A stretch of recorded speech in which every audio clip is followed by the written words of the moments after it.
Chapter 21. Louisa stared down at the glassy eyes of the Sundown marshal, Del Rainey, who lay spread-eagle on the saloon floor between the stairs and the bar. The thick, dark red blood pool grew wider beneath him, leaking out of the stab wound in his belly. Rainey stared plaintively up at Louisa. He moved his lips as though trying to speak. The lawman's eyes turned opaque. They rolled upward until he was staring at the ceiling directly above him. His final breath rattled across his lips, making his mouth flutter. His chest contracted. Then it stopped moving. It did not expand again. The man would never draw another breath. "That's a damn shame," lamented the red-faced barman, Morris Tutwiler. He shifted his gaze to the top of the stairs down which Rainey had come. "Rainey never was much of a lawman, but I always liked Del. He didn't deserve a knife in his guts." Slowly, Louisa rose from her knee. Staring down at the lifeless body of Del Rainey, she unsnapped the keeper thong from over the hammer of her right Colt and, closing her hand around the cool, smooth pearl handles, shucked the .45 from its holster. She slid her gaze up the stairs and then scuttled it along the ceiling in the direction from which the sounds had issued earlier and now from which came delighted snickers and unrestrained laughter. Louisa turned slowly around. She stepped away from Rainey. All the men in the saloon, Tutwiler, Ray Vink, and his partners Mose and Nasty Ralph, the three drummers, the handsome cavalry captain Yardley, and the grave-faced Edgar Clayton, stood in a ragged semicircle around her. Now they shifted their positions, frowning at her, making way for her, as, holding her Colt straight down along her right leg and peering up at the low ceiling, she strode back along the bar toward the front of the room. She followed the snickering in the ceiling around the front end of the bar and toward the far side of the saloon, moving back down along the bar's opposite side, kicking the chairs out of her way. There was another customer over there on that side of the bar, one that Louisa hadn't seen until now. The reason she hadn't seen him was that he'd been on the opposite side of the bar from her, and he hadn't spoken or even moved much since she'd come in out of the storm. Obviously drunk, he was slumped forward across his table, arms flung straight out above his head. His left cheek was pressed against the table, and he snored softly. An empty bottle, a half-empty shot glass, and an empty beer mug stood on the table around his head and outstretched arms and overturned black felt hat. A ragged winter coat hung off his narrow shoulders. From what Louisa could see of his darkly wrinkled face, he was an older gent, 60s or 70s. Louisa stepped quietly around the sleeping drunk and stared up at the soot-stained, pressed tin ceiling at the southeast corner of the room, near a large oil painting depicting a hefty blonde woman lounging semi-naked on a red velvet fainting couch. In the ceiling there, Louisa heard a man's voice, doubtless the voice of Pima Quarles, say something in a laughing tone. The woman, Sweets Dupree, laughed in response and said loudly and clearly enough for Louisa to hear, "Did you see the look on his face when I shoved the blade in?" She squealed with laughter. Her lover, Quarles, guffawed. There was the clink of a bottle nudging a glass, refreshing a drink. Louisa hardened her jaws. She clicked her Colt's hammer back, raised the gun, angled it up above her head, aiming at the ceiling beyond which Sweets Dupree and Pima Quarles were likely lounging together in bed, drinking, smoking, making love, if you could call it love, and delighting in their murder of Marshal Rainey. They'd probably celebrated their murdering of the 2 young female tellers whom they'd kidnapped from the bank they'd robbed in Wyoming in much the same fashion, after they'd taken their pleasure from the poor, unwitting girls and cut their throats. Bang! Bang! Louisa's Colt bucked in her fist. The old man who'd been sleeping at the near table lifted his head with a start, wailing, "What ho! What ho!" He turned to Louisa, his dark eyes shiny and wide. He had a bony, wizened face and short, greasy, dark brown hair. He just stared at Louisa and her smoking Colt, his lower jaw hanging in shock. For a moment, silence. Then, beyond the ceiling, Quarles said, "What the hell?" "Christ!" exclaimed Sweets Dupree. "I'm hit!" Bang! "Pima!" Sweets screamed. "What the hell?" Quarles bellowed again, louder. Bang! Bang! Bang! Both Quarles and Sweets Dupree screamed as they stumbled around in the room over Louisa's head. Louisa emptied her first Colt into the ceiling, then shucked the second Colt from her holster on her left thigh and sent another 6 rounds of .45 caliber lead into the floor of Quarles and Dupree's room. By the time the second Colt's hammer had clicked benignly down on the firing pin, there'd been one heavy thud like that of a large body hitting the floor. The screaming had stopped, but someone was still stumbling around up there, grunting, groaning in agony. Quickly but methodically, calmly, Louisa shook the spent cartridges out of both Colts and replaced them with fresh from her cartridge belt. The old man at the near table stared at her in shocked silence, lower jaw still hanging, holding his bony, arthritic hands over his large, elongated ears. As Louisa thumbed the last shell into the last empty chamber of her right-side Colt, she strode back around the bar, keeping an eye on the ceiling in which she was following the stumbling of bare feet as they moved down the hall toward the stairway.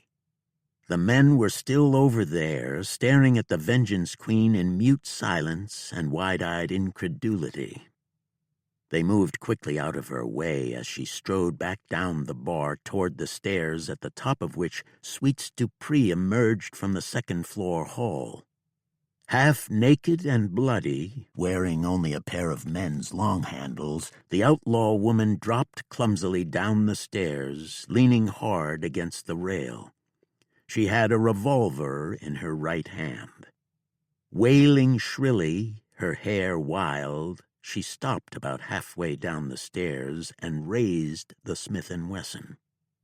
Louisa stepped over the sprawled figure of Del Rainey and raised the Colt in her own right hand. Sweets triggered a shot that went screeching through the saloon to plunk into the front wall, making the men behind Louisa duck. Sweets's eyes found Louisa. She must have recognized the Vengeance Queen. She took one more step down, screaming, "Witch!" Calmly, Louisa triggered 3 shots, one after the other, spaced about 1 second apart. The slugs tore into the outlaw woman's already bullet-torn body. They threw her backward against the stairs. She twisted around, groaning, and rolled wildly down the steps to pile up at the bottom, her head resting over Rainey's ankles. Sweets stared up at Louisa, blinked once. "Go to hell," she said, then died with a ragged sigh. Louisa turned to the men once more, standing around her in a semicircle. They all regarded her in shocked silence, including the handsome Captain Yardley. Louisa holstered the Colt and stepped forward in the direction of her table, then switched course suddenly, turning toward the bar. The tall blonde hardcase, Ray Vink, was in her way. He stepped aside quickly, muttering, Excuse me." Louisa dropped a coin into the shot glass atop the bar, grabbed a bowl and a spoon, and strode over to the potbelly stove on which the beans bubbled. Behind her, breaking the pregnant silence, the barman, speaking overly loudly, said, "Well, why don't a couple of you fellas help me with this fresh beef? We'll drag the bodies out to the woodshed, and I'll figure out what to do with them come spring." Louisa ladled up a bowl of beans. The barman and the handsome captain and 2 drummers went upstairs and dragged the bullet-riddled body of Pima Quarles outside. They returned for Sweets Dupree, and once they'd disposed of her, they returned for Rainey. The barman and the 2 drummers came back in on a chill breath of stormy, snow-laced air, stomping snow from their boots, batting it from their hats.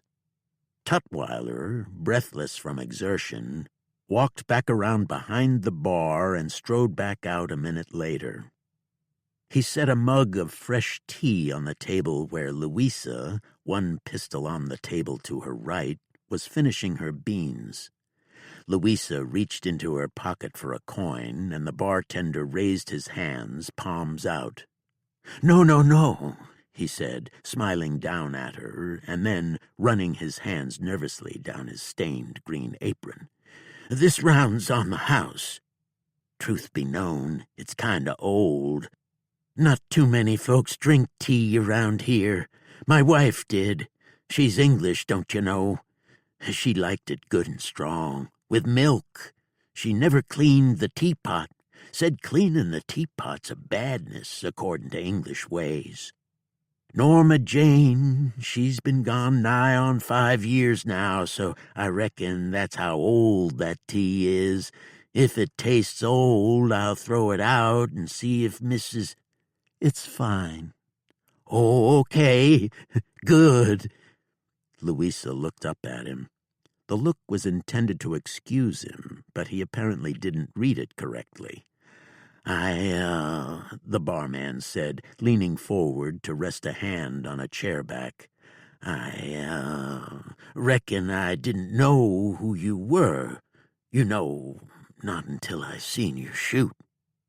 "Well, now you know." Louisa spooned up the last bit of beans in her bowl. "Good beans, Mr. Tutwiler." "Morris." "Good beans, Morris." Louisa sipped from the fresh mug and said, "And good tea."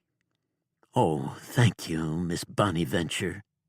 "It's Bonaventure," Louisa said. "There's no Y in it." "Oh, I bet there's not. Well, just the same, Miss Bonaventure, it's an honor to have you here, and if there's anything you need, any more beans or tea or anything else, you just let me know." "I think I'll be turning in after I finish my tea. It's been a long day, Morris." "Gonna be a long night, too," Tutwiler said. "You can take room 9. It's nice and roomy, and it's got a real good fireplace in it. I don't rent it out, 'cept to special guests, but I reckon you're one of them, all right. I'll make sure there's fresh wood in the box right now, and I'll leave the key in the door for you." With that, Tutwiler swung his bulk around and waddled breathlessly back toward the bar. Louisa sipped her tea. Bonaventure. She wondered where her partner was. She hoped Lou was having a better time of it over in Indian Butte than she was having here in Sundown. Lou wasn't going to like the fact that she'd beefed Sweets Dupree and Pima Quarles, both of whom were worth more alive than dead. Louisa didn't care about the extra money. She didn't need it. She was far thriftier than her ex-rebel partner, Prophet. She didn't drink and carouse and gamble until her pockets were empty, like Lou did. She kept focused. She remained on the blood trail. After all, the world was full of bad men and bad women, badly in need of killing. Maybe someday they'd all be dead. Maybe someday no more good, innocent people, like her own family, would be murdered by the wolf-like gang of Handsome Dave Duval. Maybe someday all bloodthirsty wolves like Duval and Sweets Dupree and Pima Quarles would be scoured from the earth. Of course, deep down, Louisa knew that would never happen, people being who they were. But she knew that with only one part of her heart, with only a remote part of her brain. The rest of her brain and her heart, her entire being, in fact, was determined to keep trying and trying and trying until she herself had run out of time. The satisfaction of killing two bloodthirsty killers like Dupree and Quarles was worth every penny of what she had lost in bounty money. Louisa finished her tea. She shoved her pistol down into her holster, then grabbed her rifle and saddlebags and began to rise from her chair. She stopped when the front door opened and the handsome captain walked into the saloon, shivering and stomping snow from his boots, the draft from the door dousing several lamps and sending a death-like chill through the room. The captain removed his kepi, brushed snow from his fur coat, and glanced at Louisa. He cast her a winning smile and strode toward her. Louisa set her Winchester down and sank back into her chair as she watched the handsome soldier approach. It was going to be a long, cold night, after all.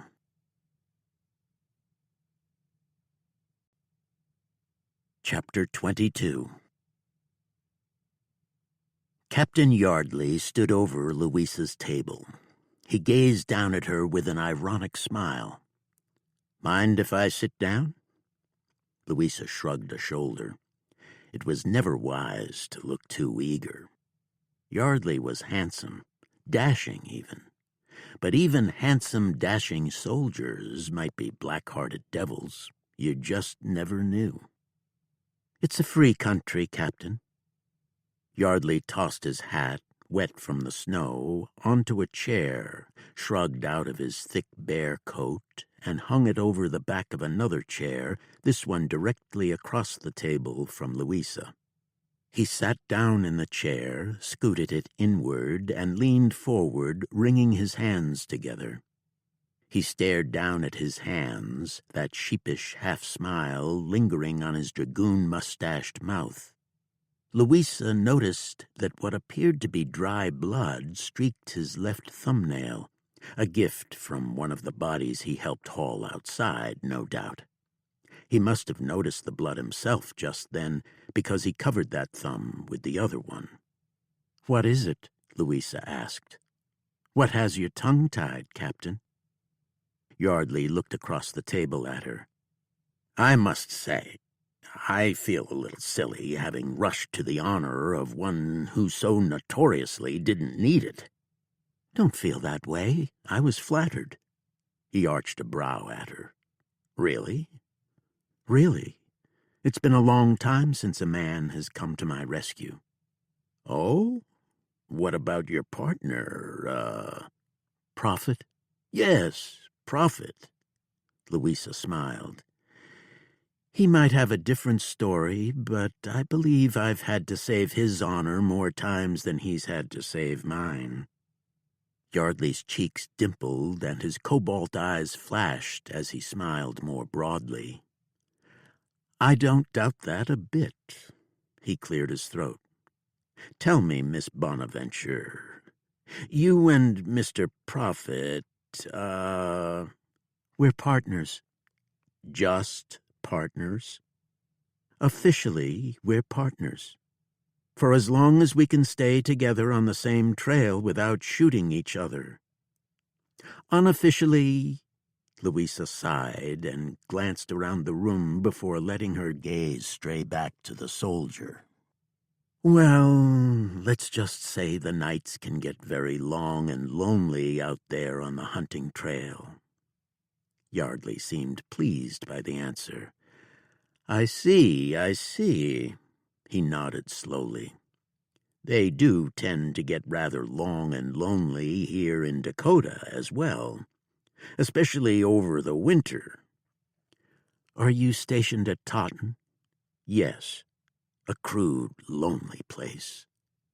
I'm from back east.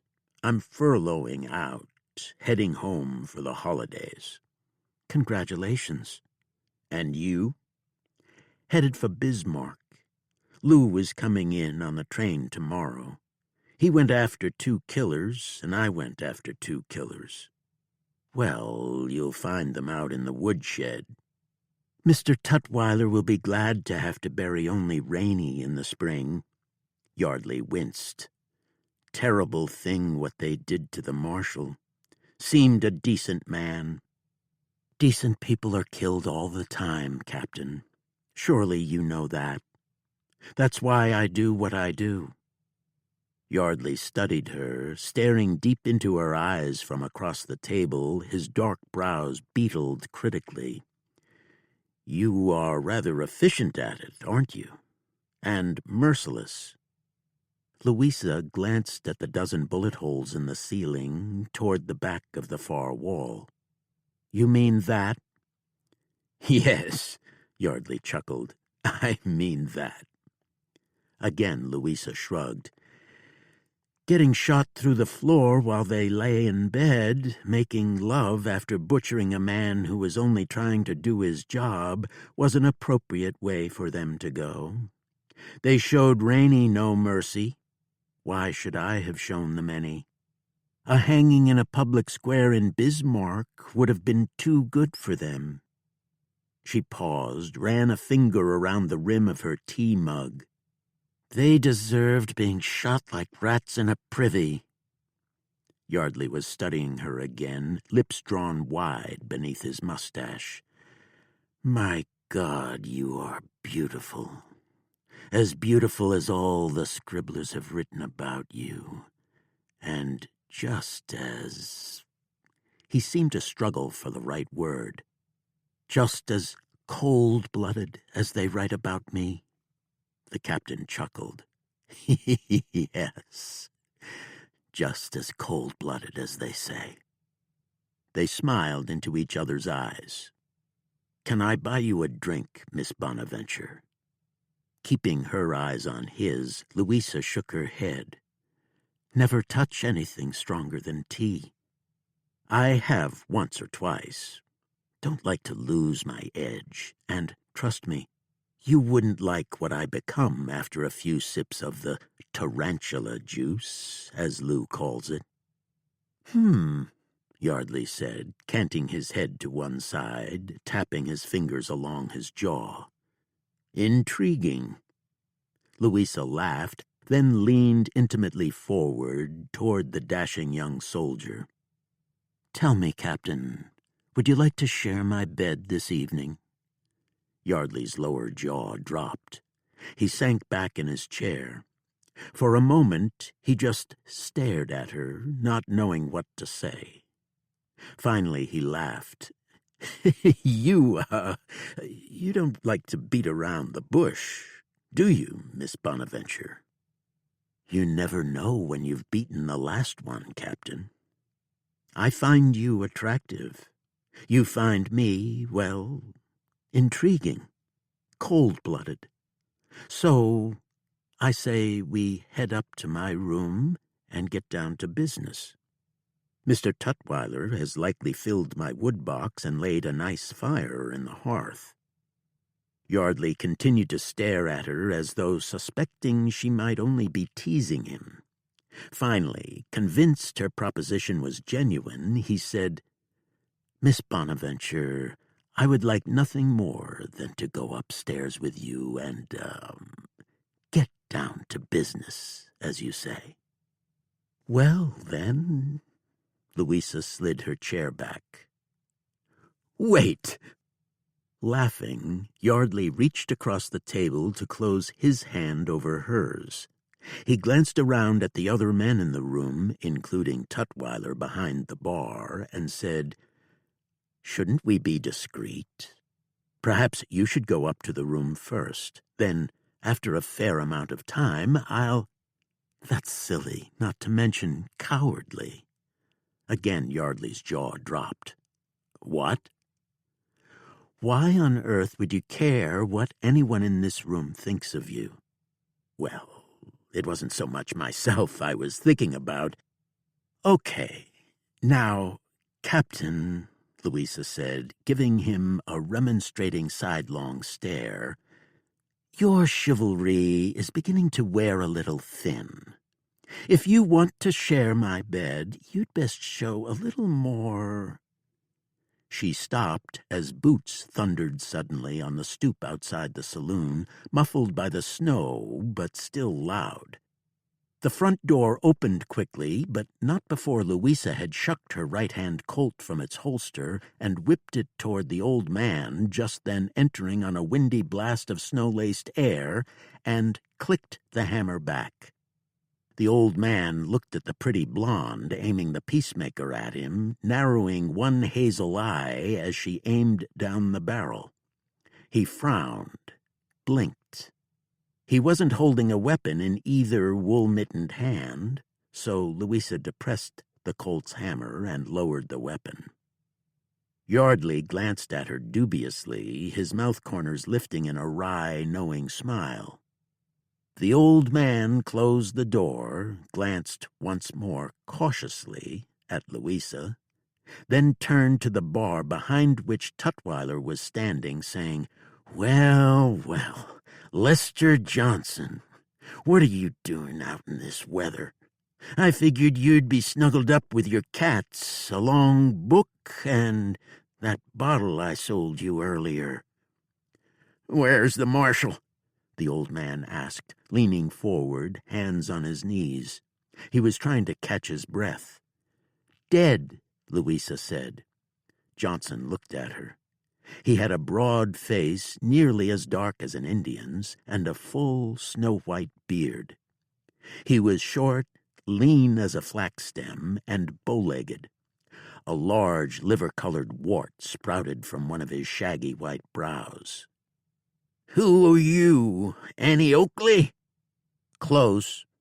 Standing beside Louisa, Yardley smiled.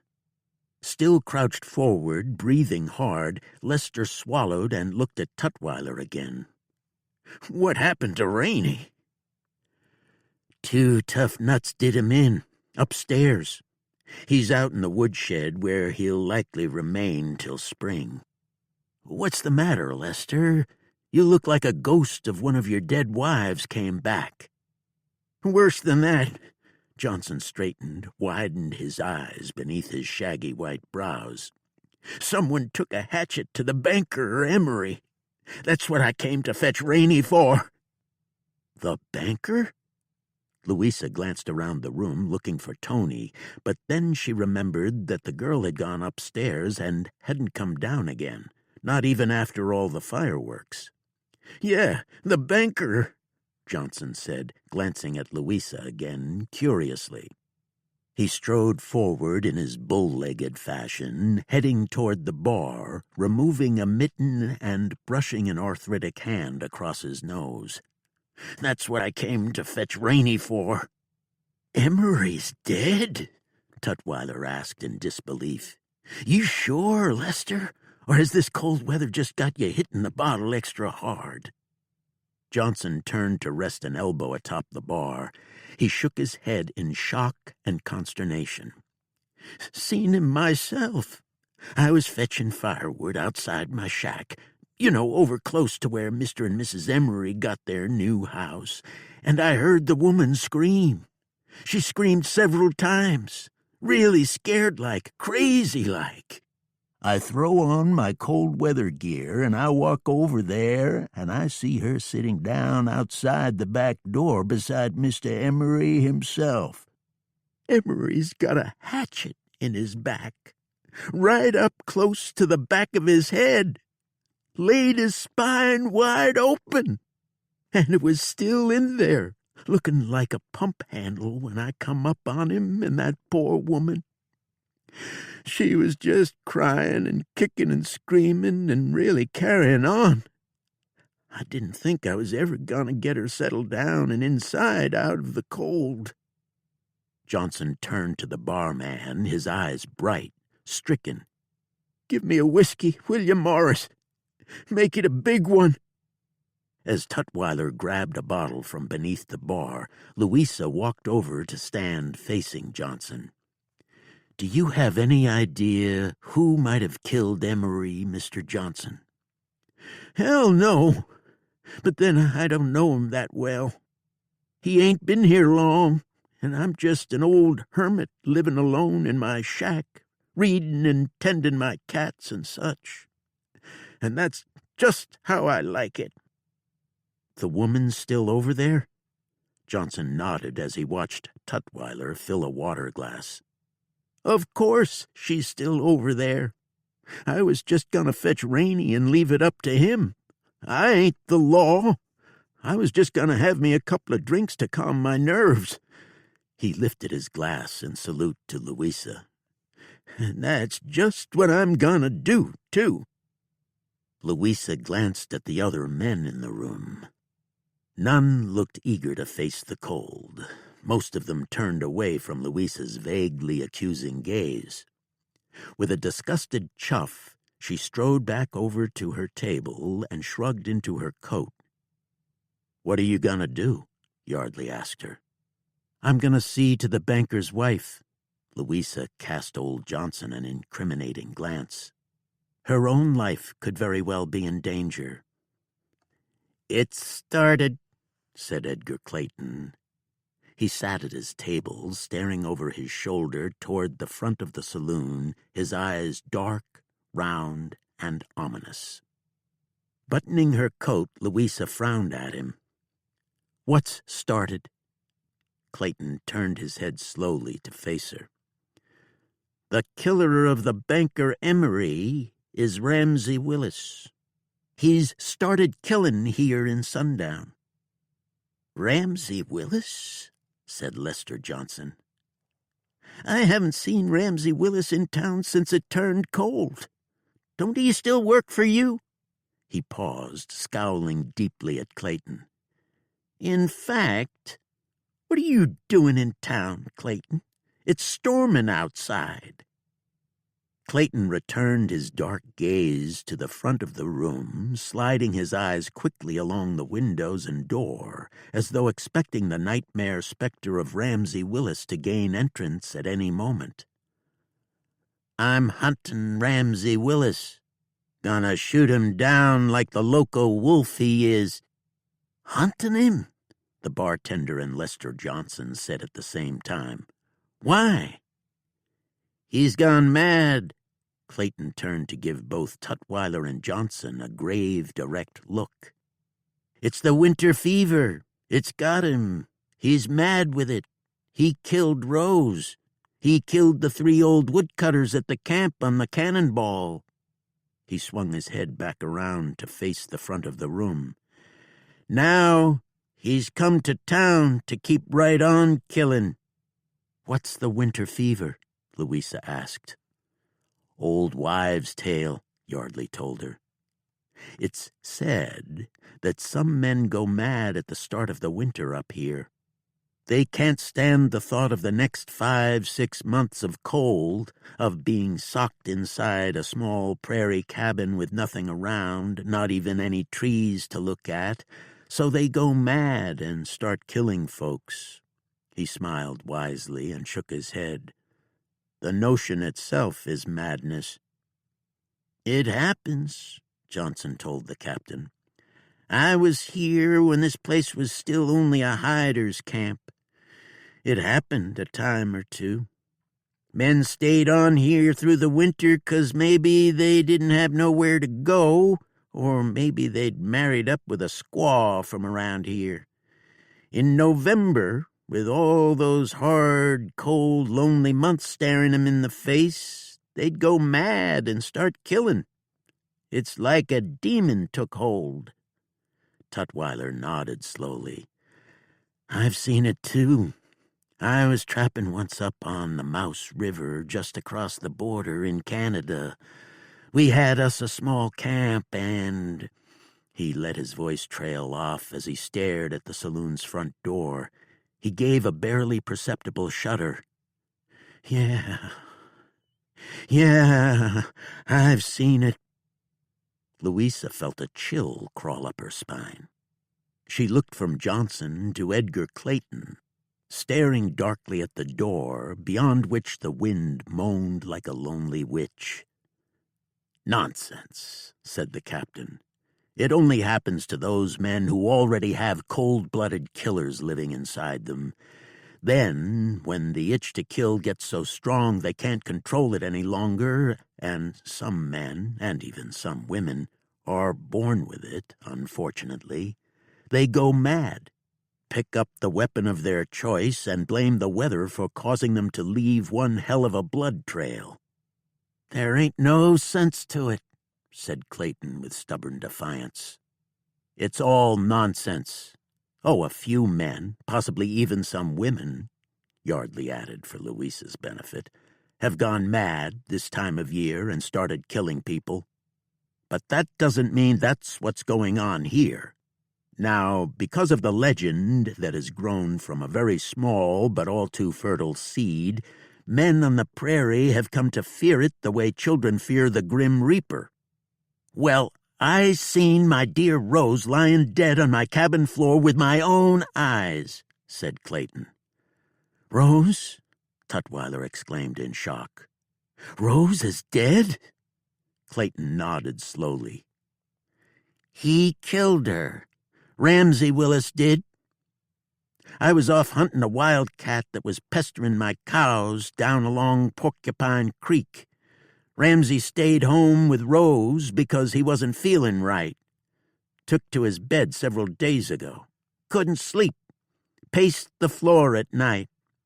I come back and found the cabin awash in blood, and Rose dead with a hatchet through her head.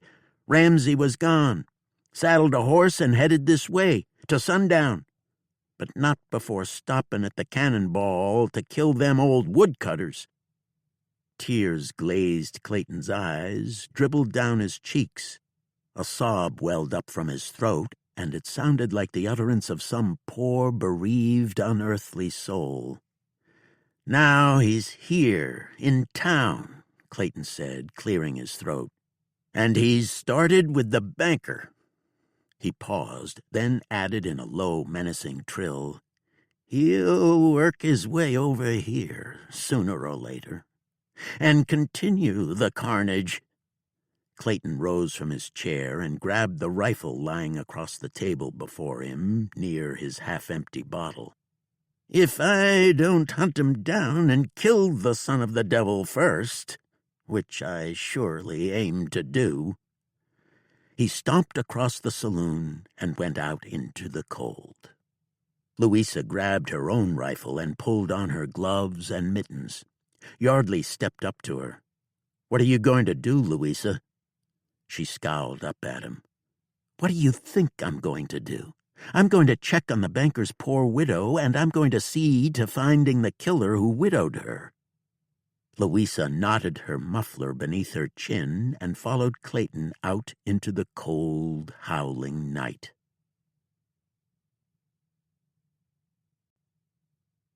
Chapter 23. That was wonderful. The Countess Tatiana Mironova placed her hand on Prophet's cheek and turned his head toward hers, giving his nose a tender peck. "You are better than Cossack." Prophet snuggled down in the surprisingly soft bed in his room in the Indian Butte Saloon and Hotel and nuzzled the girl's neck, chuckling. "Well, I reckon I don't know how, I think I will take you home with me, Lou. Back to Russia." Tatiana wrapped her arms tightly around his neck, drew him taut against her, and twining her legs with his. "Not that I even know where your home country is," Prophet chuckled. "But I doubt your old man, the Count, would go in for hauling my raggedy behind back to your castle or palace or whatever it is you folks live in, Miss Tatiana." She frowned at him, curious. I don't understand. What is raggedy behind? Prophet thumbed his chest and laughed. Me! He laughed again. What I mean is, I don't think your pa would go for that. No, probably not, the Countess sighed. She snuggled against him, burying her nose in his armpit and sniffing, savoring his manly smell. But I think I will spend the night right here in your arms. I never want to leave your bed, Lou Prophet. That may not be such a good... Prophet stopped. He pricked his ears, listening. The music downstairs had fallen silent, and now there was a low rumbling of footsteps and concerned male voices. Prophet's heart quickened. Uh-oh. Before he had time to voice his concern at the sudden change in the atmosphere of the sprawling hotel, a deep, heavily accented male voice shouted from somewhere below. "Tatiana! Tatiana! Where are you, my daughter?" "Ach!" The Countess jerked her head up and stared wide-eyed at the door. She exclaimed in what could only have been Russian, adding for Prophet's benefit, "My aunt, Sonya Drubetskoya, must have checked my room and found my bed empty." Prophet sat straight up in bed, his heart thudding. "Who the hell is Sonya whatever you called her?" "Drubetskoya. She was the big woman playing the gooselie downstairs. My mother's sister. She is my chaperone on this trip to America." Just then, a woman's chortling, angry, exasperated voice shot up the stairwell at the end of the second-floor hall. "Tatiana!" Ah, shit. The big, severe-looking woman who'd been playing the flat, board-like stringed instrument downstairs had cut a rather imposing figure. She had not looked like a woman who would take lightly the compromising of her niece's honor, especially not by a hard-tailed Western bounty hunter. In a flash, Prophet saw himself being held down by a half-dozen big Russian Cossacks, while Aunt Sonya beat him silly with her gooselie, or whatever Tatiana had called it. Several pairs of boots pounded the stairs, growing louder as what sounded like the Countess's entire party, a whole posse of Cossacks, was thundering toward Prophet's room in which he'd just despoiled their young charge, the Countess. "I'll be damned," Prophet silently reflected, staring at the door shuddering in its frame from the resonations of the thundering herd rushing toward it, toward him. "I survived the War of Northern Aggression and a dozen years bounty hunting across the wild and woolly western frontier to be killed in Indian Butte by Russians for despoiling a countess. Them two Cossack friends of yours must have told your old man where they last seen you," Prophet said, dropping his feet to the floor and reaching for the sawed-off Richards hanging from the near bedpost. "I don't think so."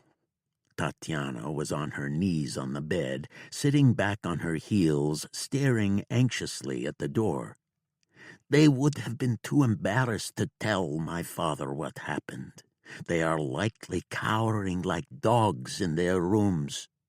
"Still," Prophet rose from the bed, the sawed-off in his right hand. "He'll turn this place inside out.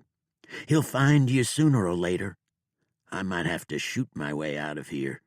Don't worry, I've done it before." "No, no!" Tatiana leaped off the bed and began climbing into her pantaloons. "I will crawl out the window, make my way to the ground. I will enter through the back door.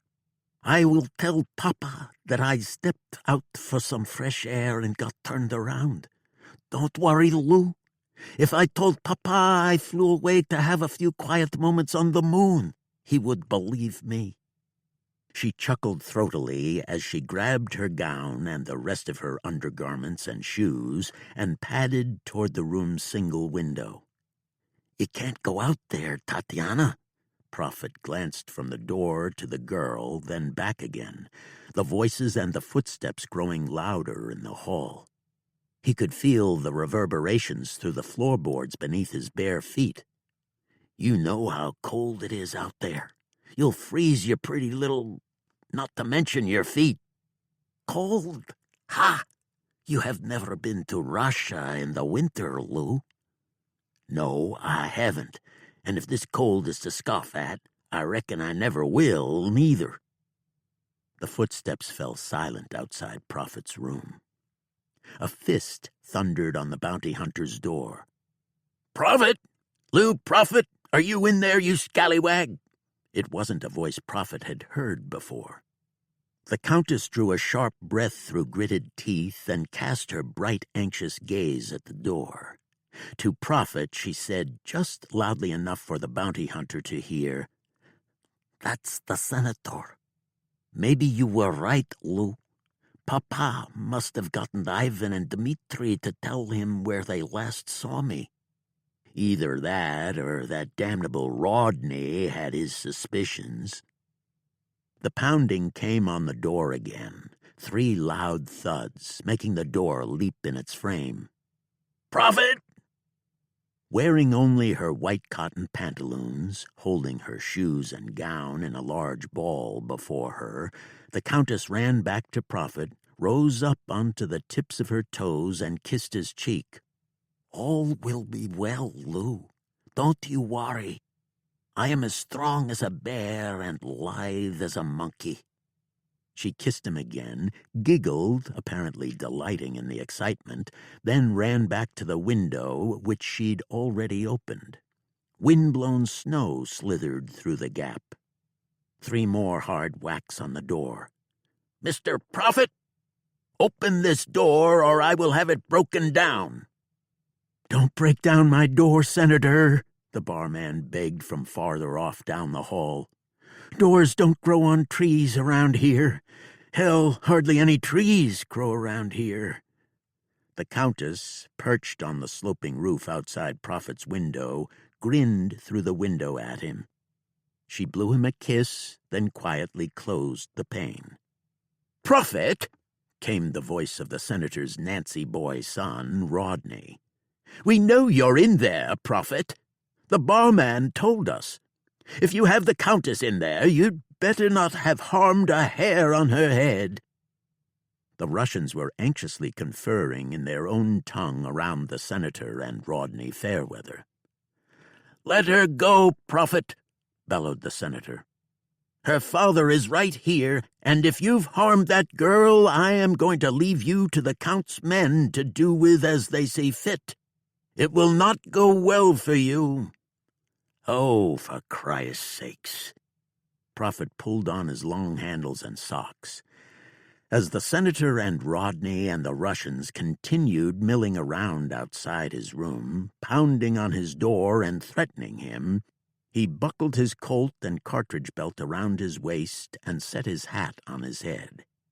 Somehow, the hat seemed to make up for his lack of pants, which he didn't want to take the time to put on. Besides, he wanted it to look as though they'd awakened him from a deep sleep. "Hold on," he bellowed, feigning a loud yawn. "Don't get your bloomers in a twist, Senator. I'm coming. You keep pounding on the door like that, you're gonna turn it into toothpicks." He turned the key in the lock and slid the bolt free of the frame.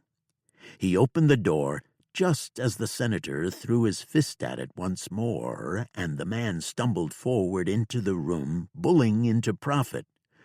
Prophet was an unmoving mountain.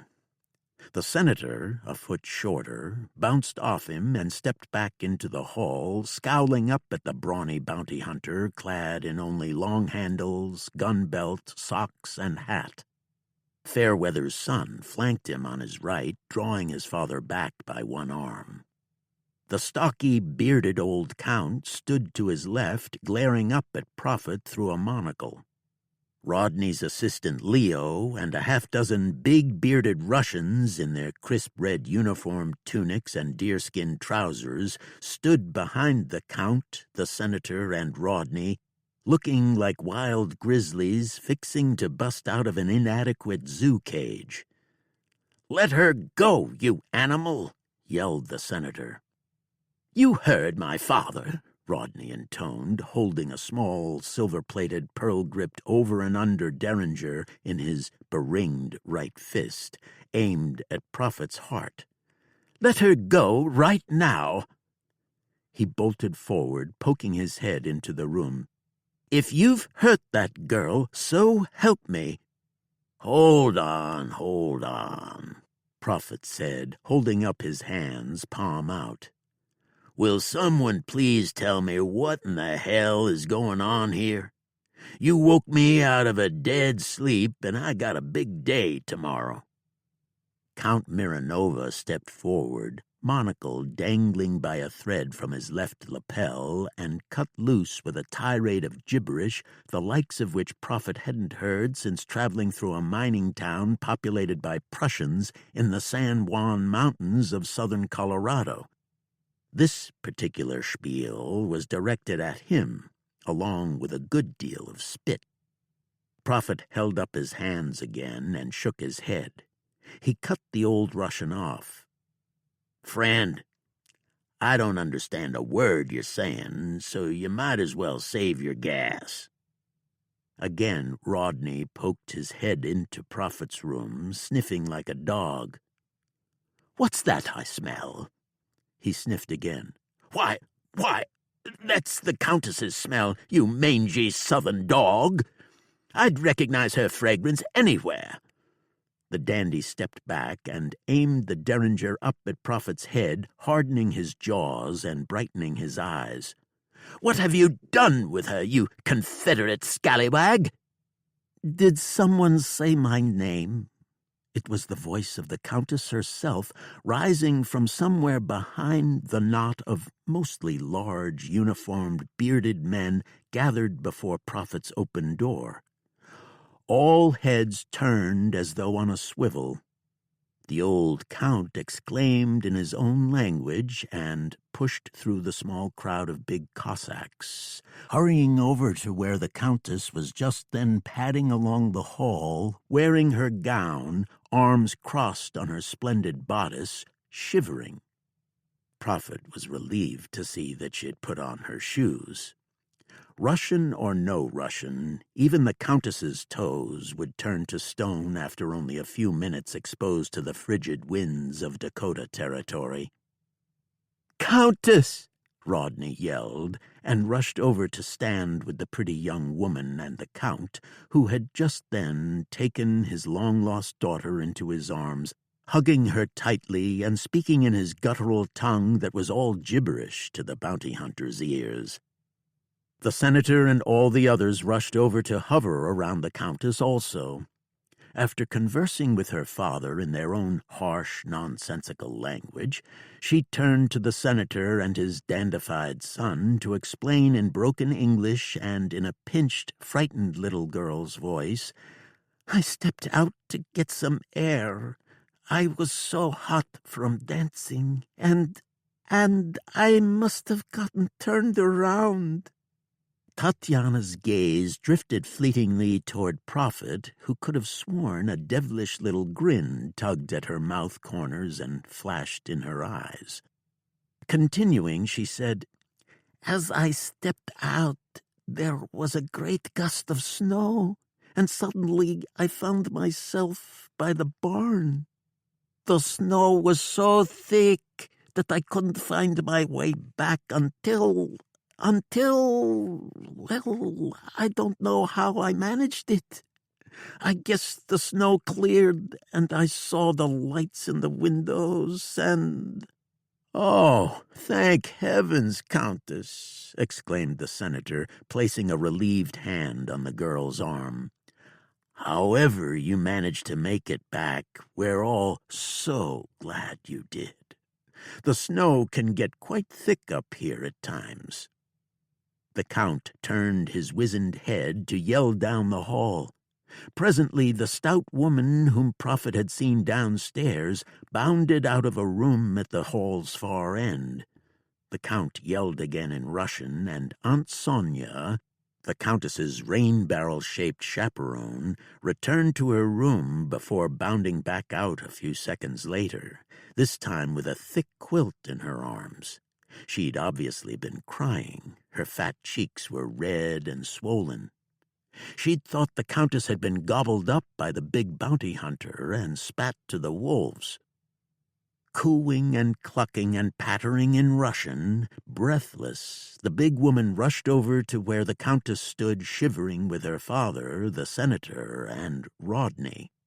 Meanwhile, Leo and the Cossacks, who saw that their assistance was no longer required, drifted off down the stairs to the saloon's main drinking hall, muttering and chuckling among themselves. Prophet had seen by the brightness of the men's eyes that they were all, to a man, pie-eyed. Headed as they were back to the saloon, they were apparently in no hurry to sober up despite the lateness of the hour. They were on vacation, after all. The gently cajoling Aunt Sonia wrapped the Countess in the quilt, picked the girl up in her stout arms, ordered the men out of her way, and hustled down the hall toward Tatiana's room. As they passed Prophet, the Countess turned toward the big bounty hunter still standing in his open doorway. She gave him a furtive wink and pooched her rosebud lips out in a fleeting kiss before she was hustled away in her aunt's suety arms. When the pair had disappeared into a room next door to Aunt Sonia's, the senator patted the Count's back in relieved congratulations, and, conversing jauntily, chuckling and wagging their heads, the older men drifted back down the stairs and likely to a couple of hot toddies. Rodney Fairweather, however, remained. The priggish little mucky-muck turned toward Prophet, looked the bigger man up and down, critically, disdainfully, then sauntered toward him, swaggering a little on the heels of his black, high-topped, fur-lined riding boots. Again he poked his head into Prophet's room, sniffed. He turned to Prophet, who stared dubiously down at him. "Don't think I don't know what went on here, Mr. Prophet." Fairweather jabbed 2 fingers against the bounty hunter's chest. "And don't think you're taking advantage of the Countess, an innocent and romantic young woman in a foreign land, will go unpunished." He jabbed Prophet again, wrinkling his nose and narrowing his priggish little eyes. Prophet sighed. "Rodney," he said, "let me share some words of rarefied wisdom once expressed by none other than my dear old mother, Ma Prophet, her own self. May her wise and lovely soul rest in peace." "Oh, please do share your mother's words of wisdom, Mr. Prophet," Rodney said, snickering. "Never dance in a graveyard," Prophet recited, "and never mess with a prophet." With that, he rammed the first 2 fingers of his right hand against Rodney's chest, sending the little dandy stumbling backward with a startled grunt. Lou slammed his door, locked it, skinned out of his hat, gun, boots, and socks, and went to bed.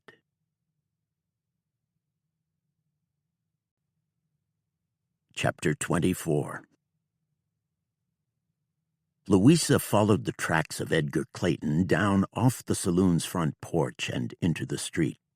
It wasn't snowing hard, but the hard-blowing wind was quickly filling in Clayton's tracks, dark dimples in the freshly fallen snow angling across the street. She followed the tracks through the snow that was around 3 or 4 inches deep. It wasn't the snow that made for hard going. It was the brutally cold wind. In fact, as she peered up at the sky, she could see the dull glow of a pale moon between thinning, parting clouds.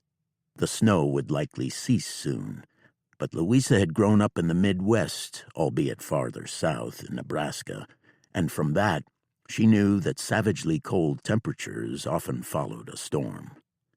The wind made the cold doubly bad. She followed Clayton's path between two buildings on the north side of the street.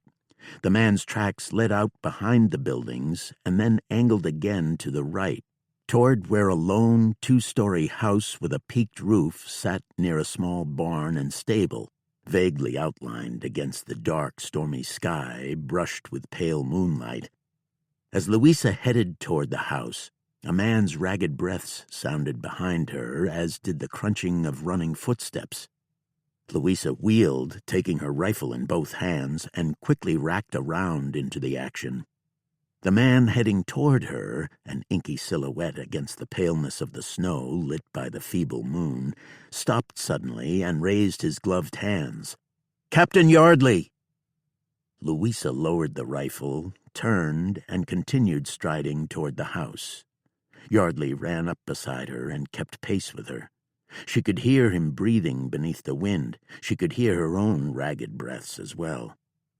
"You don't need to be out here, Captain," Louisa said. "It's not your game." "It's not yours either." "Yes, it is." Yardley looked at her, and she looked back at him. She couldn't read his expression in the darkness, but saw only the shimmer of the moonlight in his eyes beneath his thick, dark brows. Louisa stopped and turned to him. He stopped, too, facing her, his pale breath frosting around his head, upon which he wore a round hat made of the same fur as his coat. "If you're out here to impress me, you're wasting your time. It's not going to happen. We're not going to happen. Not tonight." Yardley flashed his perfect white teeth in a smile, chuckling. "You flatter yourself, Miss Bonaventure. You're not the only one concerned about justice, you know." Louisa wasn't sure how to respond to that, so she didn't. She merely turned and continued following Clayton's dwindling tracks in the snow. She was baffled by the man's behavior. Most men had ulterior motives. If Yardley did not, he was a rare breed indeed. She shook her head, ridding her mind of the useless reflections. She had more important things to think about. Just as she broke into a jog, Clayton's voice sounded beneath the howling wind from dead ahead. "Ramsey?" A pause, then, "Ramsey Willis?" Louisa stopped. She and Yardley shared a look. Louisa broke into a run again, and the captain did as well. As Louisa approached the house, which sat sideways to her, she could see a shadowy figure standing behind it. The figure moved off toward the barn and the stable to Louisa's left, flanking the house, which was a modest, brick two-story affair. Small and tight, but stately, with dormer windows and a shake-shingled roof. Just the kind of house a small-town banker would own. The figure stopped. Clayton appeared to lower his head slightly and tip it to one side. He raised his rifle. "Ramsey!" he called, the words ripped by the wind. "I know you're out here, Ramsey Willis." The rifle in Clayton's hands flashed, stabbing flames in the direction of the barn. The report reached Louisa's ears a quarter-second later, sounding little louder than a twig snapping beneath the moaning, rushing wind. Louisa quickened her pace. As she drew within 20 or so yards of the rancher, she yelled, "What are you shooting at, Mr. Clayton?" The man turned to her. His voice was shrill, hoarse with emotion. "I seen him! I seen Ramsey Willis. He just ran around behind the barn." "How do you know it was him?" "Don't you worry, I know. You best go in and see to the woman. I'll get Ramsey. He's mine. He murdered Rose. He's all mine." Louisa looked around for tracks in the snow. The only ones she could make out were Clayton's own. Yardley ran up behind her as Clayton ran off toward the barn. "Where's he going?" the captain asked Louisa, raising his voice above the wind. "He thinks he saw Willis run behind the barn. Why don't you check it out? I'll go inside and see how the banker's wife is doing." Yardley nodded and reached under his coat for a long-barreled Colt Navy revolver. "Right." As he jogged off after Clayton, Louisa walked over to the house's back door. Firewood was stacked 5 feet high against the back wall. More lay farther out from the wall. That stack, 20 feet long, was covered with several tarpaulins. Between the 2 stacks of wood was what appeared to be a chopping block now mantled with snow. Near the small wooden porch angling down from the back door were several deep scuff marks that the wind had not yet filled in with snow. That must have been where Lester Johnson had found the banker, Emery, before dragging him into the house. Louisa mounted the stoop, tapped on the door. No response. She tapped again, harder this time. Still no response. Louisa turned the knob. The latching bolt clicked. She eased the door slowly open, the hinges creaking softly. She stopped when she saw a man lying just inside, the man's feet shod in brown ankle boots, maybe 3 feet from the door's threshold. A light shone to Louisa's left. Sidling through the quarter-open door, she peered toward where a lamp burned on a table. The room she was in was a kitchen, well-appointed and neatly arranged, with a black cooking range abutting the back wall to Louisa's hard left. What caught the brunt of the Vengeance Queen's attention was the woman sitting on the floor against the far wall, beyond the range and near a wet sink with a pump and several well-stocked shelves, pots and pans dangling from hooks in the bottom of a finely crafted wooden wall cabinet. She was a plump young woman, possibly in her mid-20s, with light brown hair pulled up in a bun, though the bun had come partly undone and had tumbled down the left side of her head. Her face was round and even-featured, with a small nose and thin lips, scars from a bout of pimples when she was younger showing faintly on her forehead. She wore a plain cambric house dress, buttoned to the throat, and a white apron. She stared without expression toward the table, as though trying to make out something that lay on the floor beneath it. Atop the table, 2 loaves of freshly baked bread were cooling on a rack beside a bowl of red apples. The kitchen was smoky and rife with the smell of the stew that had been burning atop the stove until the fire in the stove's firebox had burned down. Apparently the young woman had been preparing supper when her husband, the man on the floor, the banker, Emery, had gone out for more wood. When he had returned, it had been with the assistance of Lester Johnson, and Emery had been sporting the axe in his back. He still was. Johnson had been right. The axe resembled nothing so much as a half-lifted pump handle. Emery was a lean man of medium height in his mid-30s. There were a few strands of gray in his dark brown hair combed straight back from a severe widow's peak. Wire spectacles dangled from his left ear. His eyes stared vacantly at the floor, glazed in death.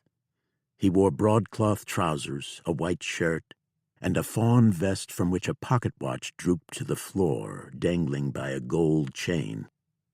Emery hadn't been robbed, that much was plain. The watch looked expensive. Louisa closed the door on the howling wind. She felt her belly tighten when she inspected the axe, the head of which was nearly entirely embedded in the banker's back, revealing the grisly mess of his ruined spine and several ribs, the shards of which shone inside the bloody gash. There had been nothing tentative about the attack. Whoever had wielded the axe had been resolute in his endeavor to kill the banker, and he'd gotten the job done without question. He, if the axe-wielding killer had been Ramsey Willis, as Edgar Clayton was insisting. However, Louisa couldn't help entertaining a vague suspicion concerning the redhead from Jiggs's place. Could it be a mere coincidence that the banker had ended up dead, murdered, only a few minutes after turning away the young woman who'd come inquiring about a job with the longer-range hope of someday marrying the man? Louisa turned to Emery's wife. The woman continued staring in a daze at the floor beneath the table. She had her knees drawn up toward her chest and angled slightly to one side, the skirt of her dress tenting over them. She had her hands on her knees. She was in shock. She didn't even appear aware of Louisa's presence. The only thing real to her was the horror inside her own head. Louisa knew all too well how she felt. She herself had been in shock for nearly 3 days after she had watched her own family butchered in the yard of their farm in Nebraska. When she'd come out of it, she'd buried her family one by one, and then she'd strapped on her father's old pistol and slid his old rifle into her saddle scabbard and set out after the men, the handsome Dave Duval gang, who had killed her parents and siblings, shooting her father and brother and raping her mother and sisters, while Louisa had looked on in horror from the brush. No, not when she had come out of it, because she knew that she had never fully come out of the shock of such an experience, and she likely never would. She leaned her rifle against the wall by the door and walked slowly over to where the woman sat on the floor. Louisa removed her mittens and gloves and stuffed them into her coat pockets. Crouching beside the banker's wife, she slowly waved a hand in front of the young woman's face. Mrs. Emery didn't react. She didn't even move her eyes. Gently, Louisa said, "Can you tell me your name?" Nothing. Louisa dropped her butt to the floor beside the stricken young woman. Louisa leaned back against the wall. She studied the woman's profile, the expressionless face with lips slightly parted, the unblinking, staring eyes. Gradually, a cold darkness crept into Louisa's bones, into her very soul. It was like poison, snake venom. She was well acquainted with this darkness. She'd gotten fairly good over the past couple of years at holding it at bay. She must have let her guard down too low, however, because suddenly it grabbed her like a giant fist, squeezing, making her heart race, oozing cold sweat from her pores, and she was right back in that brush at the edge of her family's farm in Nebraska. She heard her mother pleading with her tormentors, begging them to take her and to leave her daughters alone. "Please, please, don't you savage my girls," she screamed. 2 gunshots. A man yelled. That was Louisa's father. "Oh, God, no!" he bellowed as Louisa's brother flew back off his heels with a bullet in his chest. "No, not my boy!" Handsome Dave and the other gang members were whooping and yelling and passing bottles, 2 members wrestling Louisa's mother into the brush behind the spring house. 2 others had Louisa's sisters. Her sisters were screaming at the top of their lungs, one being dragged by one ankle as she fought to free herself, grabbing at the brush with her flailing hands. Her captor held her ankle with one hand, and he took pulls from a bottle with his other hand. There was another gunshot. Louisa leaped nearly a foot up off the floor of the dead banker's house in Dakota Territory and slammed her head back against the wall. In the brush at the border of the Nebraska farm, she watched her father drop to his knees. He knelt there for a moment, then looked down at the bloody wound in his chest. He fell forward without breaking his fall and lay face down in the weeds, quivering.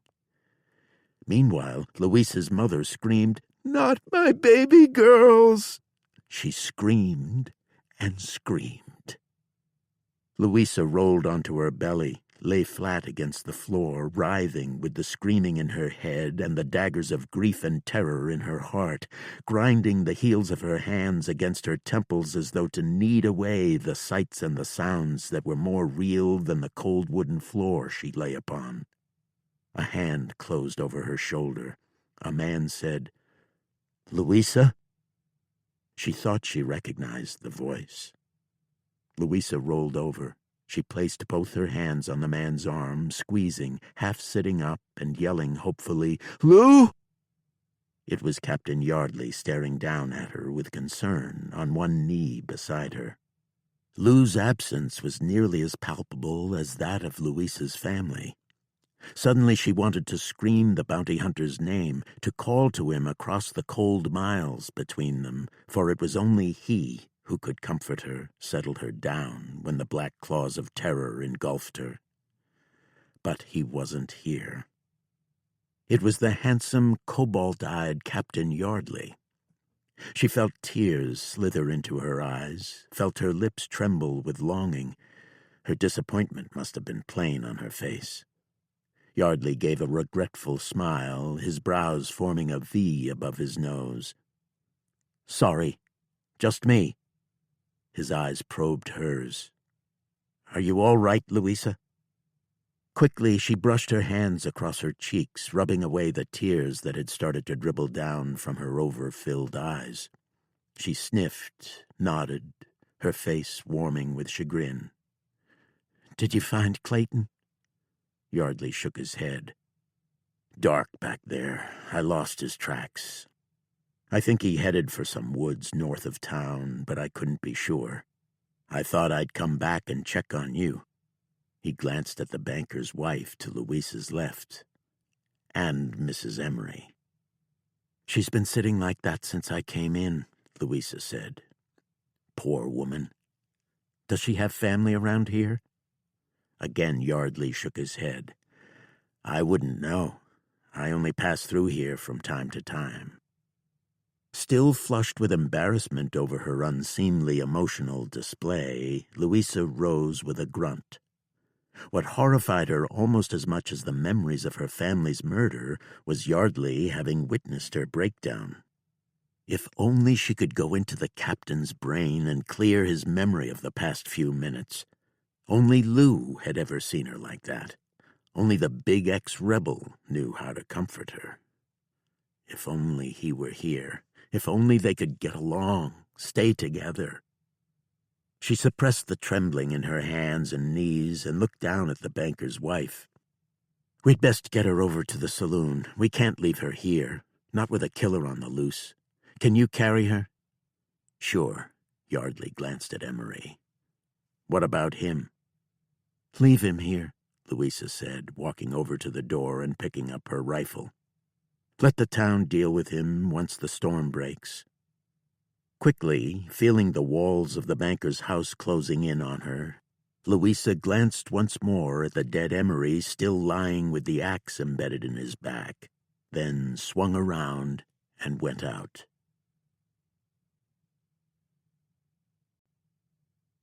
Chapter 25. Tipping her hat brim low against the storm, Louisa headed back in the direction of the saloon, the cold engulfing her, the wind sucking the breath from her lungs. She was maybe halfway there, lost in thought, her own horrors slow to retreat, when she stopped and turned back to stare toward the Emery house. More chagrin assaulted her. She should have helped the captain with Mrs. Emery. She started walking back toward the house, but then a figure materialized out of the darkness and the blowing snow. She'd started to raise her rifle when she recognized the tall captain in his dark coat and hat. He was carrying the banker's wife. Obviously, without Louisa's assistance, he'd found a quilt to wrap Mrs. Emery in. Not one for apologies, to accept or to offer them. Louisa swung back around and continued heading back toward the hotel.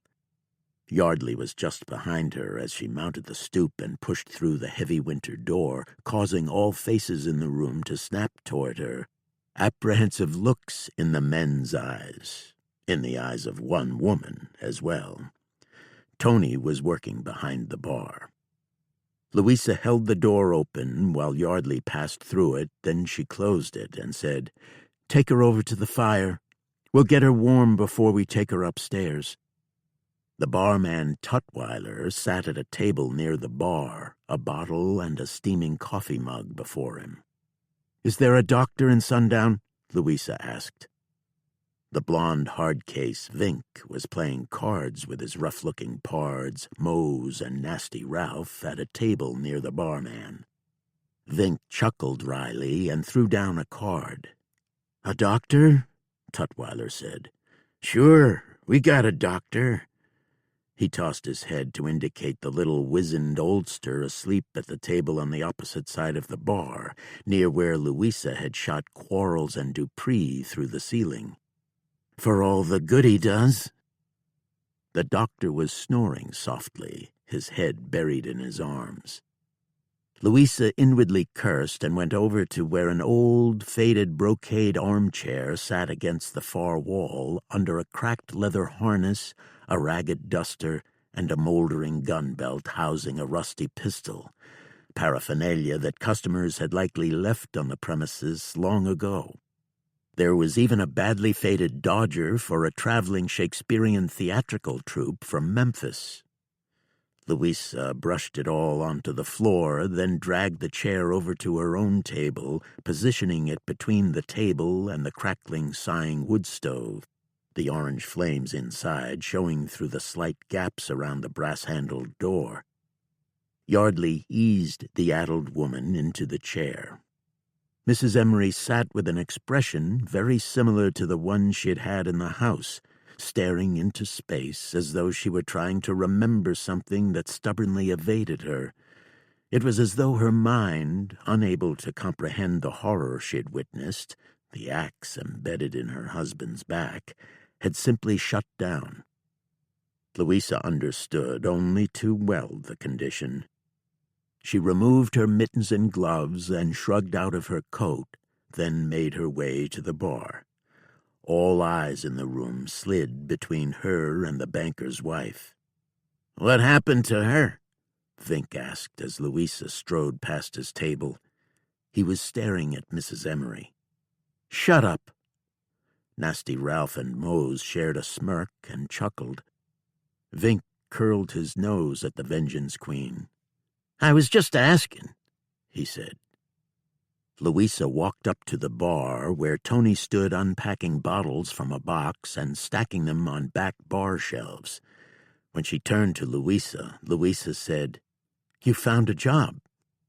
Tony shrugged. "Didn't much care to stay upstairs.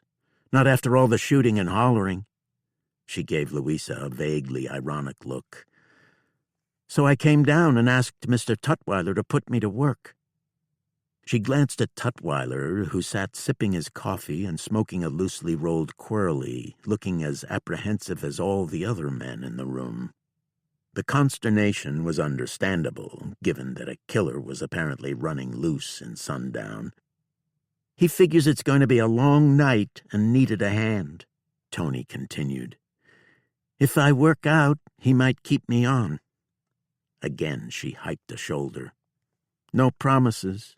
But then, I'm not accustomed to promises anyway. What can I get you, Miss Bonaventure?" 2 cups of tea." She glanced at the bottles lining a shelf behind Tony, then added as an afterthought, "And a bottle of whiskey, something that's not going to burn the skin off my tonsils." "I knew you'd come around, Miss Bonaventure," Tutwiler said with a knowing smile, raising his own coffee laced with whiskey in salute. "It's that kind of night, ain't it?" "It's looking that way." Is he really dead?" Tony asked Louisa, frowning in befuddlement. "He's really dead." Louisa stared at her. Tony stared back at Louisa, the dawn of recognition growing in her eyes. Indignation grew there as well. "You don't think I had anything to do with it?" "I don't know," Louisa said. Tony glanced around. Several men, including Tutwiler, were staring toward her and Louisa. Tony leaned over the bar and said in a rasping voice barely audible above the wind outside, "You think I would kill the man merely because he didn't offer me a job?" "We both know you were over there for more than a job," Louisa said, keeping her own voice down, but also keeping her previous frankness in it. "But then, I guess if you wanted one of them dead, it would most likely be the woman he married." She glanced toward Mrs. Emery, staring down at the floor near her feet, then turned back to Tony. "And I don't suppose you would have had the strength to hammer that axe as far into his back as someone did." Tony gave a caustic snort. With open contempt, she studied Louisa across the bar. Louisa stared blandly back at her. Tightly, Tony said, "You can sit down. I'll bring your tea and your whiskey, and I'll add them to your bill. 2 cups. 2 cups. Obliged." "On the house," Tutwiler said, again raising his coffee to Louisa. "Under the circumstances, I, for one, am glad to have you here, Miss Bonaventure. If anyone can run that crazy man down, it's you." He shivered as he rose from his chair. "Damn, it's a cold night. Gotta keep the stove a-roaring." He shambled heavily toward the back of the room. Louisa turned away from the bar and started back to her table. Ahead of her, Vink sat staring darkly over his shoulder at Mrs. Emery. "She's a pretty woman," he said, as though mostly to himself. "Right fine-looking woman, the banker's wife." Louisa stopped by the tall, lanky blonde, who was slowly closing a quirly as he stared toward where Mrs. Emery sat in the brocade armchair near the stove and Captain Yardley, who had taken a seat at the table now as well. As Vink turned his head to face Louisa, his eyes shone, bright as newly minted pennies, with drink. His nose was bright red. He seemed to have a mood on, as though after a few more drinks he'd considered Louisa's treatment of him earlier, and he was stewing about it, stewing himself raw. He had set a pistol on the table, up close to his right hand. He glanced over his shoulder again, then turned back to Louisa and said over the quirly he was rolling up near his chin, "Look at her sitting over there, all nice and quiet. The banker's wife. Very quiet and polite. The kind I like. I hear she came all the way from Council Bluffs. Mail-order bride. Poor woman's without a man now, though, ain't she? That's an awful shame. It purely is." He glanced at his partners sitting to his right. "Ain't that right, boys?" Mose and Nasty Ralph smiled up at Louisa. Also grinning at Louisa, Vink fired a match to life one-handed. "Maybe she needs me to step in and take care of her." Louisa took one step toward him, hardening her jaws and flaring a nostril. "I liked you better when you were smart enough to keep your mouth shut." Vink gave a crooked, faintly jeering half-smile. "I'm just saying I could—" Louisa's hand whipped forward.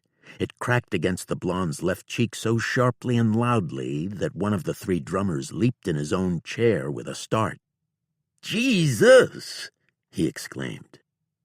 One of the other drummers laughed softly, derisively. Vink dropped his quirly and closed his right hand over the Colt on the table. Louisa slapped him again, harder, and he spun the Colt across the table. It dropped over the side and hit the floor with a thud. Vink glared up at her, a bright red welt blossoming high on his left cheek. The blow had knocked his hat off, and his hair hung in his eyes. Mose and Nasty Ralph, also glaring up at Louisa, had dropped their hands beneath the table. She smiled down at them in bald challenge, holding both her hands straight down over her holstered Colts. Both men's faces slackened. They glanced at each other sheepishly, then slowly lifted their hands above the table, resting them on the cards and coins piled before them. They sat in their chairs, heads hanging like those of cowed schoolboys. Louisa returned her gaze to Vink. "If you so much as look at Mrs. Emery again, I will shoot you through your heart." She arched a brow. "Understand?" Vink only stared at her, the corner of one eye twitching. "I'll take that as a yes." Keeping her face to the man, as well as to Mose and Nasty Ralph, Louisa backed over to her own table, then sagged into her chair where she could keep all 3 hard cases in full view. Louisa glanced at Yardley. He smiled. Mrs. Emery sat looking as stricken as before, hunched as if chilled. When Tony had brought 2 mugs of tea and a bottle, Louisa popped the cork and splashed a little whiskey into each mug. "I thought you didn't drink the hard stuff," Yardley said, lifting his own shot glass to his lips. "Cold night," Louisa said. She slid one of the mugs toward the banker's wife, who sat to her right. "Here," she said, "you need to drink this. It'll warm you some, make you feel better." Louisa was surprised when the woman turned to her slowly and seemed to meet Louisa's gaze directly. She studied Louisa for a time, and then her lips moved for several seconds before any words came out. Is my husband dead?" She'd asked the question barely loud enough to be heard above the wind and the fire in the stove, as well as the low rumble of conversation that had risen in the room, now on the lee side of the Vengeance Queen's slapdown of Ray Vink. Louisa shared a quick look with Yardley, sitting across the table from her. Then they both turned their mildly surprised gazes to the woman. "Yes," Louisa said. "But everything is going to be all right." The woman looked down at her steaming tea and slowly shook her head. "No, it's not." Louisa didn't have a reply to that, so she said nothing. She just sat slowly sipping her tea laced with whiskey while Yardley sat across from her, nursing his own drink. Finally, he looked across the table at Louisa once more and said, "You needn't be embarrassed, you know." Louisa glanced at Mrs. Emery to her right. The woman seemed preoccupied with her tea, holding it in both her hands close to her chest and taking small, frequent but tentative sips. Louisa hoped it would put her to sleep soon and give her some relief from her angst. When it did, Louisa would take her upstairs to her own room. Louisa turned back to Yardley. "I'm not embarrassed." Of course it was a lie, but she found it impossible to talk about her past with anyone but Lou Prophet, damn his big, roguish Confederate hide anyway. Yardley gave her a warm smile and reached across the table to place his hand on hers. He squeezed it gently. The warmth of his supple flesh was like a lightning bolt that shot right to her heart. She looked at the man smiling at her from the other side of the table, and then she could hardly see him through the tears in her eyes. What the hell was happening to her? She tried to pull her hand away, but he squeezed it all the tighter. Leaning across the table, he said, "There's no shame in being human, Louisa." She felt a tear dribble down from her right eye to roll coolly along her nose to the corner of her mouth. Self-consciously, she looked around the room and found Vink looking over his shoulder again at the banker's wife. The man's dark eyes seemed to be boring into the stricken woman who sat near Louisa, lifting her mug with quivering hands to her lips. Reading the thoughts going through Vink's small, mean, stupid mind, understanding that the savage brute smelled weakness and opportunity in the woman whose husband had been so brutally taken from her not yet an hour ago, The sorrow that had welled up in Louisa for her own family was automatically shunted into the raw, blazing fury she knew almost as well. The Vengeance Queen pulled her hand out of Yardley's. She quickly brushed the tear from her jaw, slid her chair back, and, heart pounding with iron-hot fury, she stood and closed her hand over the pearl grips of her right Colt. "Think!" she shouted. The hard case shunted his eyes from Mrs. Emery to Louisa, who slid her Colt from its holster and clicked the hammer back. Vink's eyes snapped wide. "Now, hold on!" He lurched up out of his chair and turned to face Louisa, hands up, palms out. Louisa narrowed an eye and fired 3 times, drilling 3 neat round holes into the blonde hardcase's chest directly over his heart. The roar of her 6-gun sounded like dynamite explosions, causing every man in the room, including Yardley, to leap to his feet, yelling. Vink gave a shrill scream and flopped back atop the table on which he, Mose, and Nasty Ralph had been playing poker. Both men leaped to their feet away from the man dying before them. "Shit in a bucket!" shouted Nasty Ralph, jerking his fear-bright eyes to Louisa. "Want some?" Louisa shouted back at him. Nasty Ralph thrust his hands high above his head and dropped his chin to his chest. "Nope. No, ma'am, I don't." Louisa slid her Colt toward Mose. He threw his hands in the air and shouted, "Same!"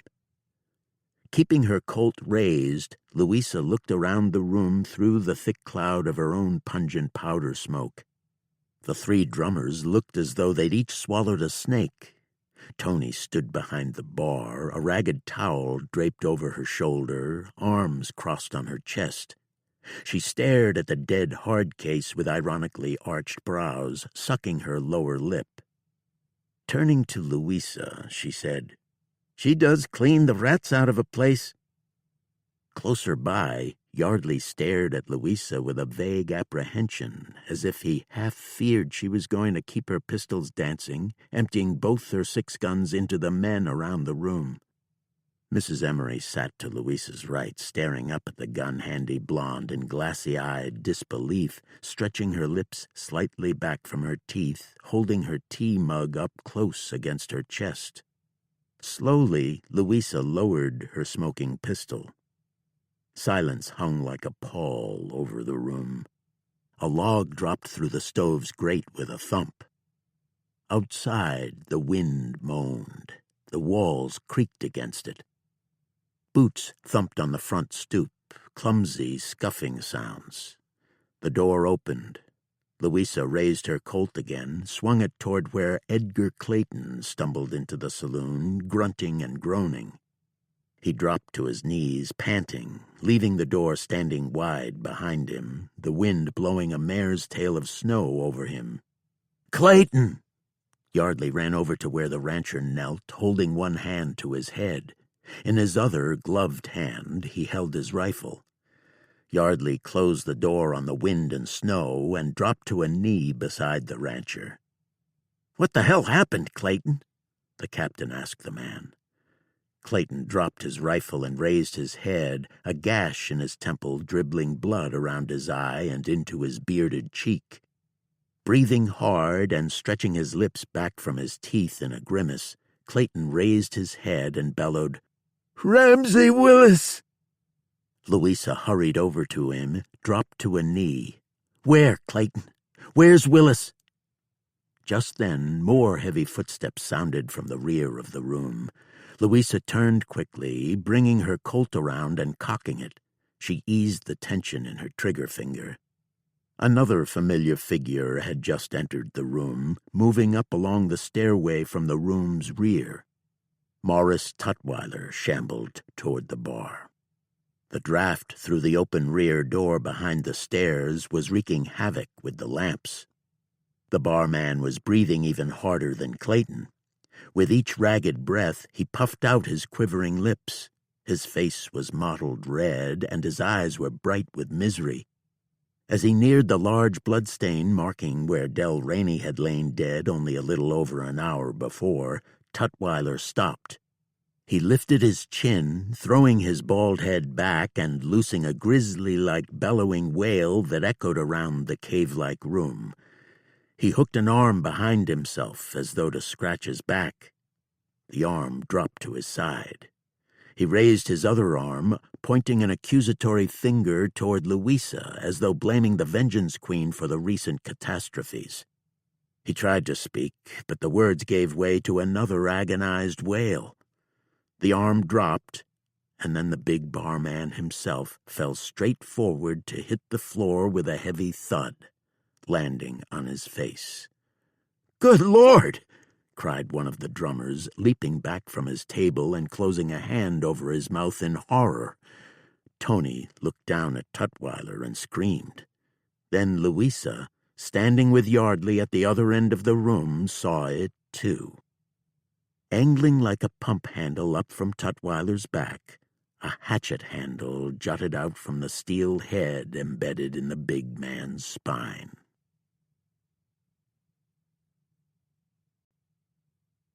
Chapter 26. Despite having been ridden hard and put up wet, as the saying went, Prophet was awake, if not at dawn's first blush, then at least at its broadening grin. He rose, groaning against the stiffness in his muscles and bones, his bewitching tussle with the Countess seeming nothing more than a half-waking dream now in its aftermath, and took a quick frigid bath from the slushy water left in the pitcher on his washstand. He didn't bother with a fire in the little monkey stove in the corner. It would no sooner start heating up the wintry air in which his breath frosted plainly than he'd be pulling his picket pin. He cut loose with more than a few blue curses when that cold, cold water, so cold that he'd had to bust through the frozen rime on top with his Colt's butt, hit his extremities. Panting and wheezing against the chilling misery, he vowed for one last time to never let himself get caught in Dakota territory again after, say, the 4th of July.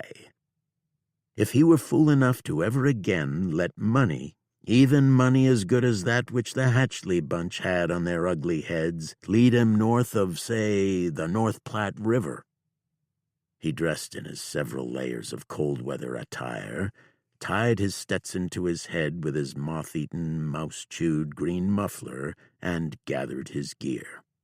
The Richards hanging down his back by its leather lanyard, his saddlebags draped over his left shoulder, his Winchester secure in his right hand, he stepped out into the hall filled with the night's lingering shadows.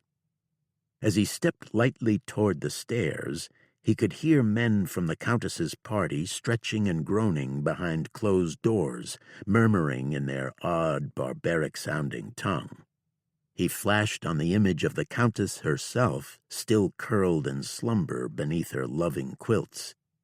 He recalled several blissful seconds of their own primitive struggle, and groaned. He made his way to the stairs and stopped above the first step.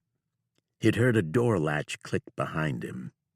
He started to turn his head to one side to see along the murky corridor, but then the latch clicked softly again as the door was furtively closed. Prophet frowned into the hall's dingy shadows. The Countess? Or her doting friend Rodney Fairweather? With a dismissive grunt, the bounty hunter strode down the stairs and bulled his way out the main door and into the blistering cold of a new Dakota morning. The pale sky looked as clear as a dawn mountain lake. That meant the cold would likely be even more intense than the previous night. There would probably be no more snow, but that cold, scratching his cheeks like coarse sandpaper, was a bitch on high red wheels. He'd almost prefer the snow. Then again, in Dakota, you never had to name your poison. You'd get a good dose of whatever the crotchety Dakota gods were passing out at any given time. In summer, it was mosquitoes as large as horseshoes, ticks as large as tarantulas, and mile-wide cyclones that could drop out of a sickly yellow sky, pluck a man up in their devilish arms, and hurl him along with a whole herd of cattle all the way to Canada. It was a hell of a place any day of the whole damn year. Prophet hailed a boy in a torn coat and immigrant hat tramping past the saloon and holding a snow shovel, and offered him $1 to fetch his horse over to the jail office. "Careful, though. He's mean as a snake, son, and that's the god-awful truth." When the boy had pocketed the silver coin and run off in the direction of the livery barn, feeling as rich as Jay Gould, Prophet tramped north along the snowy street. He followed his own ghostly breath, the devilish Jack Frost chomping down on his nose. He walked a block and saw Marshal Coffer standing on the freshly swept boardwalk fronting his jail office, staring toward the northwest. The marshal was all bundled up in his big blanket coat and mittens, his high-crowned Stetson tied down on his head like Prophet's, with a muffler knotted beneath his chin. "Good morning, Marshal Coffer," the bounty hunter greeted the older man, wheezing against the cold as he drew up before the squat stone jailhouse from the tin stovepipe of which a skein of gray smoke unfurled. "Out enjoying the soft spring zephyrs, are you? Is that agave blooms I'm smelling? Or do I just need a stiff shot of tequila to remind me the devil has done called me home to his frozen-over hell?" Turned away from Prophet, scouring the northwestern sky as though for geese to shoot, Coffer said, "Your prisoner is still sawing logs in yonder. I tried to wake him, but he told me to do something to myself I truly wish I could now that my bed is once more empty and likely will be from here on in. Women are overrated, Sheldon. Don't you know that? Easy for you to say. You need to join me on my journey to Mexico. I'll introduce you to some young ladies I know down that way. They'd kill me, but what a way to go." Coffer turned to Prophet, the marshal's cheeks rosy above his gray-streaked beard. His face was drawn, his eyes red-rimmed. He'd likely just hauled himself out of his lonely mattress sack, his feet hard as rocks. He smiled insinuatingly. "How'd you sleep, Lou? Surely you must have found some harlot to curl your toes." Prophet hadn't thought it possible, but his cheeks actually warmed with chagrin. "It's too cold to palaver out here. Let's get inside and wake Hatchley from his beauty sleep. If he's still alive, that is. I got a train to catch and—" He let his voice trail off when Coffer turned his back to him to stare straight north along the street. Following the lawman's gaze, Prophet saw horseback riders just now enter the town, materializing gradually from the dawn's misty shadows. There were 3 of them, and they were all riding spotted ponies, 2 pintos and a paint. As the trio drew closer, Prophet saw that the riders were decidedly dark-skinned and hawk-nosed. They wore hand-sewn robes stitched together from trade blankets. Long, coal-black hair drooped from thick fur hats. Deer-hide fur-trimmed moccasins rose to their knees. The pintos were not outfitted with leather saddles, but only blankets, and the bridles were fashioned from rope. Indians. "What the hell?" Prophet said.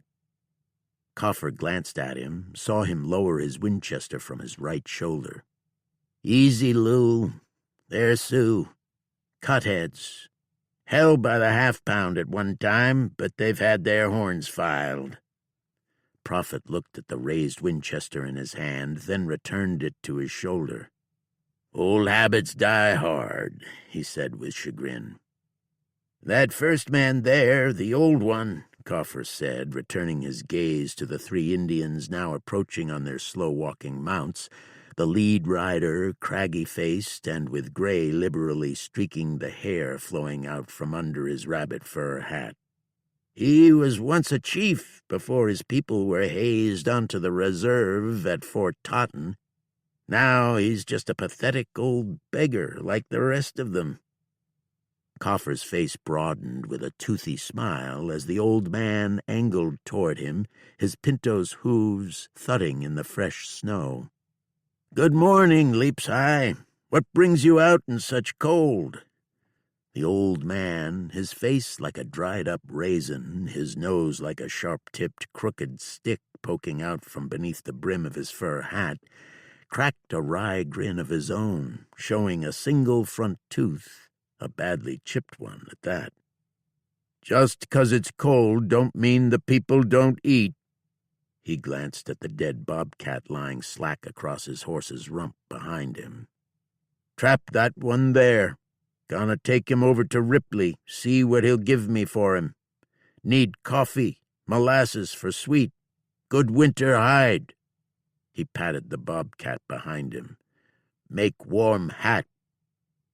As the two other younger Indians reined up behind Leaps High, one of them jumped down from his saddle, grinning broadly, brown eyes flashing in the growing dawn light. He was a slender lad in his late teens, but the folly in his eyes bespoke a squishy thinker box. He jogged up onto the stoop before Coffer, laughing as he removed his thick rabbit fur mitten and extended his bare hand to the marshal. He laughed as though at the funniest joke he'd ever heard. "Hello there, little fawn," Coffer said, chuckling as he removed his own glove to shake the young man's hand. "How are you this crisp winter morning? Still like to shake, do you? All right. There you go. I'll shake your hand." Shaking the laughing youngster's hand, Coffer winked over his shoulder at Prophet. "Little fawn loves to shake hands. Learned it from us white folks. The gesture is totally foreign to him, as to most Indians, and he thinks it's as funny as a fart in church. Can't get enough of it." When Little Fawn had pumped Coffer's hand up and down a good dozen times, giggling like a schoolgirl, he pulled his hand away from Coffer and then leaped down off the stoop to stand before Prophet, bare hand extended. He stared up at the tall bounty hunter, slitted eyes flashing delightedly, spittle collecting in the corners of his mouth as he laughed. "Go on, Lou," Coffer urged. "Shake his hand." Prophet switched the Winchester to his left hand, bit off his mitten and inside glove, and closed his hand around the small, russet, femininely delicate hand extended toward him. "All right," Prophet said, chuckling a little with embarrassment as he let the strange Indian boy pump his hand. "Pleased to meet you, little fawn." "Yes, sir. Damn tootin'." Little Fawn laughed and laughed and laughed, and when he finally had enough of pumping the bounty hunter's big paw, he ran off to the west and mounted the boardwalk where the barber was sweeping snow from the steps of his stoop, and shook hands with the barber, too, laughing his fool head off. When he was done with the barber, he ran laughing across the street to where a man was splitting wood out front of the land office. Smiling after the boy, Leaps High urged his horse east along the street, saying, "Good day, Marshal." He nodded to Prophet as he passed, and he and the other young man, this one taller and older than Little Fawn and sober as a judge, angled over toward the mercantile just beyond where Little Fawn was pumping the hand of the man who'd been splitting wood. "I don't think I'll ever look at a handshake in quite the same way again." Chuckling, Prophet mounted the jailhouse stoop and stomped the snow from his boots. "Well, I reckon I'll be taking my prisoner off your hands, Marshal." "I'll be sad to see him go." Chuckling wryly, Coffer followed Prophet into the small stone building, warmed nicely by a small potbelly stove standing near the front wall, thumping and fluttering softly, flames dancing behind the soot-stained glass in the iron door. The musty place boasted a battered desk, a map of the county on one wall, and 3 steel cages running along the back. Loud guttural snores sounded from the middle cell in which Gritch Hatchley lay belly down, one arm and one leg hanging down off the side of his iron-framed cot toward the stone floor. The outlaw's long hair was thrown back behind his right ear, revealing the small silver stud in the lobe. A whiskey bottle lay overturned on the floor near his dangling hand, which bore the tattoo of what appeared to be a butterfly. Prophet snorted. He wouldn't have taken Hatchley for a nature lover. "Damn, that heat feels good." Prophet leaned his rifle against the wall. He set his saddlebags on the floor and turned to the stove, jerking off his mittens. He tossed the mittens and gloves down with his saddlebags and held his hands out to the stove, the soothing warmth pushing against him, battling out the cold and thawing the ice chunks he imagined floating in his veins as in a snow-melt mountain stream in the springtime. He glanced over his shoulder at Hatchley. "Come on, Gritch. Rise and shine, old son. You've done been invited to a necktie party down in Bismarck." The bounty hunter winked at Coffer, who was hanging his hat on a tree by his desk. "Don't want to be late. This one's being held in your very own honor, don't you know?" He and Coffer chuckled. Hatchley stopped snoring. He smacked his lips, muttered, "Go away, I'm sleeping." The snores resumed. Prophet gave a wry snicker, then grabbed a tin coffee cup from a shelf on the wall near the stove. He winked at Coffer again, then tramped over to Hatchley's cage and raked the cup across the door, drawing it back and forth across the iron bands several times, lifting a ringing racket while bellowing, "Wakey, wakey, little one. Time to rise and shine and meet the train that's going to haul your worthless ass to the hangman, Gritch."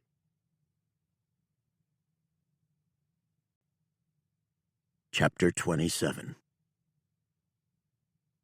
Hatchley lifted his head and bellowed as though someone were prodding the stab wound near his groin with a glowing hot poker. "Stop it! Stop it!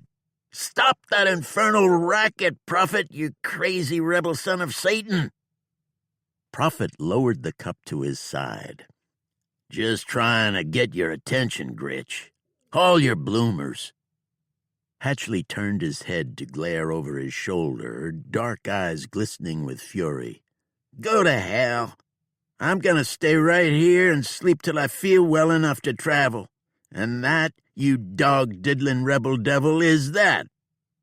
He laid his head back down on his pillow. He closed his eyes and smacked his lips. Prophet sighed. He turned to where Sheldon Coffer lounged back in his swivel chair, grinning with his hands locked behind his head. Prophet extended his hand to the marshal, palm up. "Key, Sheldon." 10 minutes later, Gritch Hatchley bounded through the open jailhouse door like a mortar round from a cannon's maw.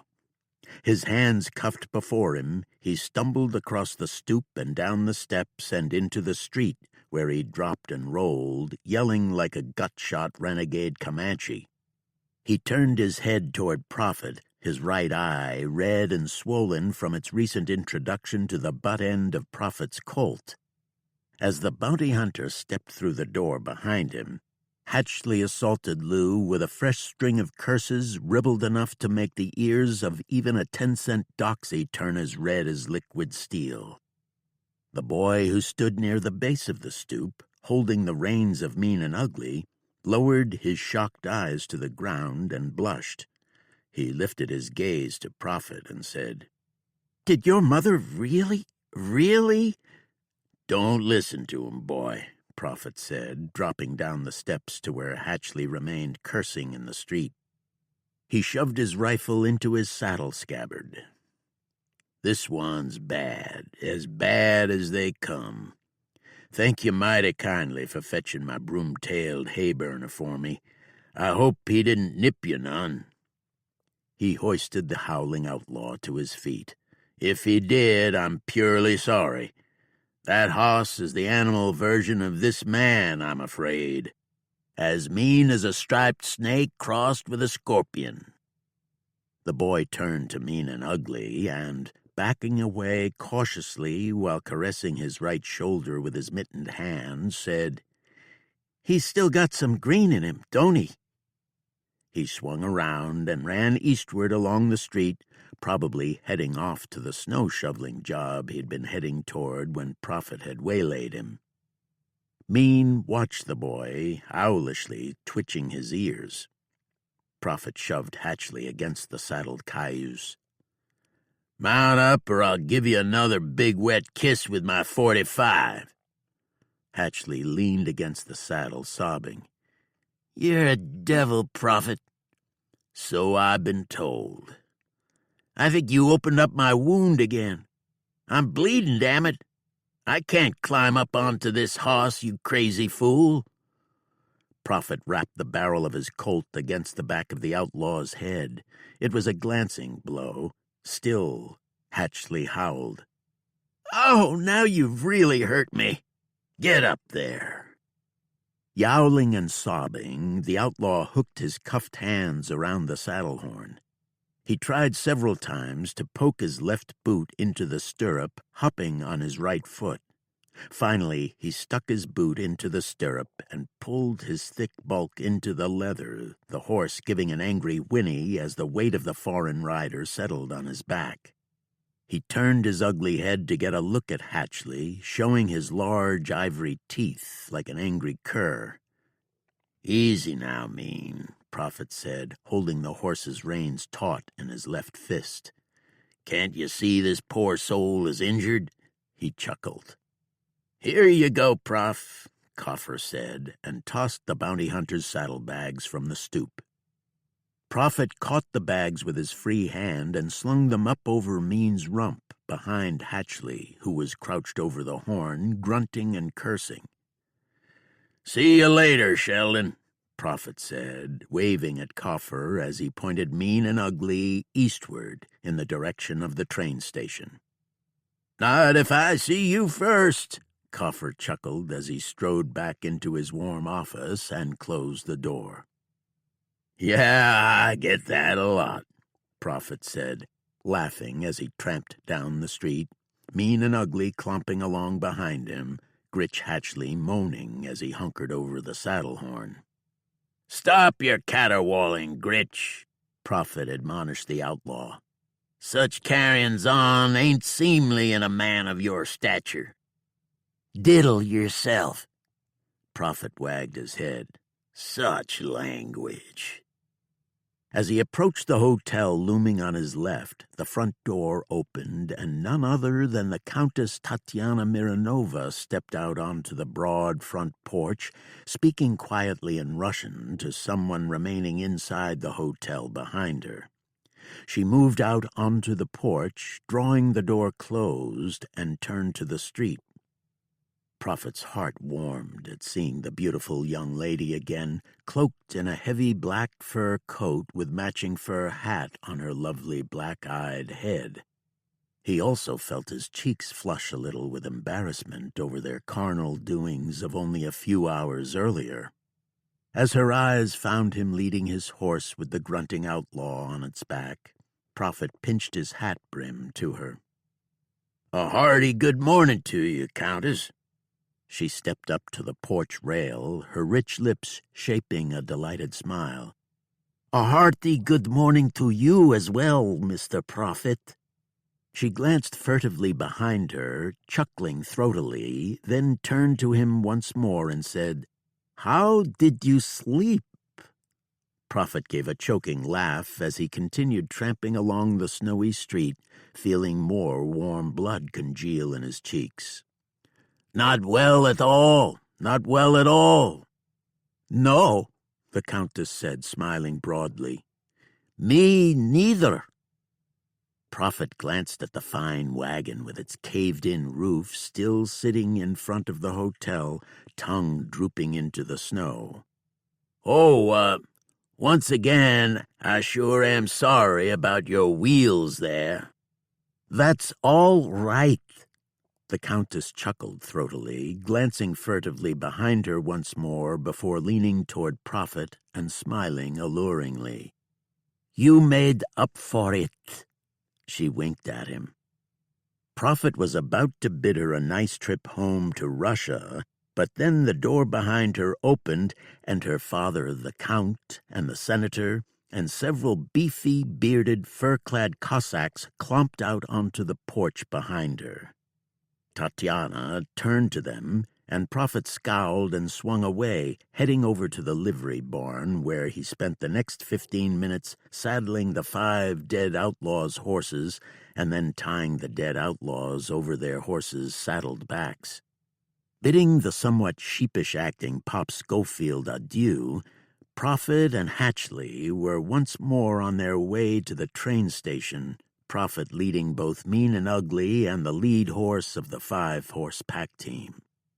As his boots crunched in the new snow, the bounty hunter stared straight west toward the wooden depot building that sat roughly 200 yards from the edge of Indian Butte, the tracks curving toward it from over Prophet's left shoulder along the south edge of the town, to curve away again on his right, heading southwest toward Bismarck. The station appeared little more than a small brown box from this distance, with the dark caterpillar of the train itself slouched on its far side. A finger of gray smoke rose from the stovepipe poking up from the station's shake-shingled roof. Darker smoke unfurled from the diamond-shaped stack of the black iron locomotive sitting ahead of the tender car. Apparently, the engineer and fireman were heating up the boiler in anticipation of the journey south. South. Oh, what a lovely word. Ahead, several horses and men were gathered near a couple of winter-naked trees along the trail between the town and the train station, in a swale in the otherwise featureless prairie. One of the men was crouched slightly forward, like a photographer over his camera. But then Prophet saw the man wasn't taking a photograph. No, he was crouched over what appeared to be a rifle mounted on a tripod, its barrel aimed north to Prophet's right. Judging by his diminutive stature and garish attire, the man crouched over the rifle appeared to be the senator's foppish son, Rodney. Prophet could hear Rodney speaking to the others gathered around him, for sounds carried well in the crisp, infernally cold post-storm air. Besides, Rodney's voice was raised. He was boasting about his prized sporting rifle to the Russians and his assistant, Leo, gathered around him, admiring the long-barreled, fancily carved piece bristling atop its brass tripod. As the bounty hunter continued striding forward, Mean and Ugly matching his stride, Hatchley groaning atop the horse's back, Rodney crouched over the rifle again. The others stepped slightly back from Rodney and the gun, tensing slightly, staring off toward the northwest in expectant anticipation. Flames stabbed from the big rifle's maw. The long gun bucked against the dandy's right shoulder. The report reached Prophet's ears a second later, a loud belching report that reverberated in the cold air, the echoes caroming over the town, gradually fading. Rodney fired the heavy gun again. Again the report rocketed over the prairie and the town, sounding like a near thunderclap. Turning the rifle on its swivel and working the trigger guard cocking mechanism, ejecting the spent cartridge and seating fresh, the senator's son picked out another target through the sight poking up in front of the rifle's silver breech. He fired again, reloaded, fired again, reloaded, and fired yet again, the heavy thundering, echoing booms causing Mean and Ugly to arch his neck and tail, snorting apprehensively. The 5 pack horses didn't like the racket much either. They whickered and pranced, the lead horse tugging on its reins in Prophet's hand. "Easy, fellas," Prophet said, keeping a firm hand on the lines, not breaking stride. "It's just the Nancy boy showing off for the Russians. Next, they'll be breaking out the rulers and dropping their pants." He snorted at that. The men clumped under the winter-naked cottonwoods were 100 yards from Prophet now. Rodney was clad in pale, fringed, Indian-beaded buckskins, complete with broad-brimmed buckskin hat with an Indian-beaded band. He stepped away from the rifle and swung his head this way and that, grinning, crowing to his friends about his German-made, custom-built Scheutzen sporting rifle bored in the .56 caliber and accurate in the hands of an expert marksman, of course, up to 500 yards. The others stood around, smoking cigars, some drinking from silver flasks, looking impressed. As Rodney's head turned toward Prophet, the priggish fop suddenly fell silent. He stared toward the bounty hunter for a few seconds. He grinned, his lips stretching back to show the white line of his teeth against the plump pink paleness of his face beneath the outlandish buckskin hat. His entire costume was like something out of a silly Wild West traveling show. Rodney said something to the others too quietly for Prophet to hear. Whatever he'd said, it struck the other men's funny bones. They all turned toward Prophet and laughed. Rodney stepped up to the rifle again. He swung the gun around on its swivel, which chirped like a bird in the cold air. Prophet felt a tingling in his chest when he saw that the rifle's slender, dark maw was aimed directly at him. Leastways, it appeared to be aimed at him. Nah, couldn't be.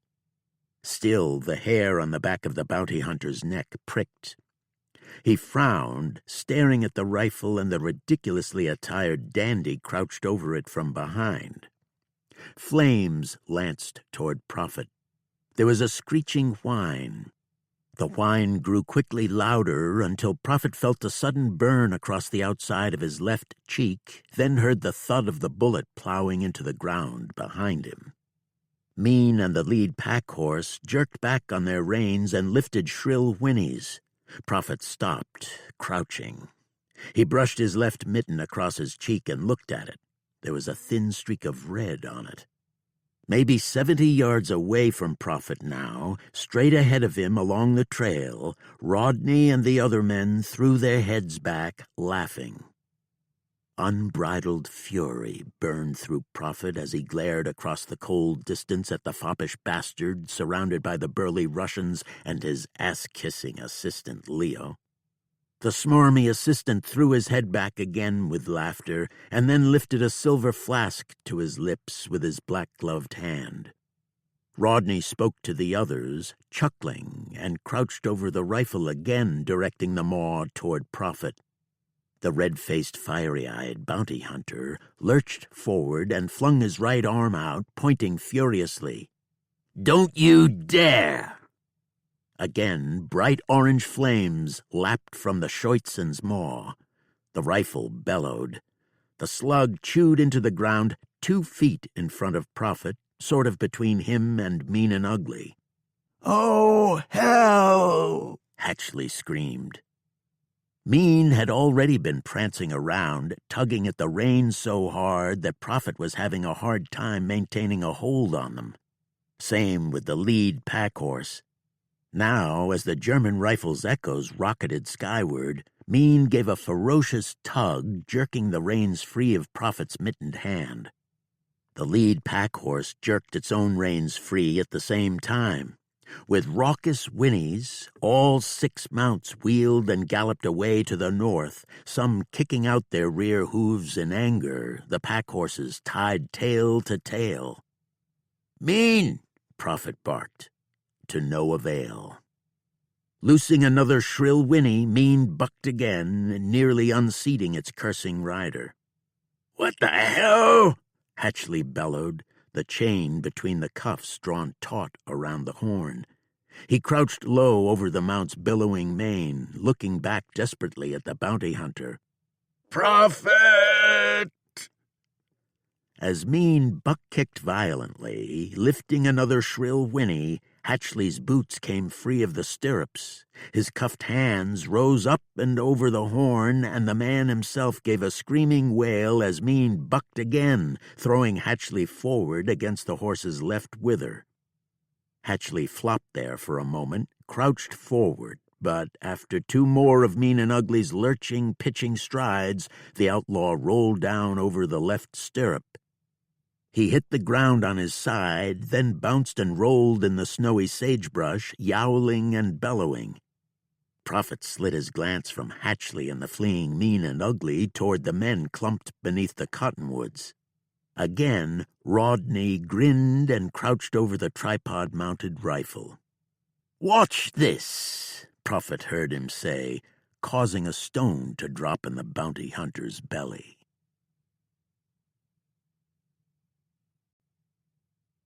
Chapter 28. Tony screamed again and lurched back against the back bar shelves, closing a hand over her mouth in shock at the sight of Morris Tutwiler lying dead on the floor near the stairway, in nearly the same spot that Del Rainey had died. The hatchet angled up out of the big barman's back. "Christ almighty," said one of the drummers in a hushed tone of awe. All three drummers stood at their table, eyes bright from drink, mouths drawn wide in horror. The two hard-eyed market hunters, Mose and Nasty Ralph, had been standing at their own table near the bar ever since Louisa had trimmed Ray Vink's wick.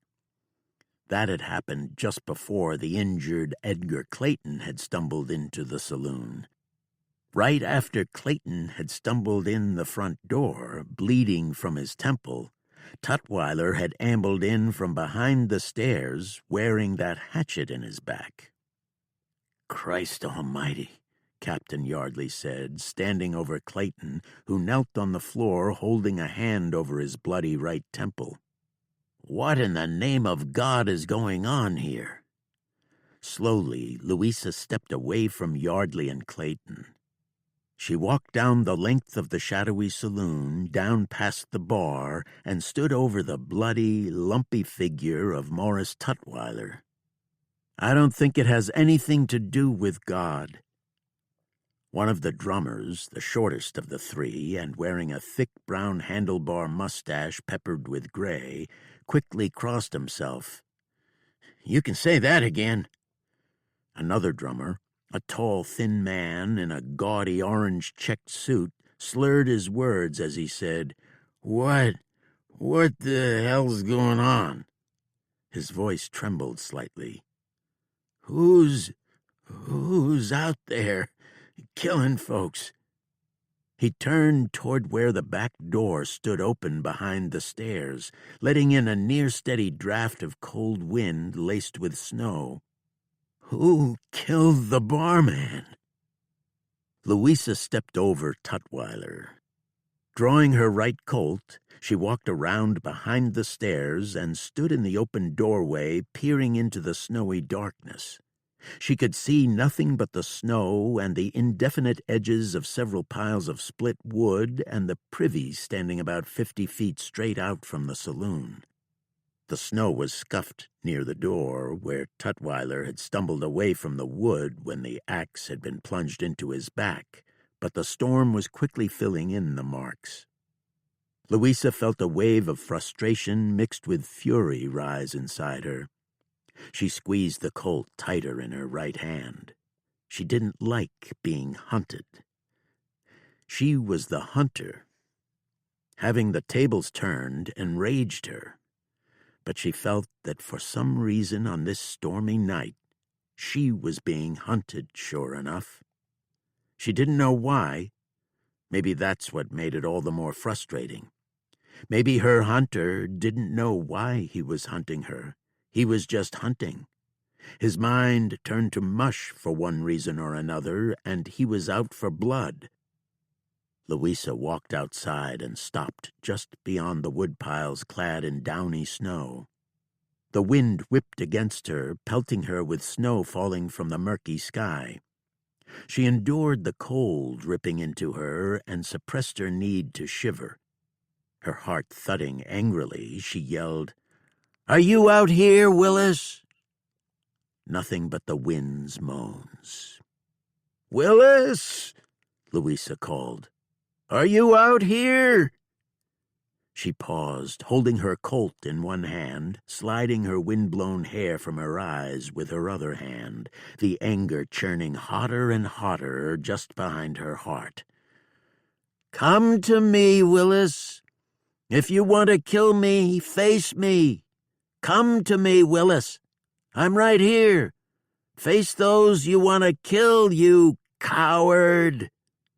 She screamed that last. A hand closed over her shoulder. Louisa whipped around, clicking the Colt's hammer back and tightening her finger over the trigger. A tall, dark figure stood before her 2 feet away. Louisa's Colt was aimed at a gold button of the dark blue cavalry tunic showing between the flaps of an open bear coat. Yardley jerked his hands up, palms out, in surrender. "You almost got a bullet through your heart, Captain," Louisa shouted above the wind. "I came out here to talk some sense into you. This Willis character is off his nut. He's crazy. I know you're frustrated, but you can't call him in like a wild turkey. Get the hell away from me." Louisa brushed past him and, holstering her revolver, walked back into the saloon. As Yardley came in behind her, she swung back toward him, the fire of rage in her eyes. "Do me a favor, Captain. Mind your own business from now on. You might think what other women do concerns you, but what I do concerns only myself. No one looks after me. You pull another stunt like that, I won't fail to bury a blue whistler in your guts." Louisa turned and strode back along the stairs and into the saloon. All eyes were on her. Everyone in the room had heard her hand the captain his proverbial hat. She stepped over Tutwiler again and walked up past the bar on her left and the 3 gamblers on her right. Mose and Nasty Ralph stared at her from over Vink's body still laid out on their table. Tony stared at Louisa from behind the bar. The redhead was in the same place she'd been when Louisa had gone out the back door. Tony's eyes were wide with shock, her cheeks pale. She had one arm crossed on her chest. She had the other hand raised to her mouth and was nervously fingering her bottom lip. Mrs. Emery sat in the brocade armchair at Louisa's table. She was slumped forward over her tea mug, elbows on the table, kneading her temples with the heels of her hands. Edgar Clayton sat at his table, just beyond the 2 market hunters. He'd gotten himself a fresh bottle and, one eye on Louisa, was just then pouring himself a fresh drink. The blood on his right temple had congealed. The only other man in the room, the Sundown doctor, who apparently did double duty as the town drunk, sat alone on the far side of the bar, staring over his table littered with 2 empty bottles, a shot glass, and a beer glass, just staring toward the dark windows beyond which the wind howled and against which the snow blew. Louisa dragged a chair out from Clayton's table and slacked into it. Leaning forward, crossing her arms on the table, she turned to the rancher. "Did you run into Willis?" Clayton threw back half a shot of whiskey and nodded. "He ran into me, more like. The wind was blowing. Mighty dark out there. I must have come up on him and didn't see him. Don't think he saw me till I near ran into him. He swung around sudden-like and hit me with the handle of his axe. I dropped my rifle and ran before he could lay the blade into me. He chased me for a ways, but he gave up fast." He took another smaller sip of his drink and said, "I think he was heading this way." "Where was he when you ran into him?" Clayton tossed his head. 2, maybe 3 buildings to the north. in a break between Ed Lander's old barn and the barber's boarded-up shop. I was purty dazed. Took me a few minutes to get my wits about me. When I did, I went back for my rifle, then came back here. He must have been out back just when I was coming in the front and buried his axe in Morris's back." Clayton showed his teeth like an angry dog and shook his head. "Crazy devil! Crazy bloodthirsty devil!" Big Nasty Ralph hipped around in his chair to regard Clayton over his shoulder, scrunching up his big meaty face. "Who is this Ramsey Willis fella, anyways? What the hell's his problem, murdering folks with an axe and such?" "Worked for me," Clayton said, throwing the last of his whiskey back, then leaning forward again to stare down at his table with his rheumy, angry eyes. "For 2 years. Lived in a room off the back of our cabin, Rose's and mine. Quiet man. Hey, wasn't there a Rose who worked here?" Nasty Ralph interrupted Clayton. "Why, sure there was.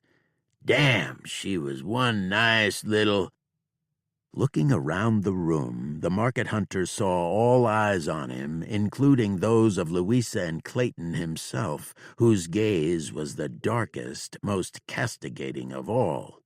Even the town drunk doctor was staring at Nasty Ralph.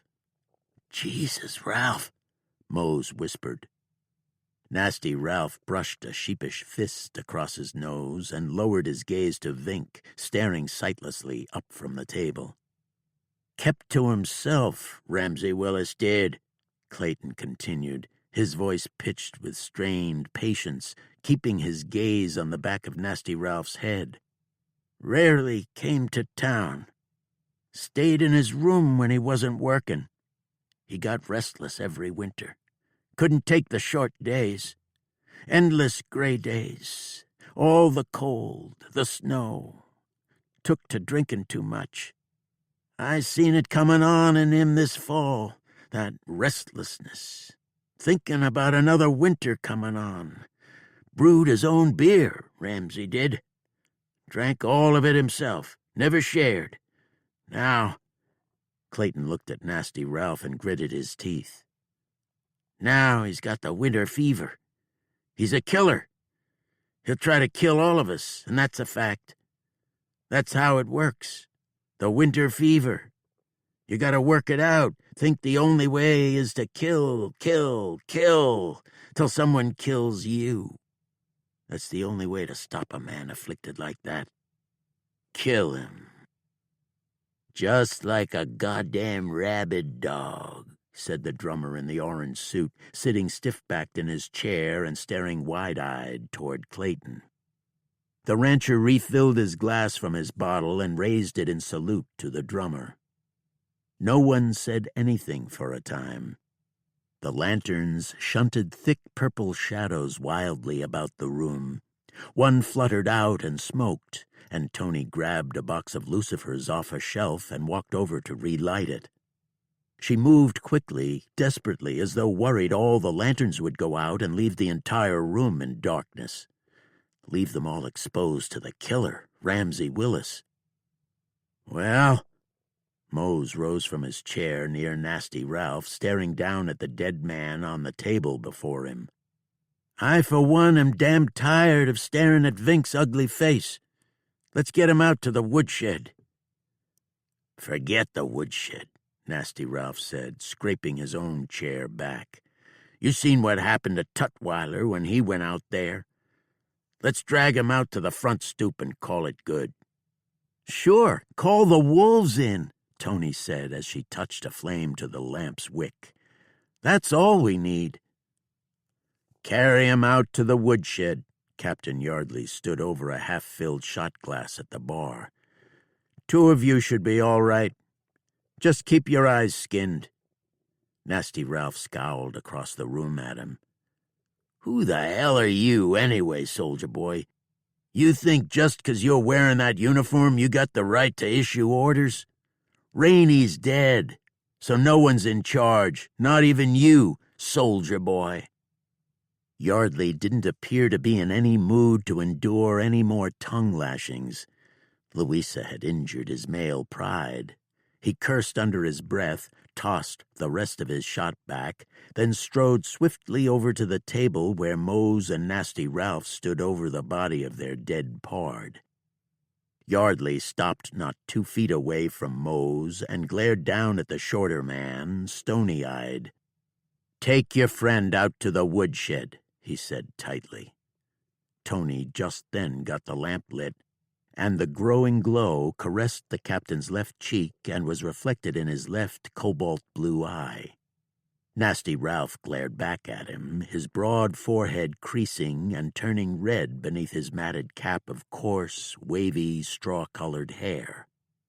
Mose sidled up to Nasty Ralph, nudged his arm. "Stand down, Ralph. We got enough trouble. Let's take Vink outside. We'll be all right. We got our guns. We'll be just fine. We see that crazy bastard, we'll blow his lights out." Still glaring up at Yardley, Ralph said, "Don't ever push me like that again, soldier boy. I don't take orders from no soldiers." Yardley glanced at Louisa sitting at the table with Clayton almost directly behind Nasty Ralph, then flushed a little with embarrassment. He strode back to the bar where his bottle and empty shot glass were waiting for him. As Nasty Ralph and Mose began back and bellying their dead friend off the table, Louisa rose from her chair and buttoned her coat. "I'll ride shotgun," she told the market hunters.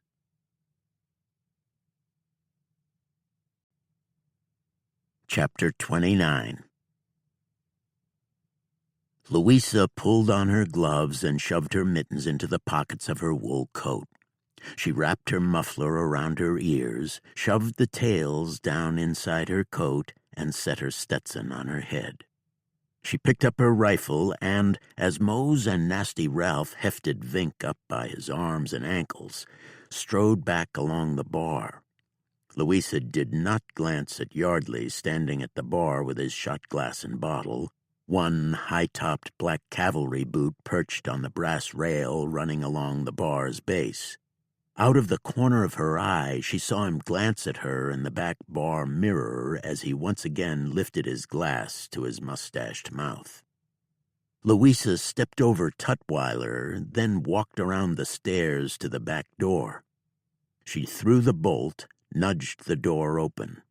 The wind caught it and slammed it back against the saloon's rear wall with a loud bang that made both Mose and Nasty Ralph jerk with starts behind her.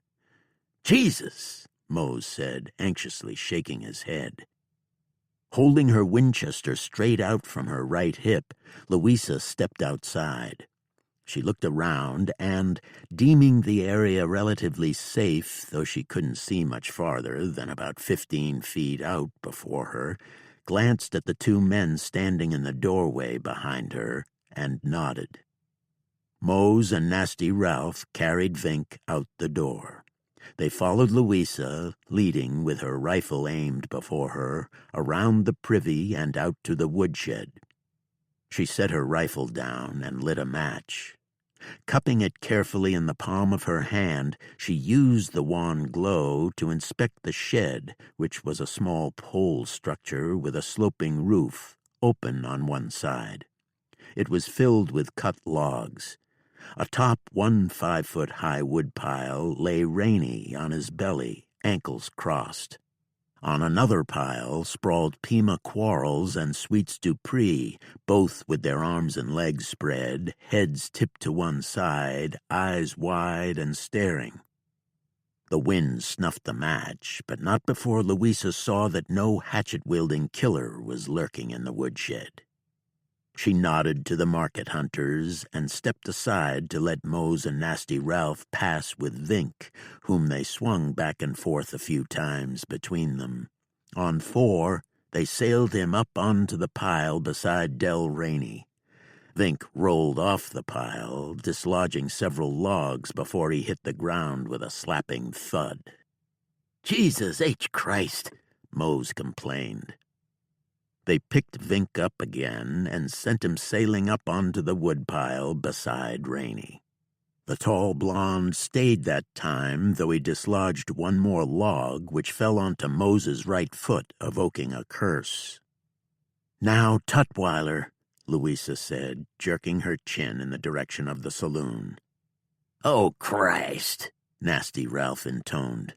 "We're not undertakers." "Now, Tutwiler," Louisa repeated, more firmly, flexing her hand around the neck of her Winchester. When Mose and Nasty Ralph had hauled the big barman out from the saloon and deposited him in the woodshed with the other cadavers, Mose turned to Louisa and said, "Happy now?" He and Nasty Ralph stomped back toward the saloon. Louisa remained outside the woodshed, holding her rifle on her shoulder, looking around through the blowing tendrils of her blonde hair.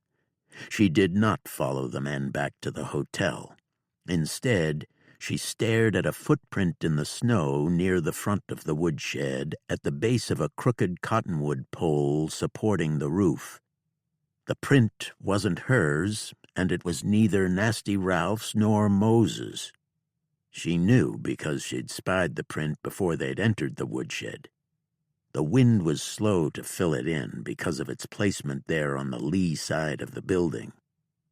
Now she looked around and found another print on the leeward side of a shrub straight out from the shed, maybe 15 feet to the south. The wind was gradually filling it in.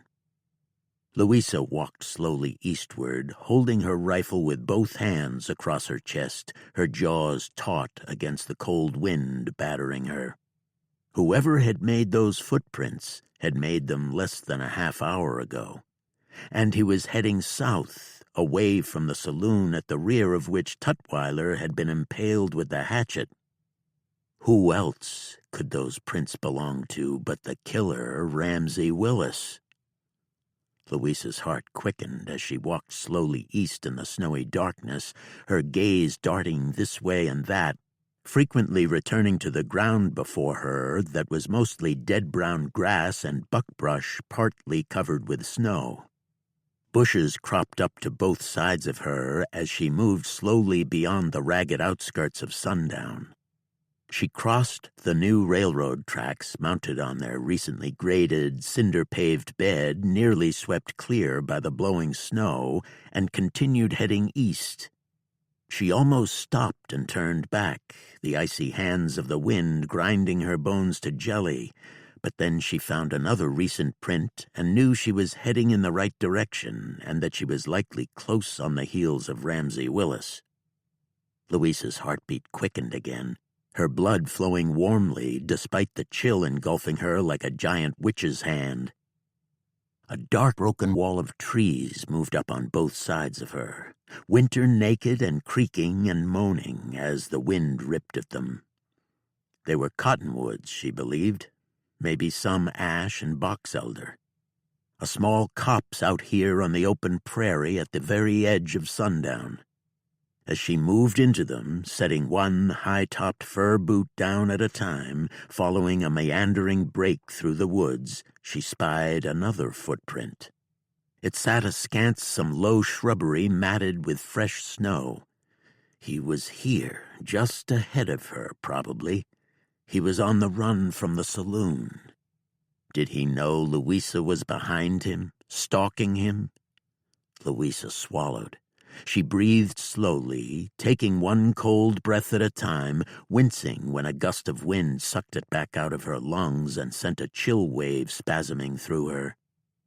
She stepped over a deadfall tree blocking her path, noting where snow had been brushed off it recently by her quarry when he, too, had hiked a leg over the fallen cottonwood, likely putting a hand down to support himself like Louisa did now, removing her right hand for a moment from her Winchester's neck. A rifle-like crack sounded beneath the wind. Louisa set her left boot down with a start on the opposite side of the deadfall, quickly returning her right hand to her Winchester. She clenched as she waited for a bullet, but then she saw a branch tumbling downward in the darkness just ahead of her and to her right. She swallowed, drew a slow breath. Only a branch broken by the wind, falling from a wind-battered tree. It crashed with a muffled thud in the brush. Louisa continued forward, sliding her gaze across the dark woods around her, keeping one eye skinned on the ground, looking for more prints left by her quarry. A stab of flames flashed red-orange ahead and on her left. She felt the heat of the bullets passing just off her right cheek. At the same time, the hiccuping report of the rifle reached her ears. She gasped and threw herself to the ground laced with layers of bent snowy brush and rolled to her left toward the cover of another blowdown angling before her. Icy snow slithered down beneath her coat collar, and she gritted her teeth against it. Another stab of orange flames in the murky darkness ahead of her, maybe 20 feet away. The wind muffled the thud of the bullet slamming into the blowdown. Snow and wood slivers sprayed. Louisa rose to a knee and rammed the Winchester against her right shoulder. The rifle bucked as she squeezed the trigger, aiming toward where she'd seen the flash of her quarry's rifle. The Winchester belched again, briefly relieving the darkness with its red-orange flash. She fired 2 more rounds, one after the other, then, ejecting the last smoking cartridge and pumping a fresh one into the action, she rolled quickly to her left, knowing that if she'd missed her target, the shooter would track her by her own gun flashes. She couldn't roll far. A nest of shrubs growing up around a stout trunk blocked her way. She lay on her left side, staying as low as possible, holding her Winchester in both hands up close against her, trying to make a small target.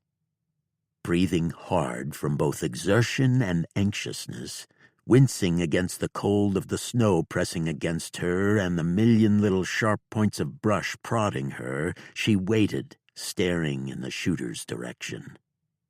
She lay there for nearly 2 full minutes, seeing only murky, snow-laced darkness before her, hearing only the wind's relentless moaning and groaning and the agonized creaking of the battered brush and tree limbs.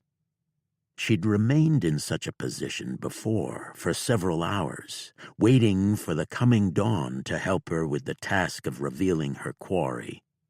She couldn't remain here all night, however. She probably couldn't stay out here another hour, or she'd freeze to death. She drew her legs up beneath her and, using the butt of her rifle pressed against the brushy ground, slowly pushed and hoisted herself to a standing position. She suppressed the urge to shiver against the cold snow clinging to her, the stuff that had slithered down her back melting with the contact of her bare skin, causing frigid rivulets to roll down along her spine and into the waistband of her flannel-lined denims, finding the crack between her butt cheeks. She gave a raspy curse. Slowly, she moved ahead through the thick woods, meandering around trees and shrubs, stepping over fallen branches. When she finally made it to where she believed the shooter had fired from, she stopped and looked around. She'd been right. The shooter had been here.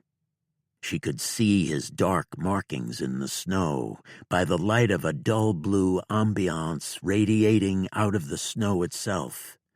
Louisa looked at the scuff marks, trying to pick out a trail. She stepped quietly straight south of the tree behind which the killer had fired, her eyes scanning the uneven, snowy ground. Several split logs lay in a loose pile before her. She towed one of the logs, frowning down at it. Firewood? A faint shadow slid across the snow to her right. A breath that was part grunt sounded behind her. Louisa whipped around, glimpsing a man-shaped shadow before her and seeing something that might have been a swinging axe angling toward her from what was now her left. She fired the Winchester, the rifle bucking and flashing and belching a wink before the thing swinging toward her plowed into her left temple. "Oh!"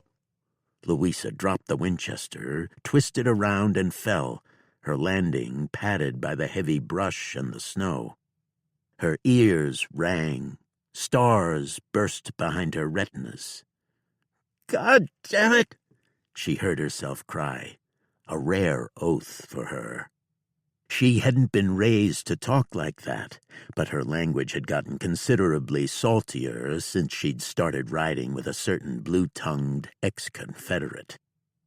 Gritting her teeth against the gnawing pain in her head, she rolled onto her back and pushed up onto her butt in time to see the man who'd wielded the club stumbling backward, both hands pressed to his chest over his heart. He grunted as he continued stumbling backward, then, getting his boots caught in a tangle of barely covered brush, he fell on his butt. He sat there grunting, writhing, and kicking his legs. Louisa looked around for her rifle. Not seeing it immediately, she jerked up the right flap of her coat and shucked her right-hand Colt from its holster. Aiming the big popper straight out in front of her, she clicked the hammer back. The man before her was winding down like a top, his grunts growing more and more strangled. He kicked a few more times, each kick more feeble than the last, then collapsed to lay back down in the brush, hands falling to his sides. His legs quivered a little, and then fell still. Louisa tried to heave herself to her feet, but fell back to her butt, clamping her left hand to her temple from which she could feel blood trickling. The blow had dazed her, made her dizzy and a little sick to her stomach.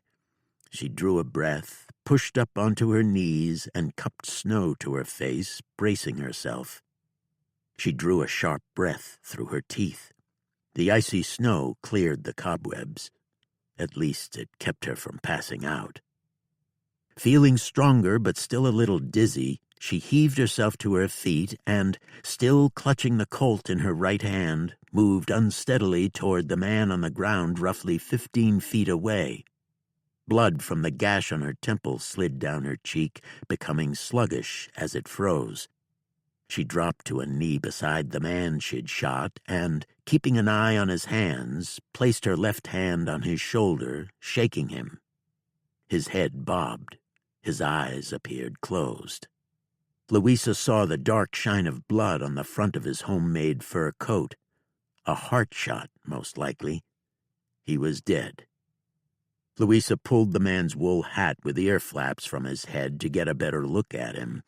His face was blunt, with a short, broad nose. There was nothing striking about his features, nothing that set him apart from a million other men. Several days' worth of sandy stubble spiked his cheeks. There were maybe a few streaks of gray in his straight brown hair, which hung down a short ways over his ears. He appeared to be in his middle to late 30s, maybe early 40s. "Ramsey Willis?" A voice called out of the windy darkness. "Louisa?" She recognized Yardley's voice. He'd come looking for her, likely followed her trail.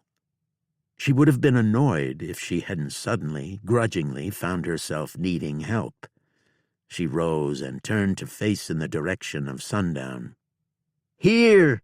she called, trying to lift her voice above the wind. "I'm over here, Captain." She waved her arm so he could see her better in the dark.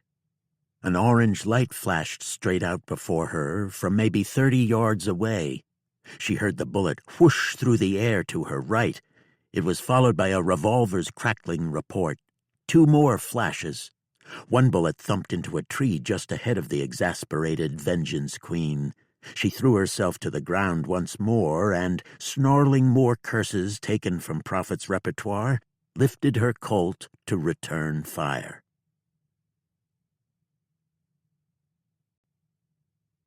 Chapter 30. It's hard not to feel the blood pool in your knees when a rifle is aimed at you, especially a fancy sporting rifle that appeared more than a little accurate and outfitted with a sliding rear sight and mounted on a tripod. Especially when a half-pint devil with a jealous grudge is grinning down the barrel at you.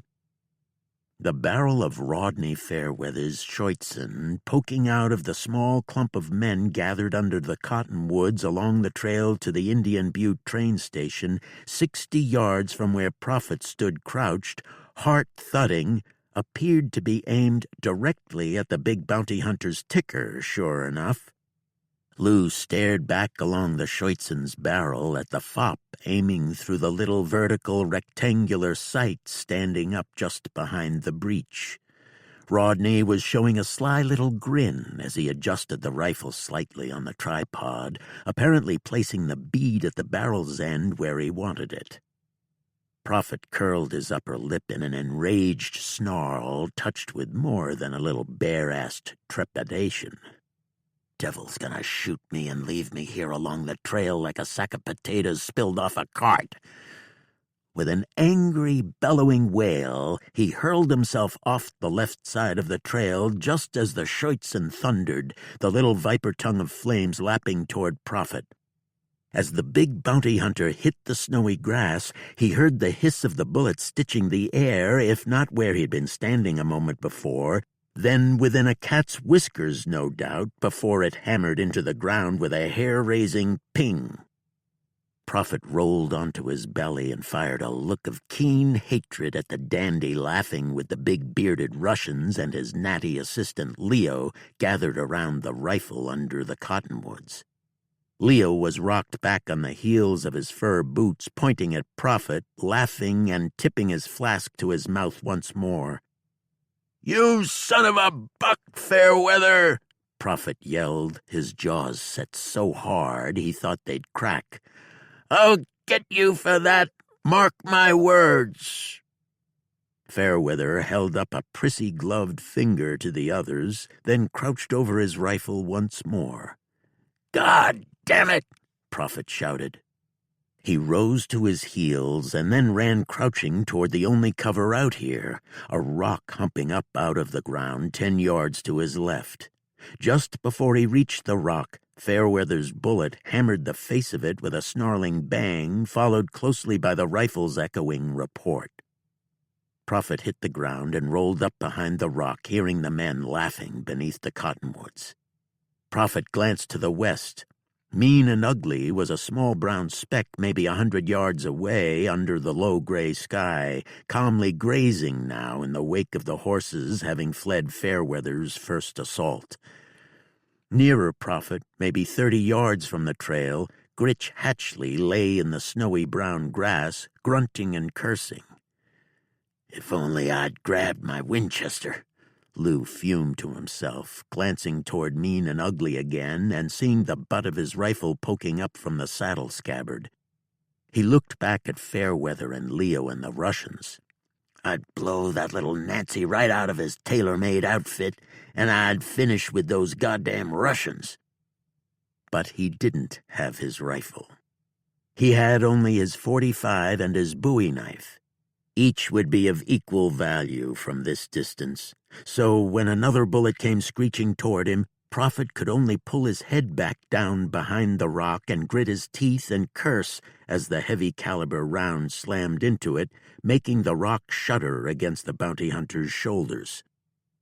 "Go ahead and have your fun, you prissy coward," Prophet raked out, pressing his back taut against the rock. "When you're done, I'm gonna fetch my .73 and shove it so far up your behind you'll—" He let the words die on his tongue. The clatter of a wagon rose. He turned to see a nice 2-seat leather chaise with yellow-spoked wheels rolling along the trail out from Indian Butte.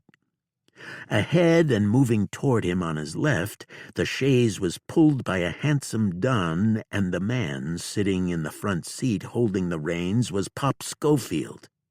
Prophet could tell by the long tangled gray beard and the long blue-gray hair spilling from the ratty bear fur hat to dangle down over the old man's spindly shoulders, clad in a molting bear fur coat. Beside the liveryman on the quilted leather seat was Rodney's father, Senator Wilfred Fairweather. On the second seat, behind the first, sat Count Miranova. Beside him, on Prophet's near side, was the lovely Countess Tatiana.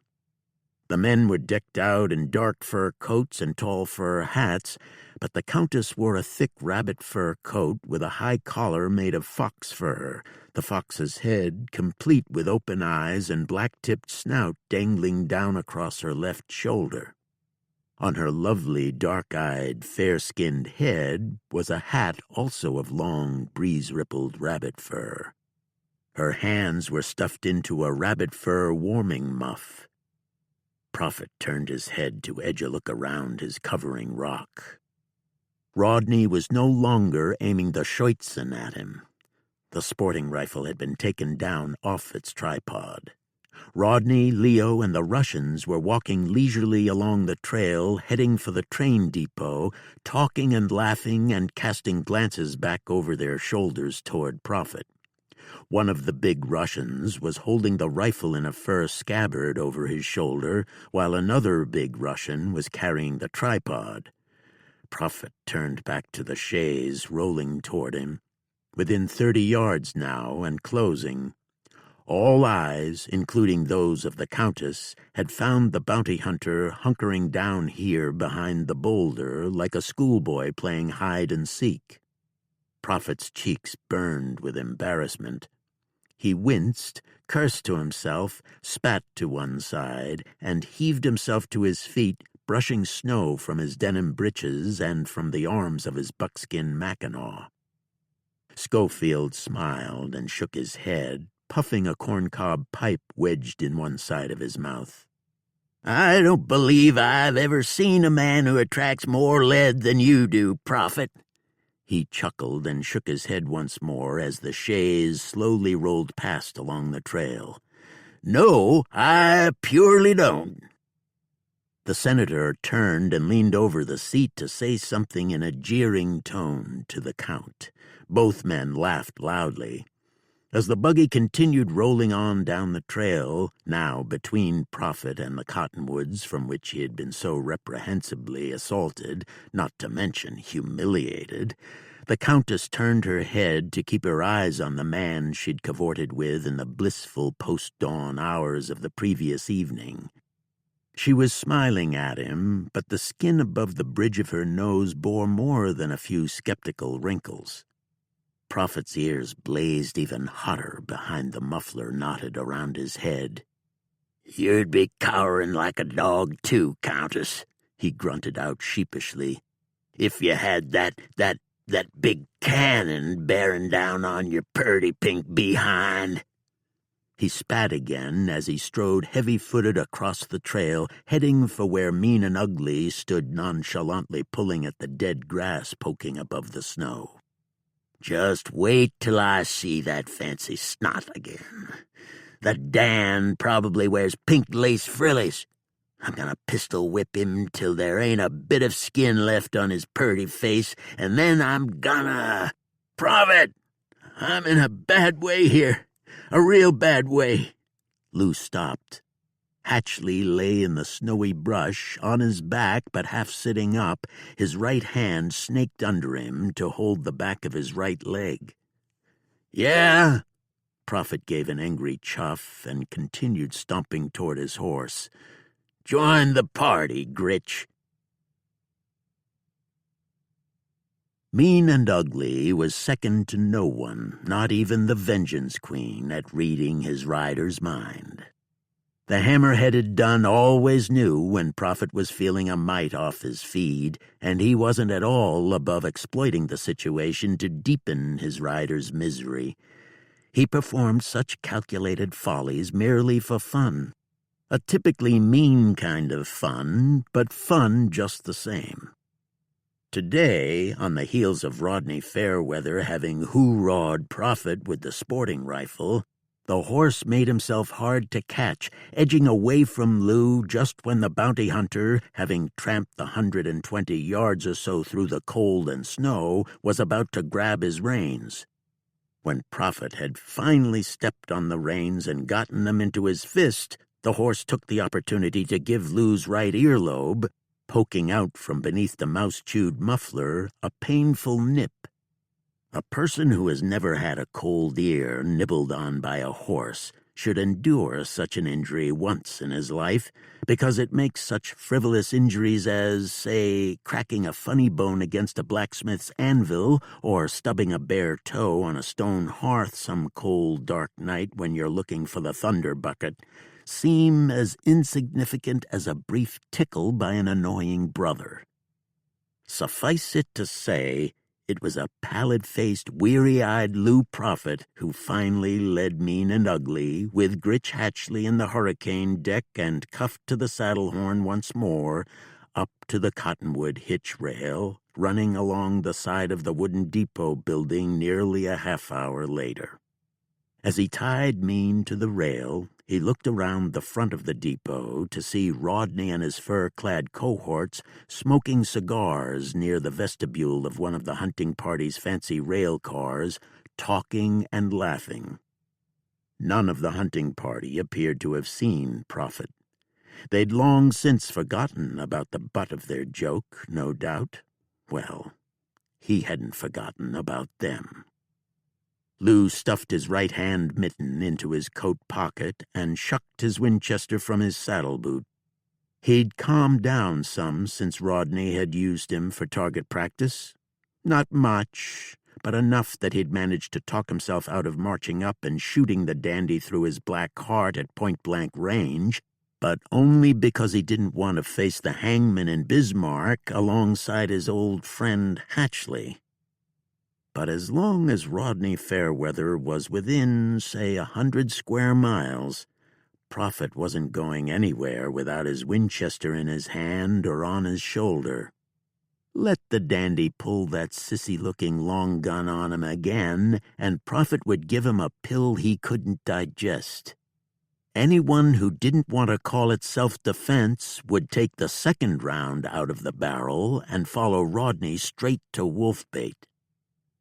Lou snarled at the cussed fop as he stepped up to the front of the depot, leaving Hatchley grunting curses on Mean's back, and pushed through the front door. Inside was all bleak shadows and the smell of wood varnish and cat piss. It was so warm that Prophet thought he'd faint before he made it to the ticket cage behind which a little gray spider of a blue-haired old woman slouched on a low stool, smoking a loosely rolled quirly and stroking the liver-spotted puss on her spindly shoulder. She blinked her brown eyes through the ticket cage at the tall man standing slumped before her, and croaked out, exhaling smoke through wizened nostrils, "You look like you've been rode hard and put up wet, you handsome devil." The cat turned to Prophet and meowed as though in agreement with the spidery woman's assessment. "You don't know the half of it." The woman smiled. At least the lines in the lower half of her face deepened and widened slightly in what appeared to be a smile. "Want a light and sit a spell? Tell me about it. I could dig us out a bottle and we could get to know each other." She gave a slow, lewd blink of her eyes, the lids like moth wings. Prophet chuffed a laugh despite his sour mood, or maybe because it suddenly wasn't so sour anymore. "Now, what makes you think I'm that kind of boy?" She looked him up and down, her dark eyes twinkling with devilish insinuation. "You're a tall son of a buck. My husband was tall." She stuck the quirly between her lips, if the thin pink lines running parallel to her chin were indeed lips, and sucked on the quirly, making the end turn dark orange. She sucked a long draw of the smoke deep into her lungs, held it, and said, "He's long since dead, and I haven't had my toes curled by a tall son of a buck like either of you, and you wouldn't believe how long." Prophet would probably believe it, but he didn't say so, as he didn't want to seem impolite, and he wanted to purchase a ticket each for himself and his prisoner. He took the spidery little woman as someone who could hold a grudge, Discreetly parrying the spidery woman's advances, though his mood was buoyed by the bleak humor of the old woman's brashness, he managed to purchase the tickets. $3.75 apiece, and an extra 50 cents for a stall for Mean and Ugly in the stock car. While the transaction was being made, the chatty little spider informed Prophet that there was only one coach car, as the rest of the combination was taken up by that damned charlatan Fairweather and his fey son, along with them funny-talking foreigners they got up here hunting all the game off this prairie so the rest of us can live off gopher and blackbird pie for the rest of the winter. So far, you and your friend and your hoss will be the only paying passengers. Don't expect a conductor or, for heaven's sake, a porter, 'cause there ain't no such thing on this line, sweetie.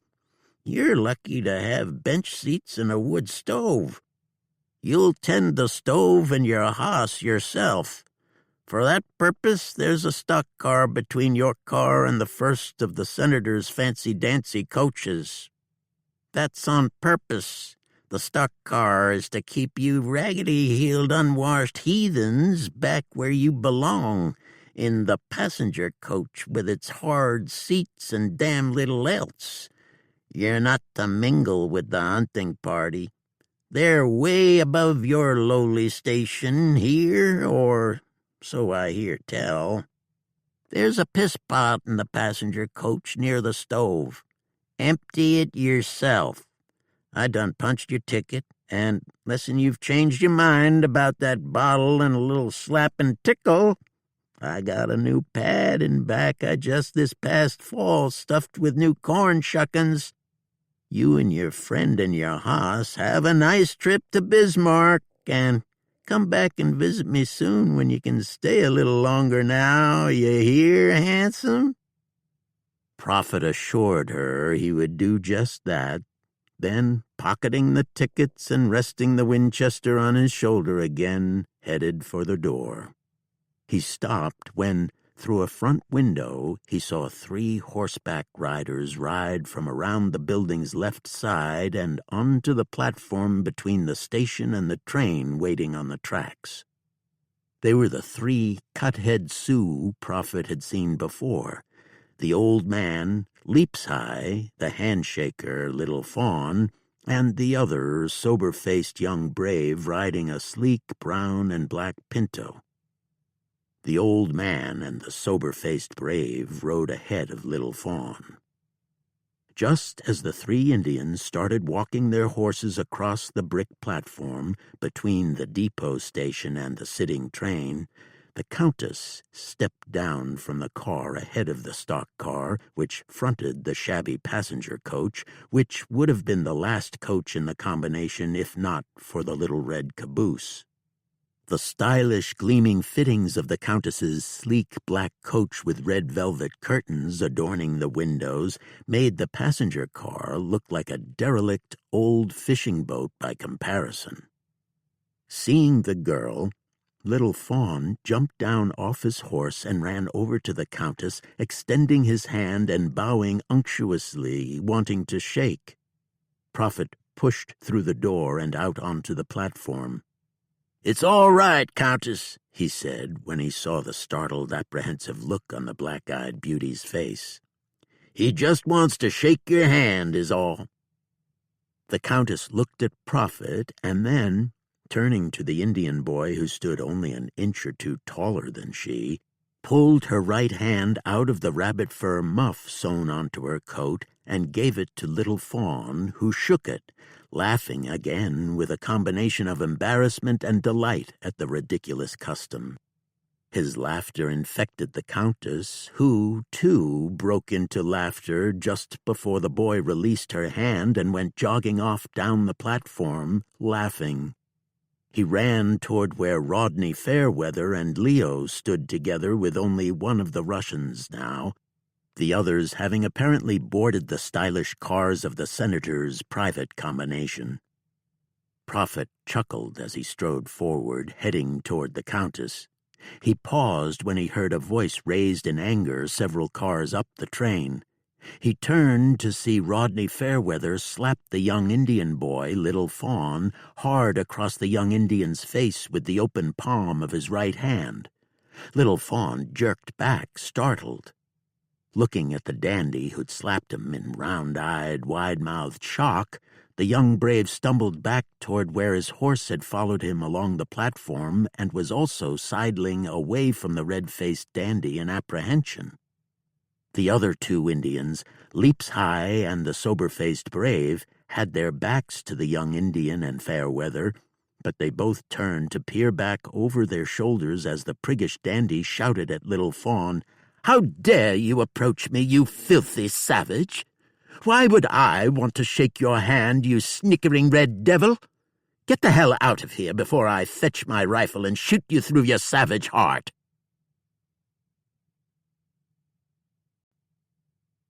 Chapter 31. "That son of a bitch!" Prophet lurched forward, heading toward where Fairweather was still regaling the Indian boy Little Fawn, as the boy leaped expertly up onto his horse and then hurried forward to catch up to the old man and the sour-faced brave, who stared coldly over their shoulders at the raging dandy. "Lou!" the Countess called, grabbing his arm. "Don't!" Prophet stopped, glanced at the Countess staring up at him with pleading in her wide black eyes, then turned to glare up along the train at Rodney. He had no cause to do that. The boy was just wanting to shake his hand. He meant no harm. It was all in fun. "I will admonish him," the Countess insisted. "I will talk to him later. It is not your place. He is, how do you say, full of vim and vigor and very powerful. That little crawdad is a green-toothed, fork-tailed devil." Prophet scrutinized her carefully, suspiciously, canting his head to one side. "Say now, did I hear you two might be getting hitched?" "Hitched?" The Countess threw her head back, frowning. "What do you mean? Hitched to a horse?" No, Prophet chuckled, despite the anger still burning in his ears. "Married, swap vows and such. Walk down the aisle. Don't tell me you're gonna marry up with that." "Yes, we will marry." The Countess dropped her eyes demurely, then lifted her head and regarded the big man bravely. "My father and Rodney's father have gone into business together. My marrying Rodney is, well, as father says, it is my duty.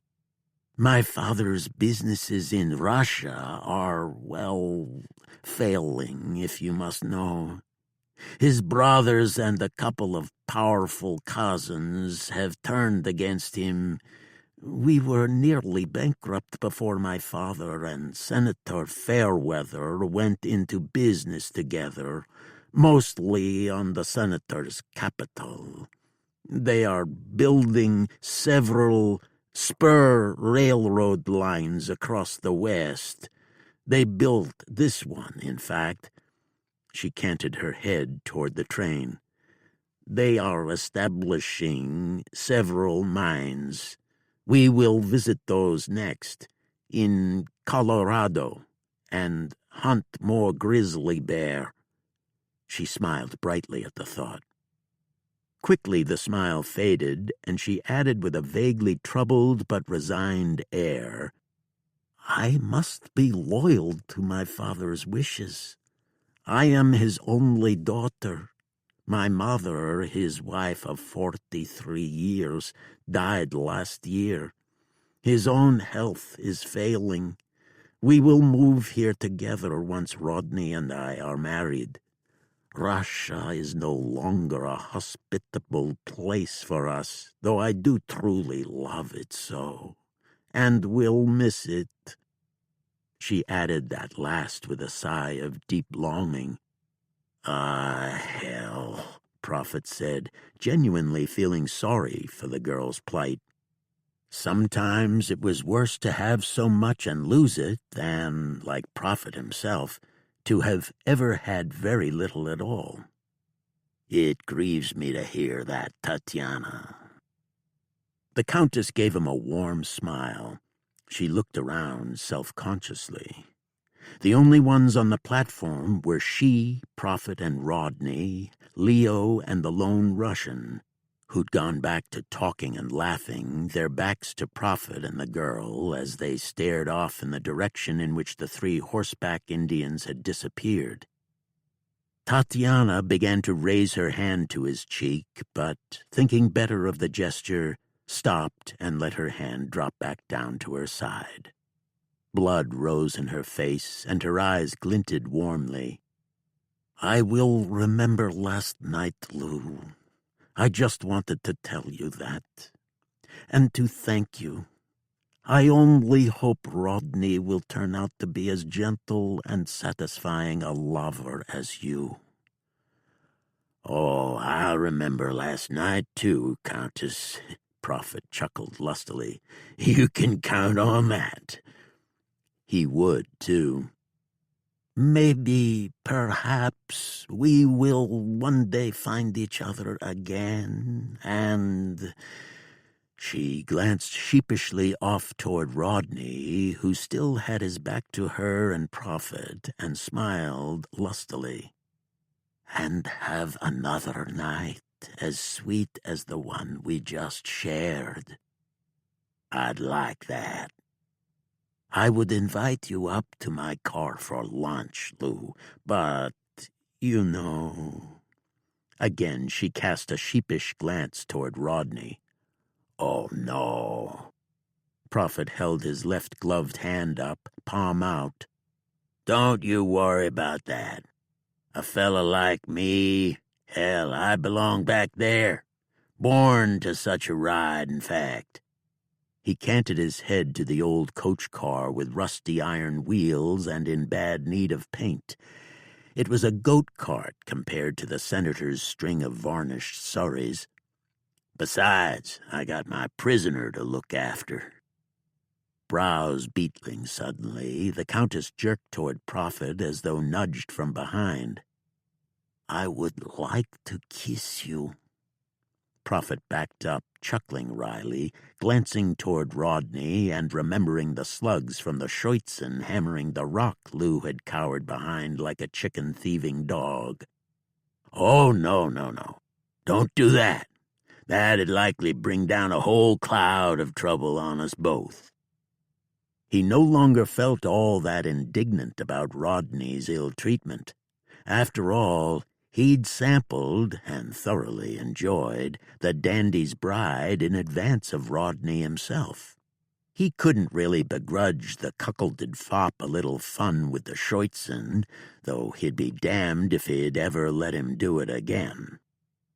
Chuckling fondly at the memories of last night flashing through his brain once more, he stepped back, pinched his hat brim to the lovely young Russian, then turned reluctantly away, regretting that he'd likely never see her again. A frown drew his mouth corners down at the sight of the ugly Gritch Hatchley sitting on Mean and Ugly's back, hunched forward and scowling, lips stretched back from gritted teeth, nostrils flared in anger.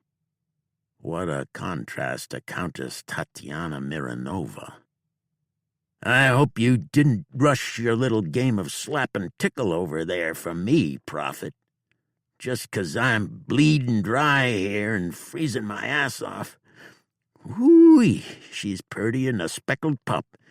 Just as soon as I cut your throat, I'm gonna take her to the dance myself. Sorry to keep you waiting, Gritch." Prophet twisted Mean's reins from the hitch rack and led the horse over to the ugly little gray car used to transport the West's unwashed minions. "I'll have you all warm and cozy in 3 jerks of a horse bell." Hatchley went into another haranguing tirade against the bounty hunter's lineage. Ignoring the man, Prophet dropped Mean's reins onto the snow-dusted cobbles beside the car, then reached up, grabbed the sleeve of Hatchley's coat, and jerked him out of his saddle. "Ow!" the curly wolf cried as he tumbled down the saddle to hit the cobbles with a hard thud. "I didn't deserve that, you scallywag!" He writhed, raising his right knee and hugging his punctured thigh. With effort, Prophet got the wounded, howling outlaw into the car. The car was shabby and dusty, and it stank like an unmucked stable. A distinct sour smell radiated off the coach's sole passenger, who lay sacked out in the first seat at the front of the coach on the right side of the aisle. The man was snoring loudly. The rest of the car was as empty as a Lutheran church on a Friday night. The temperature felt no higher inside than outside. Prophet's and Hatchley's breaths frosted the air around their heads. As Prophet shoved his prisoner down the aisle, the sleeping man came awake with a grunt.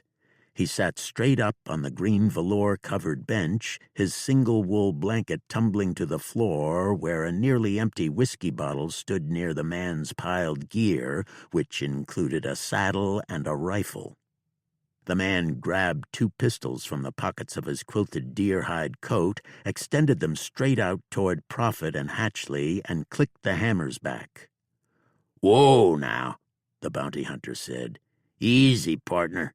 No reason to get your blood up. Just heading for our seats is all." "Jesus," Hatchley said, staring at those 2 Colt Army revolvers and the big dirty hands gripping both walnut grips. The man on the bench stared down the Colt's oiled barrels at Prophet and his prisoner, the alarm in his mud-brown eyes gradually fading. His thick black brows beetled slightly beneath the edge of his soiled and somewhat frayed red stocking cap pulled low on his ruddy forehead. An affable light glazed his eyes. As he depressed both hammers and lowered the hog legs, to Hatchley he said, "Bonjour, mon ami. Je voudrais vous voir ici." Hatchley's own brown eyes widened in surprise. A smile stretched his thick lips back from his scraggly teeth. "Henri! Bonjour, bonjour, Henri! Qu'est-ce qui vous fait sauter de cette façon?" "Canada was getting a little too hot for me." Henri spoke nearly perfect English with only a trace of a French-Canadian accent. He glanced at the silver bracelets adorning Hatchley's wrists. "What's with those?" He slid his scowling gaze to Prophet. "It got a little too hot for me down here," Hatchley said with a fateful sigh. "You two know each other, I take it." Prophet glanced at Henri's Colts, which the Canadian now rested slack in his lap. "Henri Chambeau," Hatchley said, canting his head toward Prophet. "Meet Lou Prophet, bounty hunter. Lou, meet my old friend Henri. We go back a ways, me and Henri do." "Bounty hunter, huh?" Henri said, wrinkling one nostril distastefully. Then he shrugged. "Well, I reckon we all have to make a living some damn way, eh, mon ami? Couldn't have put it better myself. Now, while I hate to break up this happy reunion, I gotta get my prisoner situated and my horse tended before the train pulls out." Prophet glanced once more at the pistols he was glad to see still resting, hammers down, on Henri's lap, then shoved Hatchley on down the aisle. Following his prisoner, Prophet glanced over his shoulder several times, keeping an eye on Henri Chambeau, who wore a patchy black beard over his broad face, cleaved by an enormous hooked nose. Chambeau smiled over the sea of velour-covered seats at Prophet, his close-set eyes vaguely mocking, enjoying the bounty hunter's discomfort. "Christ, it's cold in here," Prophet said to Henri, shoving his prisoner down on a bench seat near the potbelly stove which squatted in the middle of the car, its tin chimney poking straight up through the roof. Did you ever think about building a fire? Henri shook his head. I didn't need one. He reached down, then raised the bottle in the air above his head. I had this. He took a pull from the bottle, then set the whiskey back down on the floor. He smacked his lips, yawned, and dropped back down out of sight. Soon, as Prophet cuffed Hatchley's wrists behind the man's back and around a strap of the iron seat frame, the Canadian began snoring again loudly. This ain't one bit comfortable, Hatchley complained, leaning forward and straining against the cuffs pinning his wrists behind his back. He gritted his teeth at Prophet. You expect me to ride all the way to Bismarck trussed up like this? I'm sorry you're not comfortable, Gritch. Purely I am, Prophet said, dropping to a knee beside a corrugated tin wash tub sitting beside the stove. The tub was filled with split firewood. But there's a whole lot more people out there you made a whole lot less comfortable than you are here this morning. And looky here now. I'm even gonna build you a fire to keep you nice and warm. When he'd laid feather sticks and wadded up newspapers inside the stove, he scratched a lucifer to life on the stove door and cast a hard, ironic look at his prisoner. Gonna keep you nice and warm and ready for the hangman. We want you dancing real good when they drop you through the trap door. Give the good folks of Bismarck some good old-fashioned entertainment there on Main Street. Hatchley spat a wad of phlegm through the open stove door, making the fledgling flame smoke. Yeah, well, the joke's gonna be on you. That tumble I took from your cayuse opened me up again. I'm liable to be all bled out by the time I reach Bismarck. You're gonna cheat the hangman. Prophet shoved more kindling into the stove, breaking the longer sticks in his hands. We don't have far. A couple hours is all. First thing after we pull into town, I'll hustle you up the best sawbones in the county. He shoved several good-sized split pine logs into the stove, then closed the door and latched it. Not gonna make it. Prophet brushed his hands off on his denims and turned to his prisoner. You aren't? We aren't. Hatchley dipped his chin to indicate the window facing the open prairie. Look at that. Damn near impossible to see. Prophet turned to look out the window. Hatchley hadn't been gilding the lily. Snow was once again falling out of a hazy purple sky hovering low over the train. The cottony flakes were falling at a 45-degree angle, the wind pelting them against the side of the passenger coach like sand. Well, I'll be damned. Where in the hell did that come from? It was clear as a bell just a few minutes ago. That's the way it does here. Clear as a bell 1 minute, then a clipper rolls in from Canada, and Katie bar the door. Hatchley nodded at the window again. That's serious business out there. Butte country just south of here. The wind's gonna pile that snow up over the tracks on the back sides of them buttes, and we'll be stuck up to the windows. Happens all the time. By the time we're dug out, I'll be gone. Hatchley sank back against his seat and shook his head, long greasy hair dancing over and around his dark eyes. Kilt by a little Meskin doxy in Dakota, middle of winter. Ain't fair. He shook his head again. Just ain't fair. A man like me, going out like this, hands cuffed behind his back, ain't dignified. He scowled up at Prophet. Ain't fair. Now, Gritch, rest easy, old son. Save your strength. Prophet started striding toward the coach's front door. He had to get Mean and Ugly aboard the stock car. You got any whiskey? Prophet paused, glanced back at the prisoner, who appeared near tears with dejection. Sure, I got whiskey.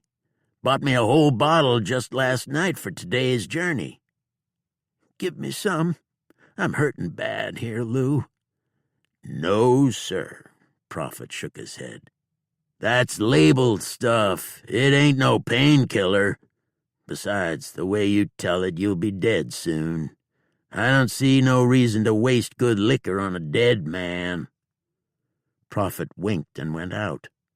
Despite the wind that had kicked up outside, blowing the snow around violently, he could hear his prisoner cussing him at the tops of his lungs.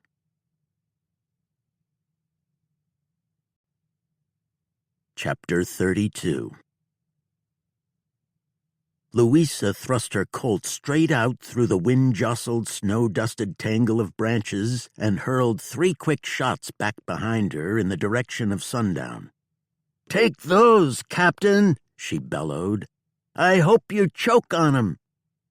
She pulled her head back down behind a broad cottonwood standing between her and the soldier, holding the smoking Colt up close against her chest, the welcome heat from the gun pressing through her coat. "Jesus! Louisa!" the captain shouted from maybe 30 feet away, his voice obscured by the wind and rattling branches. "You know it's me," Louisa returned, her own voice torn from her lips, nearly drowned by the wind. "Why did you shoot at me, Yardley? What's your game?" "There's no game, Louisa," Yardley shouted back. "I thought I was firing at the killer." A slight pause. "Is he still out here? Are you hurt?" Louisa didn't reply. She continued crouching behind the tree, pressing the warm Colt taut against her breast, weighing her options, apprehension raking cold witch's fingers across the nape of her neck. "Louisa, I'm walking toward you. I've holstered my Colt. My hands are in the air." Louisa pondered. Could Yardley really have not heard her when she'd called out to him? Boots thudded, growing louder beneath the wind. Brush snapped under the captain's feet. Louisa rose suddenly, extending her Colt straight out in her bare right hand, which was quickly growing numb from frostbite. The tall soldier was silhouetted before her as he moved through the trees, just then turning sideways to step over a blowdown. When he'd crossed the blowdown, he turned toward Louisa again and stopped, raising his gloved hands shoulder high. Louisa strode resolutely toward him, aiming down her Colt's barrel at him. "What's your game?" she asked again, tightly, just loudly enough to be heard above the wind. Yardley shook his head. "I'm sorry I shot at you. I thought I was shooting at the killer." "I called out to you." "What can I tell you?" Yardley said, raising his voice in frustration. "I didn't hear anything except what I thought was a scream, your scream." He shrugged, raising his hands slightly higher. "Why would I want to kill you, Louisa? You and I hardly know each other." Louisa kept the cocked pistol aimed at his face. Her heart thudded heavily. She wanted to believe him. Maybe she partly did believe him. But part of her did not. Part of her believed that the bullets he'd fired had been meant for her. "Oh, for Christ's sakes," Yardley said. "Look, I heard shooting. I thought I heard you scream. I thought I was shooting at the killer. Go ahead and shoot me. Just make it quick. I'd rather die from a bullet to my brain than freeze slowly out here, which is exactly what I'm doing now." He reached toward her, nudged her Colt aside with the back of his hand. She let him do it. She had no choice.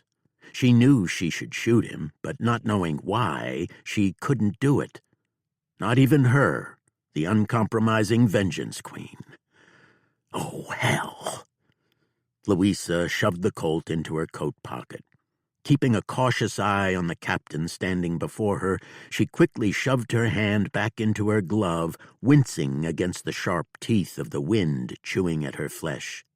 She drew the glove only part way on, then clenched her hand into a tight fist inside the glove, trying to force blood into her fingers. "Since you're out here, you might as well make yourself useful." Wrapping her gloved fist against her thigh, Louisa looked at him sharply. "Just keep your hands away from your pistol. If you make another move toward it, I will shoot you, Captain. I will not hesitate again." Yardley held up his hands again, this time in supplication. "You have my word as an officer and a gentleman. What can I help you with?" "Over here." Louisa stepped behind the tree. She stood over the man she'd shot. "This is the man who shot at me." "The killer?" "I don't know. Do you recognize him?" Yardley stopped beside her, looking down at the dead man. He dropped to one knee, crouched for a closer look at the man's face. He looked at Louisa and shook his head. "I don't recognize him, but as I told you before, I know hardly anyone in Sundown. I've just passed through from time to time." "All right," Louisa said. "Let's get him back to the hotel. I want Edgar Clayton to have a look at him." Yardley winced up at her, obviously knowing that her "let's" had been of the royal variety. He'd be the one carrying the dead man back to the territorial. "That's quite a jaunt, and this is no small man. Why don't we bring Clayton out here?" "Doubtful we'd find the body again. By morning he'd be covered with snow. Come on, Captain. You're a big, capable man." Louisa cocked one fur-lined moccasin forward, crossed her arms on her chest, and narrowed a challenging eye. "Aren't you?" She knew exactly how to appeal to the fragile male pride and was not above putting that knowledge to practical use. Yardley gave a caustic snort and chuckled wryly. "All right." He drew a breath, then grabbed one of the dead man's hands. Rising to a crouch, he drew the man forward and turned slightly to one side, pulling the dead man over his right shoulder. Bending his knees, adjusting the dead man's weight with a grunt, he said, "All right, lead the way." Louisa moved off through the trees and tangled brush. She tried to retrace her own and Yardley's steps, but already the dark, dimpled tracks were filling in with wind-blown snow. Twice she found herself thinking she was backtracking herself and Yardley, only to end up facing a tangled snag and an impenetrable mass of blow-down trees made even more perilous by the drifting snow. "Come on, Captain," she said the second time she stumbled into an impenetrable wall of vines and wood. "Back this way." "We just came from that way."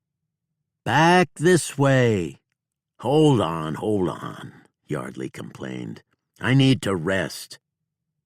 She let him rest only a minute or so, then berated him until he crouched beneath the dead man's weight once more, and they were headed again through the murk of the storm in the general direction of Sundown, or so Louisa thought.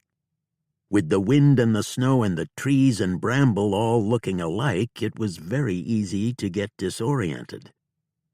After what must have been over a half-hour of hard walking and bushwhacking, they drew up before the hotel's southwestern rear corner. The back door was locked, likely barred from the inside for good reason, so Louisa led the captain around to the front. That door was locked too, but Tony quickly answered Louisa's knock and let them in on a gale of brittle wind and snow. "Who the hell's that?" Tony asked, stepping back out of the wind and the snow, now wearing a stained apron around her slender waist. Her frightened eyes were on the dead man draped over the captain's right shoulder. "Did he get another one?" asked the tall drummer in the gaudy orange suit, rising quickly from his chair where he was still playing poker with the other two traveling salesmen. His eyes were bright from drink, and he wobbled more than a little on his feet. Every eye in the room was on Louisa, Yardley, and the newcomer as Louisa led Yardley over to a table near where Edgar Clayton sat, hipped around in his chair, also watching the newcomers with hang-jawed interest. "Is this your man, Clayton?" Louisa asked as Yardley dropped the dead man onto the table, which groaned and squawked beneath the cadaver's weight. "Is this Ramsey Willis?" Clayton lurched up out of his chair so fast, twisting around to see the dead man's face, that he got a boot tangled up in his chair leg. He knocked the chair over and dropped to a knee. "Damn!" He rose from his knee and stood over the dead man, staring down at him. Quickly, scowling, he turned to Louisa. "Hell no! That ain't Ramsey Willis!" Louisa cursed under her breath. "Who is it?" Yardley asked Clayton. By now, almost everyone in the room had gathered around the table. Tony, Mose, Nasty Ralph, and the three drummers. Even Mrs. Emery, a blanket draped around her shoulders, stood staring down at the dead man. "I don't know who he is," Clayton said. "I wouldn't know him from Adam's off-ox. Who shot him?" He was looking at Yardley, who didn't say anything. Louisa said, "I did." "Why'd you shoot him?" Ignoring the question, Louisa looked around at the others. "Does anyone know who he is?" Mose and Nasty Ralph looked at each other and shrugged. Staring down at the dead man, the drummers bunched their lips and wagged their heads. "Wayne Skodstrom." All eyes, including Louisa's, turned to where the little wizened man who'd sat alone on the far side of the bar now stood to Louisa's right, about 6 feet away from the table, peering between Mose and Nasty Ralph at the dead man. "Look who rose from the dead," said Mose. "Shut up," Louisa snarled at him. Mose's eyes blazed at her, and he tightened his jaws but held his tongue. To the old doctor, Louisa said, "Who'd you say he was?" "Wayne Skogstrom," the Sawbones repeated. He did indeed look as though he'd risen from the grave, or had clawed his way up out of one, maybe hunting for a fresh bottle. The rims around his eyes looked like freshly ground beef.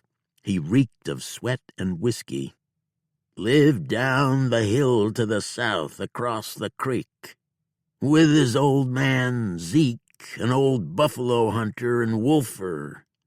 Zeke died a few years back. Wayne's been living there alone, a hermit. Hardly anyone ever sees him lessen he comes around town to beg for coins or tangle leg. He's got it worse than even I do. The bottle fever." He'd said that last sentence slowly, with a keen air of self-recrimination and shame, rubbing the palms of his hands down the front of his grimy wool shirt.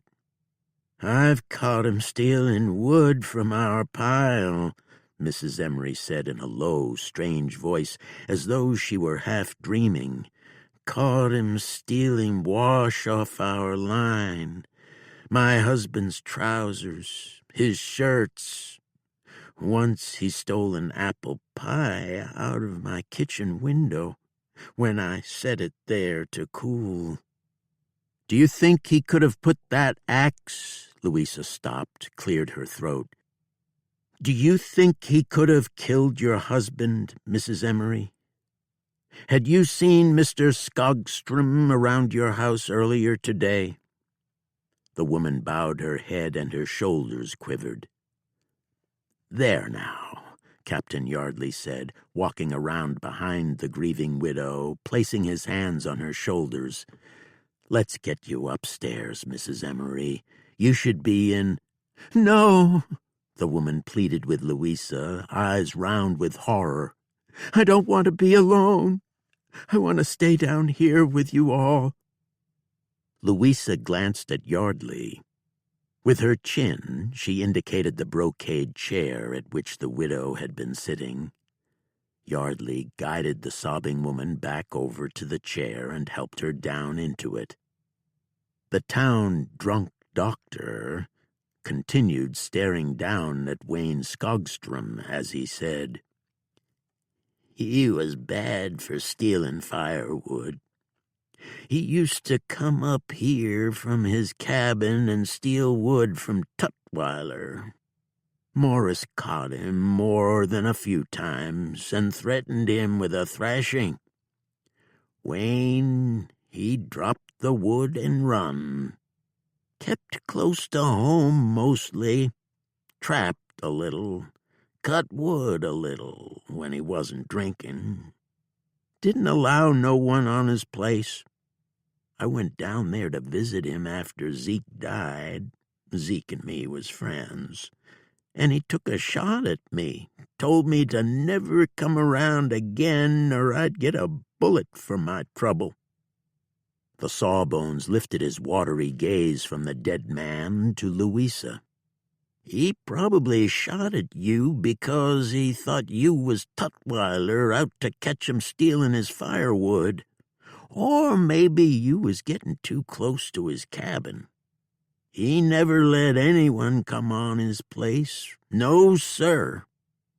The Sawbones shook his head and moved his jaws like a cow chewing his cud.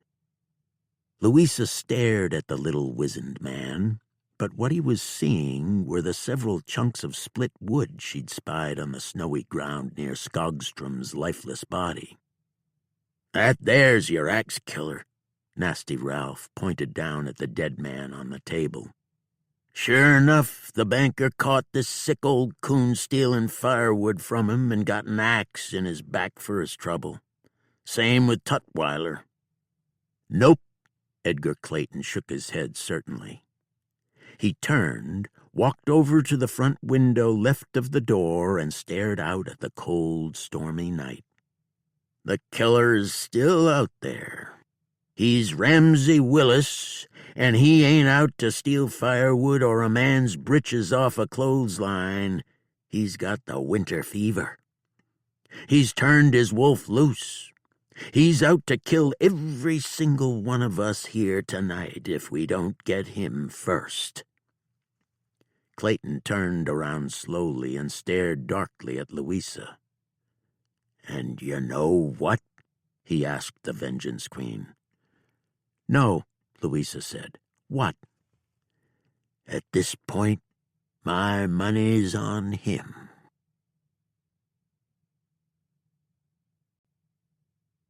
Chapter 33. Louisa and the others in the room studied Clayton.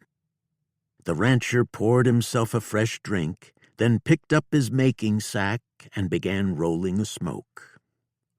"Well, I'll be damned," Nasty Ralph said, standing on the other side of the table from Louisa beside Mose.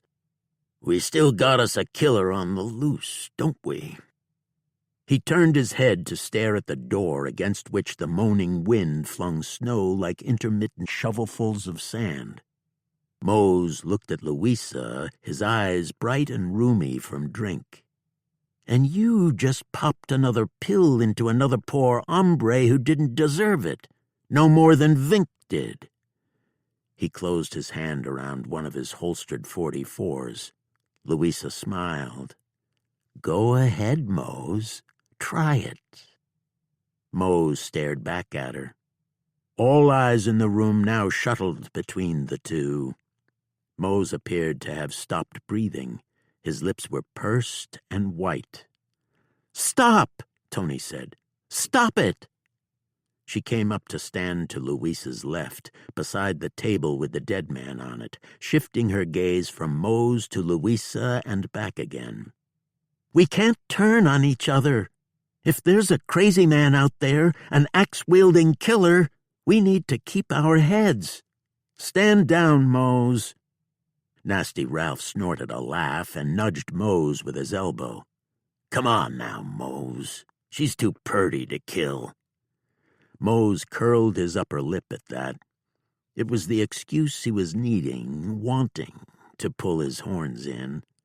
He chuckled and dropped his hand from the walnut grips of his .44. "Pshaw," Mose said, leering at Louisa. "Don't get your bloomers in a twist. I was just funnin' with you." He tipped his head back and gave a jeering laugh. "Well, I'm not funnin' with you, Mose. You and your nasty friend here take Mr. Skodstrom out to the woodshed with the others." Mose stopped laughing. He and Nasty Ralph stared again at Louisa, their eyes hard with self-righteous indignation. Nasty Ralph lifted a thick arm and pointed a finger across the dead man at Louisa. "You go to hell." Keeping her hands straight down at her sides, hanging over the twin pearl-gripped Colts holstered on her thighs, Louisa said with taut menace, "Do it." Slowly, Ralph lowered his arm. He and Mose continued glaring at her over the table.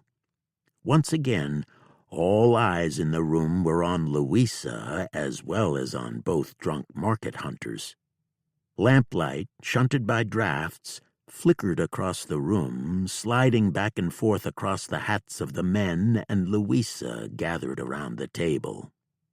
It flickered across Tony's curly red hair and across her pale cheeks, set with an expression of deep wariness. The drummers dropped back into the shadows out of the line of fire. So did the old sawbones. Mose and Nasty Ralph stared at Louisa. Louisa stared back at them, chin low, her hazel eyes cast with dark portent, daring one or both to slap leather so she could hurl them both to hell. She was done with these privy snipes, just as she'd been done with Vink. It was their turn to die. The world would be a better place without them. Both men's ruddy cheeks acquired a light flush, their eyes a vaguely uncertain cast. They knew what would happen if they did not do the Vengeance Queen's bidding. They were not so drunk that they thought that, in their drunken states, they had a chance of getting their pistols out of their holsters before Louisa did. They'd seen what she'd done to Vink. True, she hadn't given Vink a chance, but even if she had, the result would have been no different. Vink would still be dead with 3 closely placed slugs in his heart, lying hard as a gravestone out in the woodshed yonder. The walls creaked against the moaning wind. Snow pelted the windows. One of the lamps leaked black smoke up through its soot-stained chimney, further tainting the room's foul air with the smell of burned coal oil. Staring at the two men, Tony said with quiet beseeching, "Don't. She wants to. You know that. Don't give her the satisfaction." Nearly a full minute passed. A sweat bead broke out on Mose's left cheek and dribbled down into his thin, patchy beard. Nasty Ralph's thick, lumpy chest was rising and falling heavily, nervously. Finally, the big man's body slackened. He nudged Mose again with his elbow and said, "Yeah, all right. Let's take him outside, eh, Mose? Maybe give us a chance to shoot that son of Satan once and for all." Mose's body, too, relaxed, though he kept his hard, dark eyes on Louisa. Slowly, he nodded. "Yeah, all right, sure. If he's fool enough to come after us, we'll take him down all right. Yeah, we'll bait him in. That's what you want, ain't it?" He spat at Louisa. Sure, we'll bait him in and kill him." He grabbed the dead man's arms. "Get over there, Ralph. Take his feet." To Louisa, he said, "You'd best stay in here so you don't get your frillies in a twist again and go off half-cocked. You should watch yourself. Running around out there, scared as hell and shooting down innocent folks is going to ruin your reputation, Miss Vengeance Queen." Laughing, Mose and Nasty Ralph hauled the dead man off the table and then down the side of the bar toward the back door. When they'd gone out, the draft from the open back door sweeping through the room, Tony turned to Louisa. "Sorry to spoil your fun." Louisa regarded her blandly, but didn't say anything. "Don't you think one crazy person running around killing people is enough?" Tony asked. Louisa gave her a slow blink. "I'll take some more tea." She plucked her rifle off the chair she'd set it on when she'd entered the saloon with Yardley and the dead man. She walked over toward the table at which Mrs. Emery and Captain Yardley sat, regarding her dubiously. "Mrs. Emery will have some more as well." Tony gave a caustic chuff. She strode down along the bar and into the back of the room. Mose and Nasty Ralph had left the rear door open. Louisa heard the redhead close it with a raking thump. When Tony came back and disappeared into the side room housing the kitchen, Louisa set her rifle on the table and dropped into the chair across from Yardley. She removed her muffler and hat, tossed them onto the table, and raked her hands through her hair. Yardley sipped from his whiskey glass and canted his head toward the rear of the room. "Well, they're baiting your trap. Aren't you going to go and watch for the killer?" Louisa shook her head. "I think he's done for the night. Too cold out there. I think he's holed up. If he's as kill-crazy as Clayton thinks he is, he'll likely start again tomorrow after a good night's sleep by a warm fire." Yardley frowned at her. "Then why send out Mose and Nasty Ralph?" Louisa frowned back at him, incredulous. "To haul Skogstrom out of here. Who wants to stare at a dead man all night?" "We're back, Miss Vengeance Queen," Mose bellowed 10 minutes later as he and Nasty Ralph strode up from the rear of the saloon, ensconced in a fresh draught of chill air, slapping their snowy hats against their thighs. "Hope you weren't too worried about us." "Didn't see hide nor hair of that killer," said Nasty Ralph, bellying up to the bar. "No, I figured you hadn't," Louisa said drolly, laying out a game of solitaire on the table before her. "I hadn't heard any girl-like screams." A drummer who had just taken a sip of whiskey blew the mouthful over his table. He and the other 2 drummers howled. Mose and Nasty Ralph snapped sharp looks at Louisa. She continued to calmly lay out her solitaire hand. "Give me a bottle," Nasty Ralph barked at Tony, who was snickering behind her hand. "And stop laughing. She ain't one bit funny." Mose whipped around to cast his baleful gaze at the howling drummers. "You 3 shut up, too, gall blast it!" The drummers could only muffle their laughter, snorting into their hands. When Mose and Nasty Ralph had a bottle, they strode tensely over to their table, continuing to glare at Louisa, who didn't bother to look at them, but continued to study only the cards laid out before her now. Soon, Nasty Ralph and Mose were involved in another poker game, which they played for matchsticks.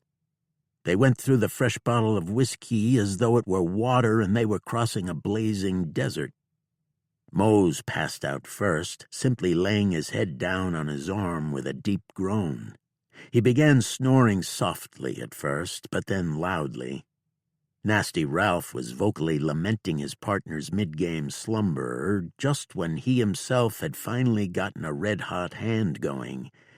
He didn't lament it long. Just after pouring a fresh drink, but before he could take a sip from the glass, his own head smacked the table with a sharp thud. He groaned, broke wind, and began snoring, hands dropping straight down toward the floor. Louisa looked over at the man. Then her gaze swept the room. Nearly everyone else was similarly asleep, The drummers, Captain Yardley, and even Mrs. Emery, who was curled up in her brocade armchair to Louisa's left, her feet drawn up beneath her skirt, snoring softly beneath her blanket. Tony lay atop the bar on her side, using her coat for a blanket, a flour sack for a pillow. The only people awake besides Louisa were Edgar Clayton and the old Sawbones. Clayton sat in a chair facing the door, 10 feet away from it, his rifle resting across his thighs. His head drooped toward his chest. When his chin brushed his shirt, he snapped it up with a startled grunt. The old Sawbones sat at his table on the far side of the bar, remote and alone, sitting straight-backed in his chair, staring off into space while taking frequent sips from the shot glass in his age-gnarled hand. It was so quiet, save for the wind and the snow and the occasional sputtering of the lanterns and the ticking of the wood stove, that Louisa could hear the old Sawbones sipping and swallowing his whiskey. After each sip, he set the glass back down on the table with a weary sigh and resumed staring off into nothingness. Louisa didn't sense any fear in the man. Not of Ramsay Willis, anyway. Maybe, in fact, he was actually waiting for the killer's hatchet. Louisa lifted her cup to her lips, not realizing she'd already finished her tea spiked with whiskey. She set the cup back down, gathered her cards into a neat deck, set it aside, and rose from her chair. She went over and banked the stove against the cold she could feel pressing in from all 4 walls and even from the ceiling. The smoking and guttering lanterns attested to the multiple drafts slithering about the room like invisible snakes. She closed the stove door quietly so as not to awaken the others, then stole quietly about the room, peering out through the windows, though able to see little because of the darkness and the thick layer of frost obscuring the glass like mold. There were spots on the walls that showed frost as well, and the front door was nearly white with the stuff. Snow had slithered in beneath the door to form a downy layer on the inside of the threshold, melting a little on the inside edge where the heat from the fire found it. Louisa looked at Clayton. Now even the rancher had lost the war against the Sandman. He sat slumped straight forward in his chair, head sagging toward his lap. Snores rising all around her, some louder than others, Louisa returned to her chair. She wrapped herself in her bedroll, laid her head down on the table atop her crossed arms, and let the warm darkness of sleep steal over her. She had no idea how much time had passed when she opened her eyes to see a small pool of drool on the table near her lips. She sat up with a start, blinking, swiping a hand across her mouth, looking around. She was amazed to see a pearl wash of light touching the eastern windows, weakly illuminating the room. All of the lamps had gone out. She looked to her left. Mrs. Emery was still asleep in her chair, though she'd turned around to face the opposite direction from the one Louisa had last seen her in.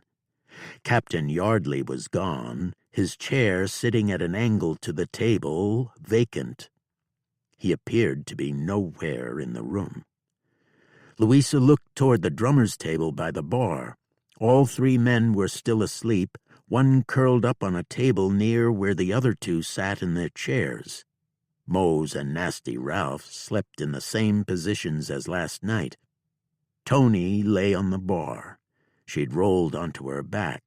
The old Sawbones sat on the bar's far side, chin dipped to his chest.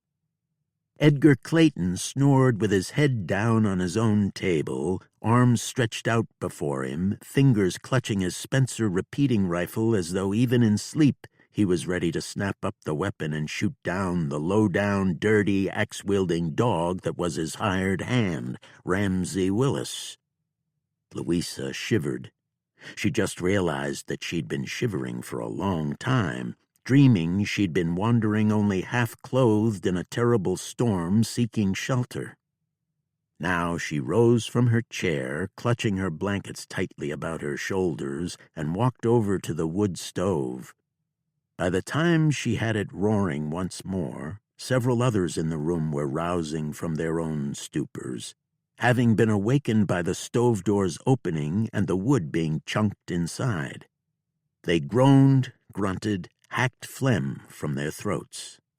"Ah, hell," said one of the drummers. Louisa knew how he felt. Like her, he'd obviously awakened to find himself in the same nightmare from which he'd tried to escape into sleep. Shivering inside her blankets, putting her backside to the luxurious heat of the ticking, sighing wood stove, Louisa looked at Captain Yardley's empty chair. She walked to the door. With her thumbnail, she scraped a hole large enough in the quarter-inch frost that she could peer into the snowy street that was gradually growing lighter as the sun rose.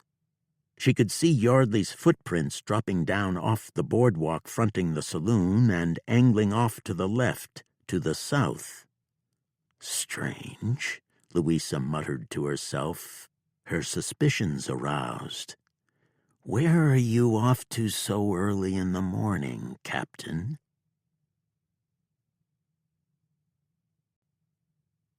Chapter 34. Prophet's bones were clattering like those of a skeleton hung out to dry in the wind when he returned to the shabby passenger coach. He'd stabled Mean and Ugly in one of the two stock cars mostly populated with the blooded horses of the Countess's party, tying Mean on a short line so he didn't try to harass any of those stallions who, in contrast, made him look like the lone unruly mutt in a kennel of pedigreed hunting dogs. In the short time Lou had been in the stock car, the wind had increased, and it was one hell of a cold wind. The snow was coming down even harder. Shivering, Prophet climbed up onto the passenger coach's vestibule. He placed his hand on the doorknob, then, remembering the French-Canadian ami of Hatchley's with the fast pistols, he stopped. He tried to peer through the glass pane in the door's upper half, but it was opaque with frost. He bit off his thick mitten and his glove, stuffed both into his coat pocket, then took his Winchester in both hands.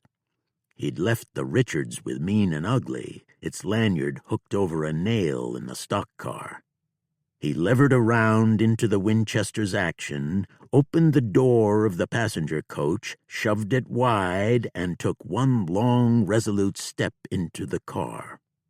Kicking the door closed on the cold wind and the snow, he swung the Winchester toward where he'd last seen Henri Chambeau, expecting the man to be aiming those pistols at him again with the intention of cleaning his clock and freeing his friend Hatchley. Nope. This time the Canadian didn't even stir at Prophet's entrance. He lay beneath his blanket across the frontmost seats on the aisle's right side, his head propped atop his folded saddlebags.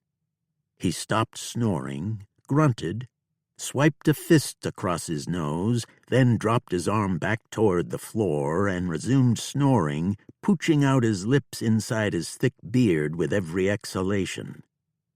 Prophet looked toward where he'd left Hatchley. The killer remained where he'd left him, all right. It didn't appear that the mice had played while the cat was tending his horse. Hatchley sat on a left-side aisle seat near the stove in the middle of the car. He sat stiffly on the thinly padded, stiff-backed wooden seat, head thrown back, gritting his teeth against the burning, well-deserved pain in his leg. He looked at Prophet and kept his head resting back against the seat, but croaked out a jeering laugh. "Did my friend spook you, Lou?" The bounty hunter depressed his Winchester's hammer and rested the long gun on his shoulder. He strode down the aisle, his saddlebags draped over his shoulder. The train had given its long, wailing whistle and was pulling out now, leaving the station with a series of shuddering jerks. Prophet grabbed seatbacks as he moved down the aisle toward Hatchley. "I gotta admit," he said, sitting on the other side of the wood stove from Hatchley, also in an aisle seat facing the front where Chambeau continued sawing wood, "I was a mite impressed by that Canuck's fast draw. Never knew a Canadian to move that fast less than they was skinning out of a married woman's house." He set the Winchester and his saddlebags on the seat to his left. "Oh, we can move pretty fast, Lou." Hatchley glanced over at Prophet and winked. "You just watch us." He cast a vaguely threatening gaze in Chambeau's direction. Prophet opened a pouch of his saddlebags and withdrew the bottle he'd purchased at the Indian Butte Saloon and had wrapped in burlap. "You obviously weren't moving fast enough to skin back over the Canadian line before I ran you down in that woodcutter's camp. That was one fool Canuck move, Gritch." "Yeah, well, it was cold. I could feel this storm brewing as far back as last week. Me and Weed would probably still be holed up at old Jiggs's place if that damn Sweets Dupree hadn't gotten all doughy-eyed over me and caused a big blowout with Pima." Again he chuckled. "Oh, boy, did them two have 'em a fight over old Gritch. Me and Weed thought we'd best see that as our omen to split tail for the border till we seen them storm clouds roaring in. That's why we held up in the woodcutter's camp. Leave it to a crazy rebel devil like yourself to find us there, where damn few lawmen ever dare to tread." He shook his head without mirth. "Leave it to a woman to mess things up for a feller. Ain't that the truth, though? I could tell you stories." Prophet was thinking about Louisa. He hoped the persnickety Vengeance Queen's hunt was going better than his own, though it was probably just as cold, if not colder and stormier, 40 miles southwest of here in Sundown. Knowing how good luck always seemed to ride with Louisa, she'd probably taken down Sweets Dupree and Pima Quarles 10 minutes after she'd first ridden into town and was now soaking in a hot soapy tub awaiting the train. Hatchley leaned out from his seat so he could peer around the stove at Prophet. "Why don't you go ahead and pop the cork on that busthead, Lou? What you waiting for? Christmas? We'll sit here and share the bottle and swap lies. The trip will go all that much faster." The outlaw had nudged Prophet out of his reverie. Lou looked down at the whiskey bottle resting on his thigh. He popped the cork on the fresh bottle and grinned around the stove at Hatchley, eyeing the bottle hungrily. He glanced out the window beyond the outlaw, through a clear patch in the frost, to see the snowy countryside sliding by at about 15-16 miles per hour. "Oh, it's going fast enough, Gritch. Me, I'm gonna enjoy this warm stove and this fresh bottle of prime top-shelf tangle leg. Cheers." He winked, raised the bottle to his lips, and took several long pulls. Hatchley cursed him roundly and told him to do something physically impossible to himself. Laughter rose from the front of the car. Prophet just realized that Chambeau's snores had ceased. Now, as Prophet poked the cork back into the bottle, he saw Chambeau sitting up and smiling over the back of his seat toward Prophet and Hatchley. The Canadian laughed again, chuckling. He turned forward, dropped his feet to the floor, then rose, holding his blanket about his shoulders, though he was wearing a heavy fur coat, and hurried, shivering, back toward where Prophet and Hatchley sat near the wood stove. "Cold up there. Le ciel m'aide, mes amis. You don't mind if I join you back here by the fire, do you, pards?" "The more the merrier," Hatchley said, casting another taunting grin toward Prophet. Shambo was short but big through the chest. He wore deerskin breeches and home-sewn rabbit fur boots. His eyes were red, and his broad face was ashen. "Le ciel m'aide, mes amis," he said again, plopping into the seat directly across from Hatchley and pressing the heels of his hands against his temples. "My head hurts powerful bad." "What you need is a shot of whiskey," Hatchley said. "I'm fresh out, brother." "The big man over there," Hatchley indicated Prophet with his thumb. "He's got him a fresh bottle." Shambo removed his hands from his head and turned to Prophet. "Do you really, brother?" "Hatch ain't just whistling Dixie." Prophet smiled and patted the bottle he cradled in the crook of his left arm, like a toddler in the care of its doting mother. "And you two scalawags ain't getting a single drop." "See how he is," Hatchley said to his French-Canadian friend. "He's too good to share with us, and him a lowly bounty hunter." "That isn't right, brother." Shambo's dark eyes were leveled on Prophet, and his tone was deadly serious. "We're all traveling together here. I mean, there's only 3 of us in this whole car. It's cold outside. Hell, it's cold in here. Not only that, but it's close to Christmas, the day baby Jesus was born. If one of us has a bottle, he should share with the others to celebrate the birth of baby Jesus, if for no other reason." "Yeah, Henri's got it right," Hatchley said to Prophet. "Even if you think you're so much better than your traveling companions, it's only right to share, Lou." "Well, I am a whole lot better than you 2 louse-infested polecats, and I ain't gonna share." Prophet caressed the bottle lovingly. "I want the whole bottle for myself." "Tisk, tisk," Shambo said. "You know what you ought to do, Henri?" Hatchley said. "What's that, mon ami?" Hatchley canted his head toward the bounty hunter sitting on the other side of the stove from him. "Kill him." "Really?" "Sure. Kill him and take the bottle." Shambo arched a brow at Prophet, who grinned back at him. "He killed Weed," Hatchley told Shambo, "at Duck's place along the creek." "The woodcutter's camp?" "That's right. Weed Brougham. Shot him deader'n 2-penny spike. Shot him in the back. Didn't give him a chance. In fact, Weed was dead asleep." "Well," Prophet said, "which one was it? Did I shoot him in the back or when he was dead asleep?" Hatchley looked at him and flared a nostril, an angry light flashing in his eyes. "Both." "Oh, both," Prophet said with a snort. "Sure, he was sleeping on his back," Hatchley told Shambo. Shambo looked at Prophet. "That ain't right, doing a man like that."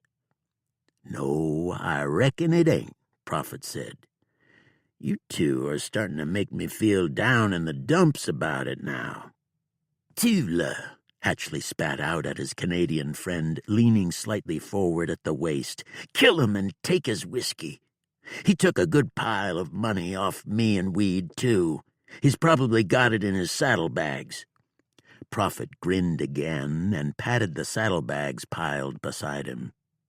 Shambo stared at him. There was very little light left in his eyes, though suddenly the sun was shining again outside the train car. Apparently, there was a break in the storm. That light did not find its way into the French-Canadian's deep-set chocolate-dark eyes, however.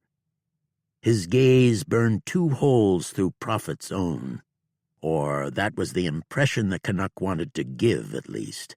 He'd probably practiced that menacing look in back bar mirrors. The Canadian outlaw's hands were splayed on his thighs, just beneath the butts of his pistols poking up from the pockets of his fur coat. Prophet did not look directly at Hatchley, but he could see in the periphery of his vision the killer staring at him in hushed anticipation, unabashed delight, waiting on pins and needles to see Prophet drill the third eye. The train pitched and swayed as it wended its way around a long, gradual curve, the snowy prairie sliding past the frosted windows to both sides, streamers of black wood smoke slithering back from the locomotive. The iron wheels clacked on the rails. Prophet could fairly hear Gritch Hatchley's heart beating. It was beating even faster than his own. Shambo's hands rose to his guns in a blur. Prophet filled his own right hand from his coat pocket and fired. Shambo's right-hand pistol roared a half an eye wink after Prophet's, flames stabbing between Prophet and Hatchley. The bullet clanged shrilly off the wood stove. Shambo jerked for a second time in that half an eye wink as his own ricochet punched him back in his seat after parting the fur of his coat almost directly over his heart. The ricochet's hole was about 3 inches right of the hole Prophet had just drilled in the man's chest. "No!" Hatchley shouted. The smoking six-gun in Shambo's right hand tumbled straight down to the floor between his and Hatchley's boots. He'd just gotten his left-hand Colt into that hand, but he hadn't gotten the hammer cocked. Now, as he cocked it, Prophet shot him again. The left-hand gun dropped to the floor beside the right-hand gun, from the barrel of which gray smoke curled. "No, no, no!" Hatchley bellowed. Leaning forward at the waist, he glared at the hard-dying Henri Chambeau and yelled, "You always was slower'n molasses in January, Henri, you damn fool! Look at you now! You're dead, dead, dead!" Chambeau sat shivering and bleeding from the mouth. He opened his mouth as though to speak, but only more blood came out. He looked at Prophet, then sagged to his left, turned, and dropped to the floor where he lay jerking at Hatchley's feet. "Ah, hell. Doggone it, Gritch," Prophet said, twirling his smoking peacemaker on his finger, then shoving the pistol back into his coat pocket. "Your luck has purely gone south." "Hell!" Hatchley kicked the dead Canuck. "Hell, hell, hell!" Prophet glanced out the train window to his left and right. They were passing woods to his left. On his right, a snowy slope dropped away to the north, toward what appeared to be a broad, snow and ice-covered lake rimmed with winter-naked trees. He looked away, then turned back toward the lake. He saw what appeared to be 3 horseback riders riding out onto the lake, which the train was curving along the shore of. "Who the hell would be out here in this weather?" he muttered to himself.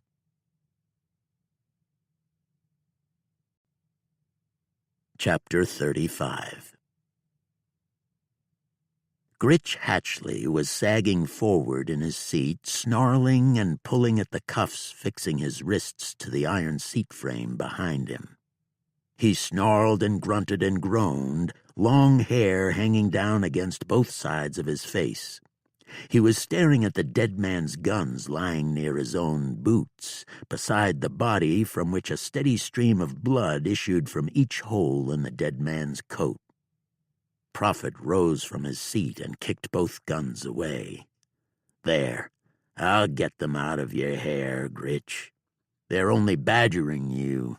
There now, you just sit back and rest easy." "Hell, hell, hell!" Hatchley bellowed like some gunshot beast, jerking forward in his seat. "There you go," Prophet said, crouching down to grab the dead man's ankles. "Let it out. Make you feel better." He began dragging the dead man toward the front of the coach. "You sit tight. I'll be back just as soon as I give your friend Shambo here a proper send-off."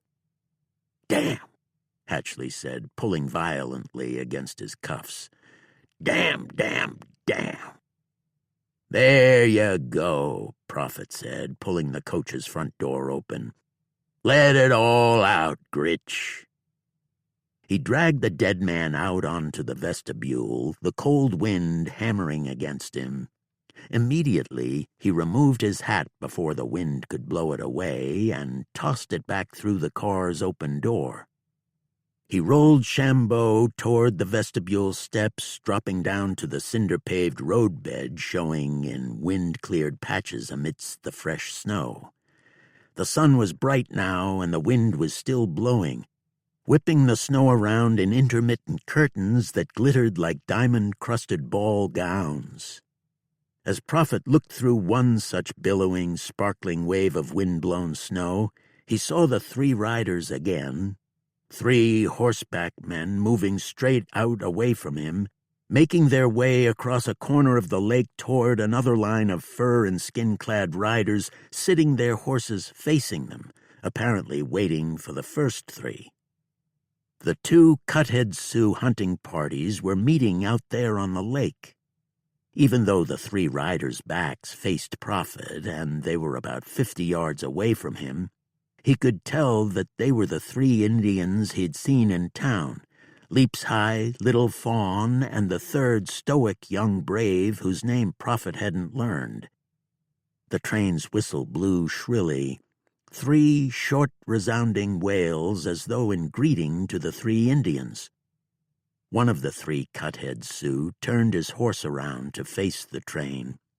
Prophet could tell by his diminutive size that he was Little Fawn.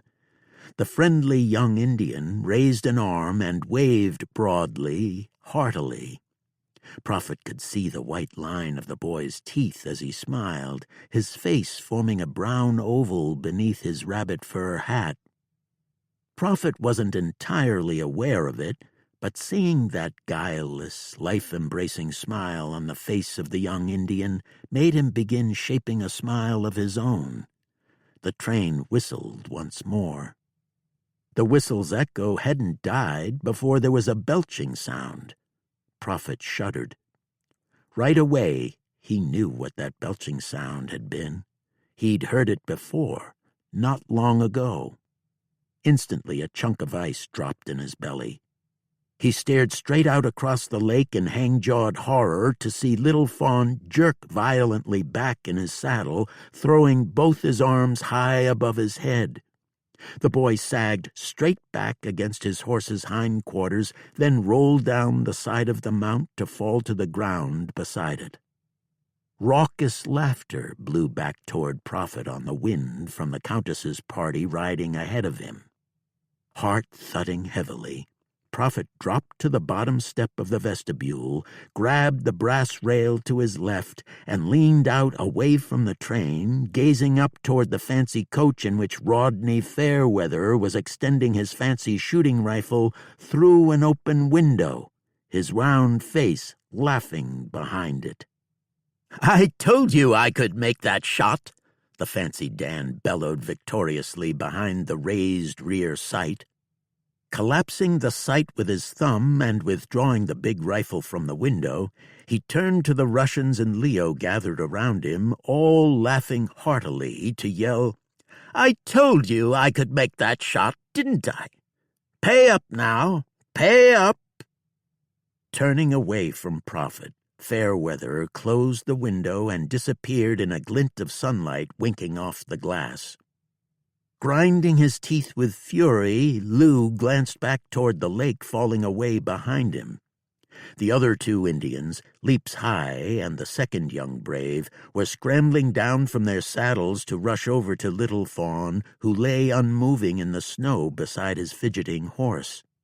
The other riders galloped toward them, whipping their rein ends against their horses' hips, the lunging horses kicking up snow. Prophet swung his head around to glare toward the Fancy Dan's coach and shouted, "You son of a bitch!"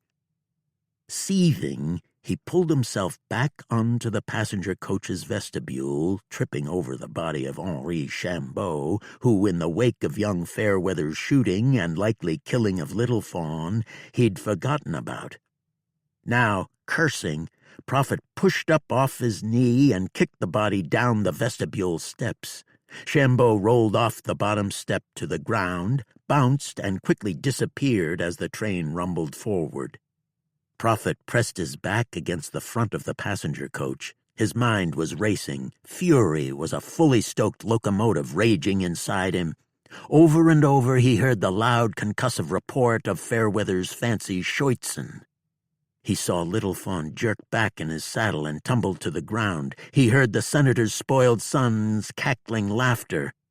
Before he knew what he was doing, rage taking over his mind, Prophet lunged forward and grabbed a rung of the iron ladder running up the front of the stock car in front of the passenger coach.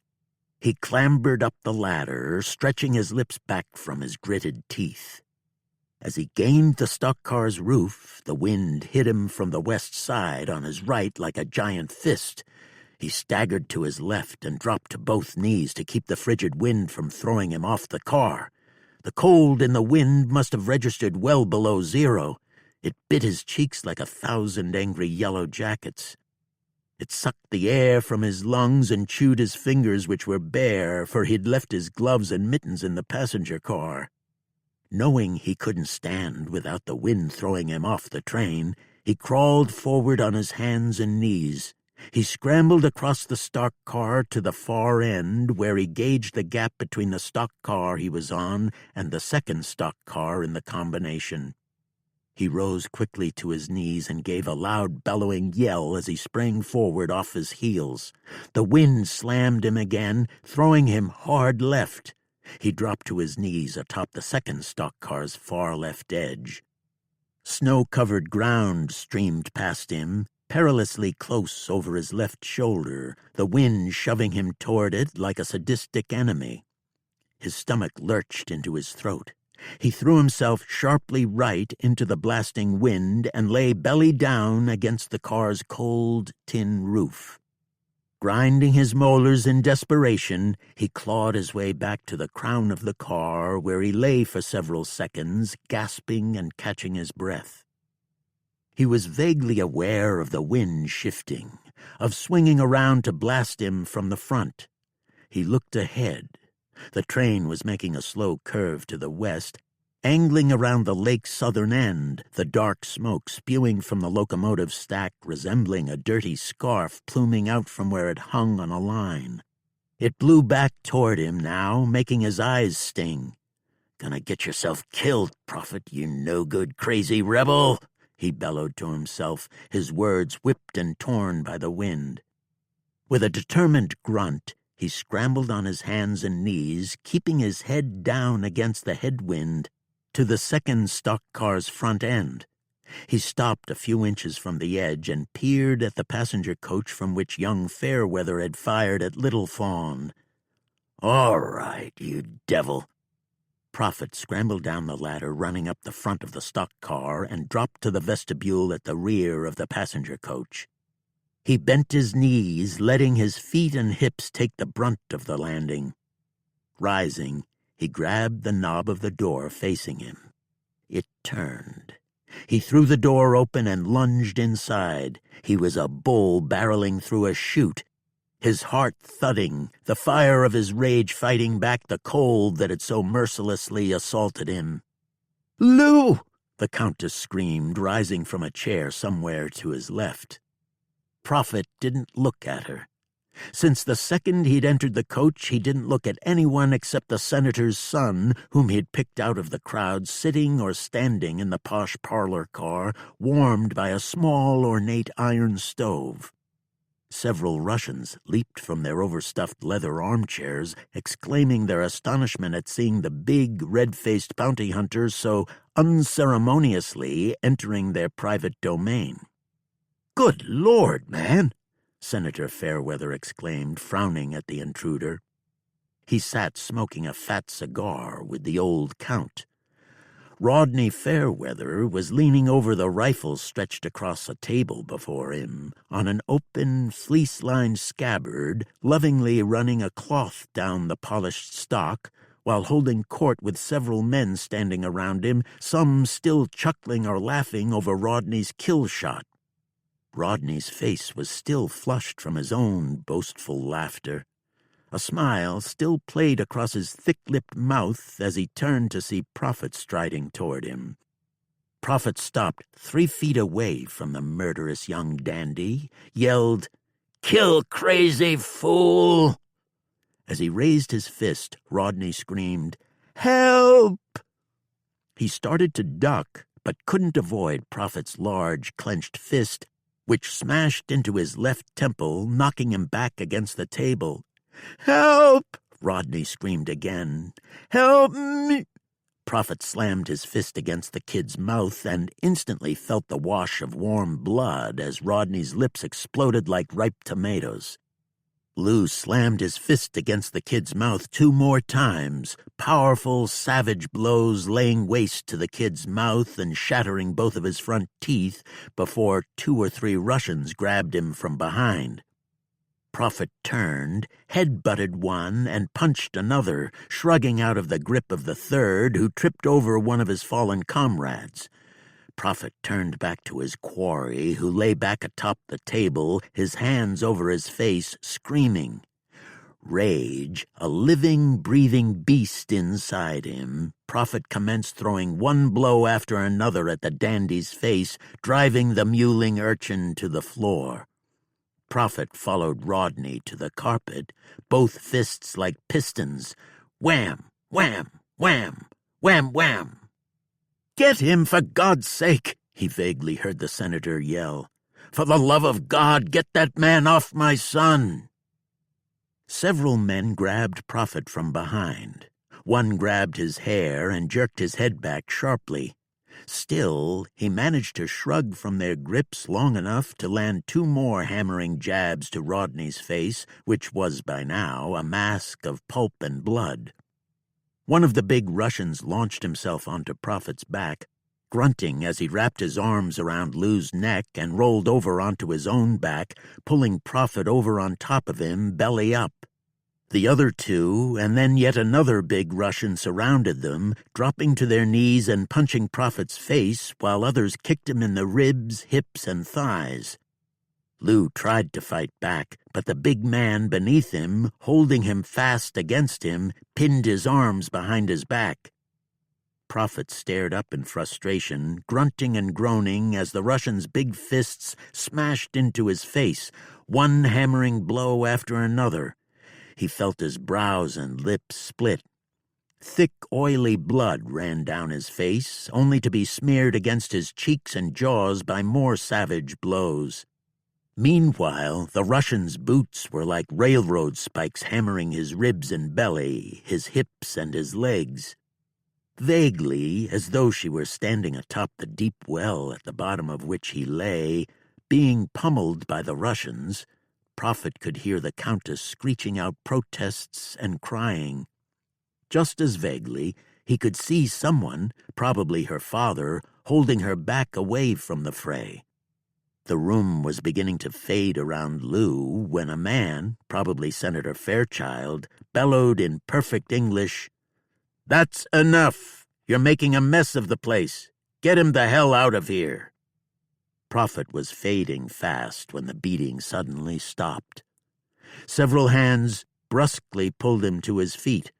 His boots dragged across the thick carpet as 2 men, each holding an arm, half carried him across the rail car and out onto the windy vestibule.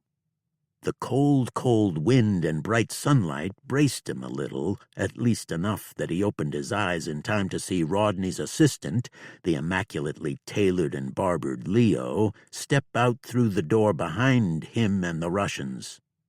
"Hold on!" Leo yelled into the wind. The 2 Russians, dragging Prophet to the top of the vestibule steps, stopped and turned him around. His short, dark, carefully cut hair sliding around his head in the cold wind, Leo stepped up to Prophet and curled a menacing smile. With a pale, beringed hand, he removed the cap from a 6-inch stiletto with a jewel-encrusted obsidian handle. The nasty, slender blade glistened in the new-penny sunshine. Leo snarled again and gave a prissy little grunt as he lunged forward, sinking the blade into Prophet's belly. Prophet felt the blade's sharp bite like a snake sinking its teeth into him just above his cartridge belt. "There!" Leo shouted. "Now rid this train of that Dixie vermin." The Russians stepped around Prophet, each holding him by an arm, then gave him a shove. Prophet flew backward off the vestibule. His arms flopped out around him. He watched in an absent-minded sort of horror his moccasins leave the iron platform and dangle in midair. For a long, cold moment he hung there in the air beside the train, glimpsing the snowy, gravelly ground rise up around him. The snowy ground engulfed him like a firm pillow. "Oh!" The exclamation was punched out of his lungs in a burst of wind. He went rolling, rolling down a long hill, the snow biting into him like a million cold teeth while the train's whistle blew somewhere beyond him.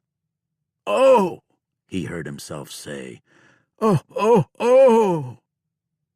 In the periphery of his blurred vision, he watched the train slide away, away, away along the tracks until there was only silence and a bed of ice around him, and a cold night enfolding him in its black wings.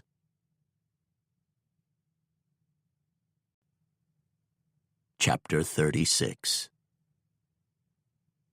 Edgar Clayton snapped his head up off the table with a fierce start.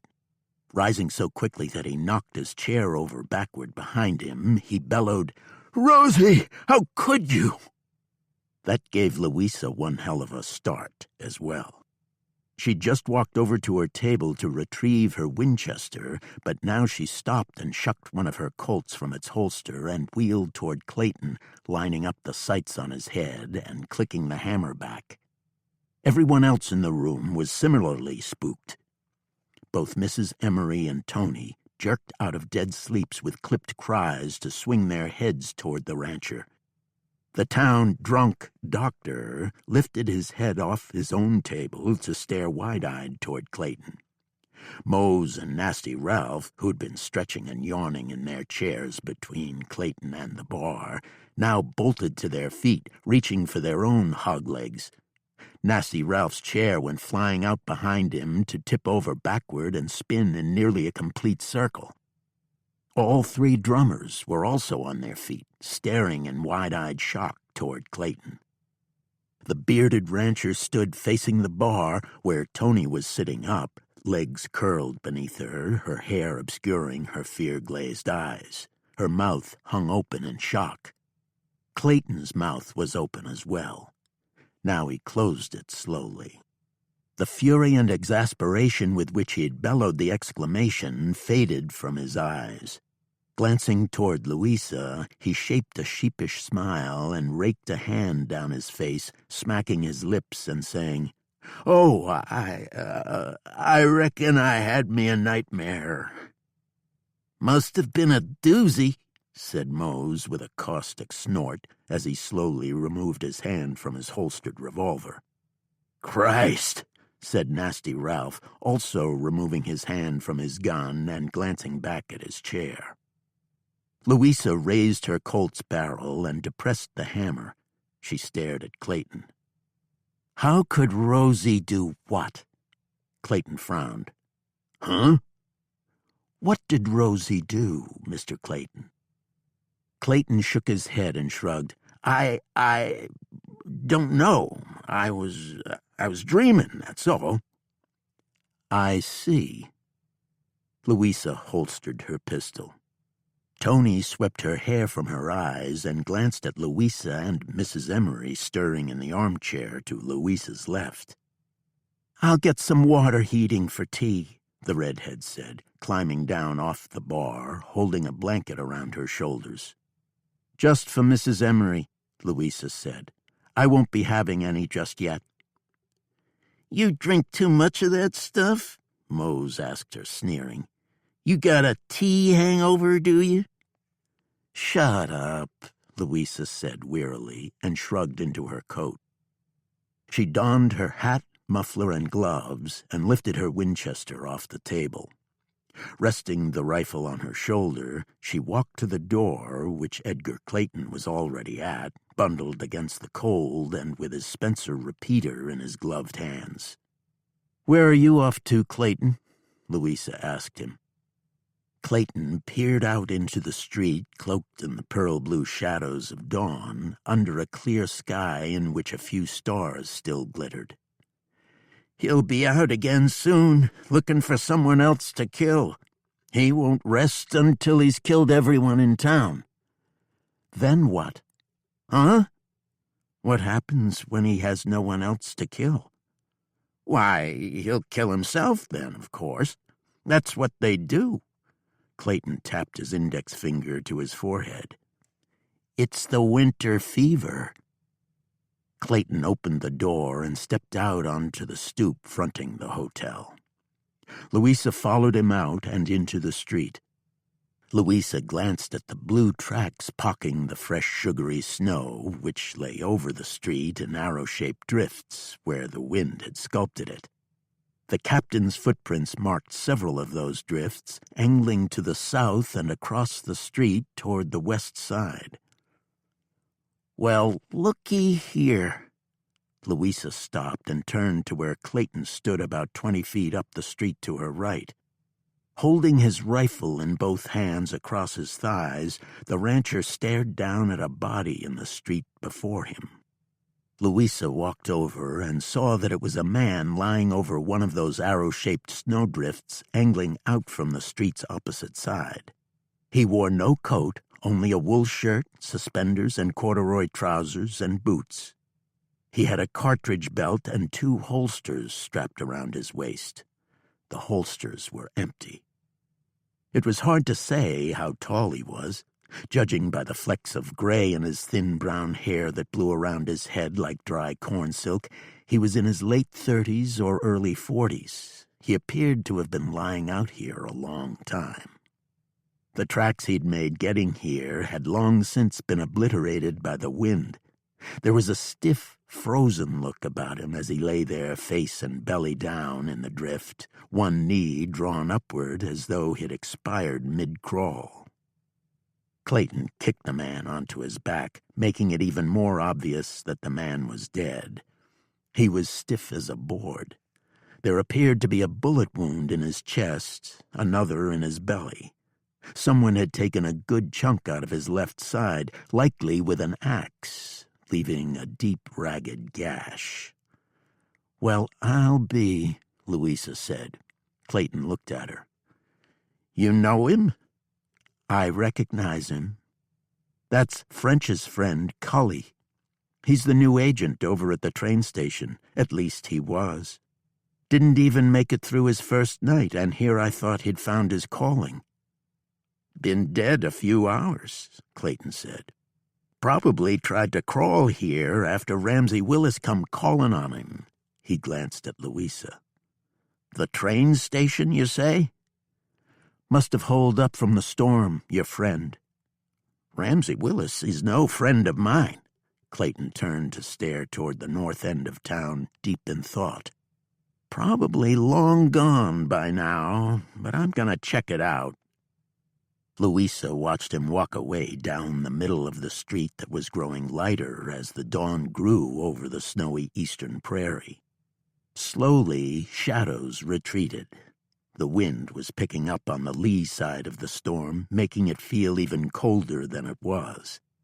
Part of the Vengeance Queen wanted to join Clayton's investigation of the train station, but the captain's whereabouts interested her more for some reason. She couldn't quite put her finger on it. Besides, like the rancher had said, Ramsey Willis had likely lit a shuck out of the depot building by now. Who knew where he was?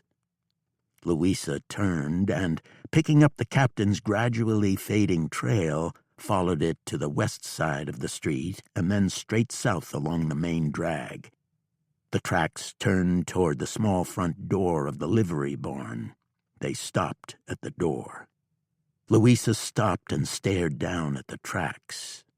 Tipping her head to the rickety plank door, she heard men's voices inside. She thought she recognized Yardley's voice and one more, one that she did not recognize. She stuffed her right-hand glove into her coat pocket, then wrapped that bare hand around the icy metal handle of the door. She drew the door open just wide enough to allow her to pass. She stepped through it quickly and to one side and drew the door closed behind her. The men's voices had fallen silent. A scuffing and rustling sounded somewhere ahead, from around where a light hung from a low rafter midway between the front and the rear of the barn. Around Louisa were thick shadows partly concealing a couple of wagons, one without wheels, and great tangles of tack hanging from ceiling support posts. The smell of ammonia was heavy and cloying on the frigid air. From the stable area beyond Louisa came the snorts and shufflings of several horses. "Damn it!" came Yardley's voice from back near the low-hanging lamp. "It's got to be here somewhere." Staring toward the light, Louisa saw a man's shadow move. The shadow stopped. There was the click of a gun being cocked. "Where is it?" "I told you," said a man's high, wheedling voice. "I don't know. I don't know what she done with it."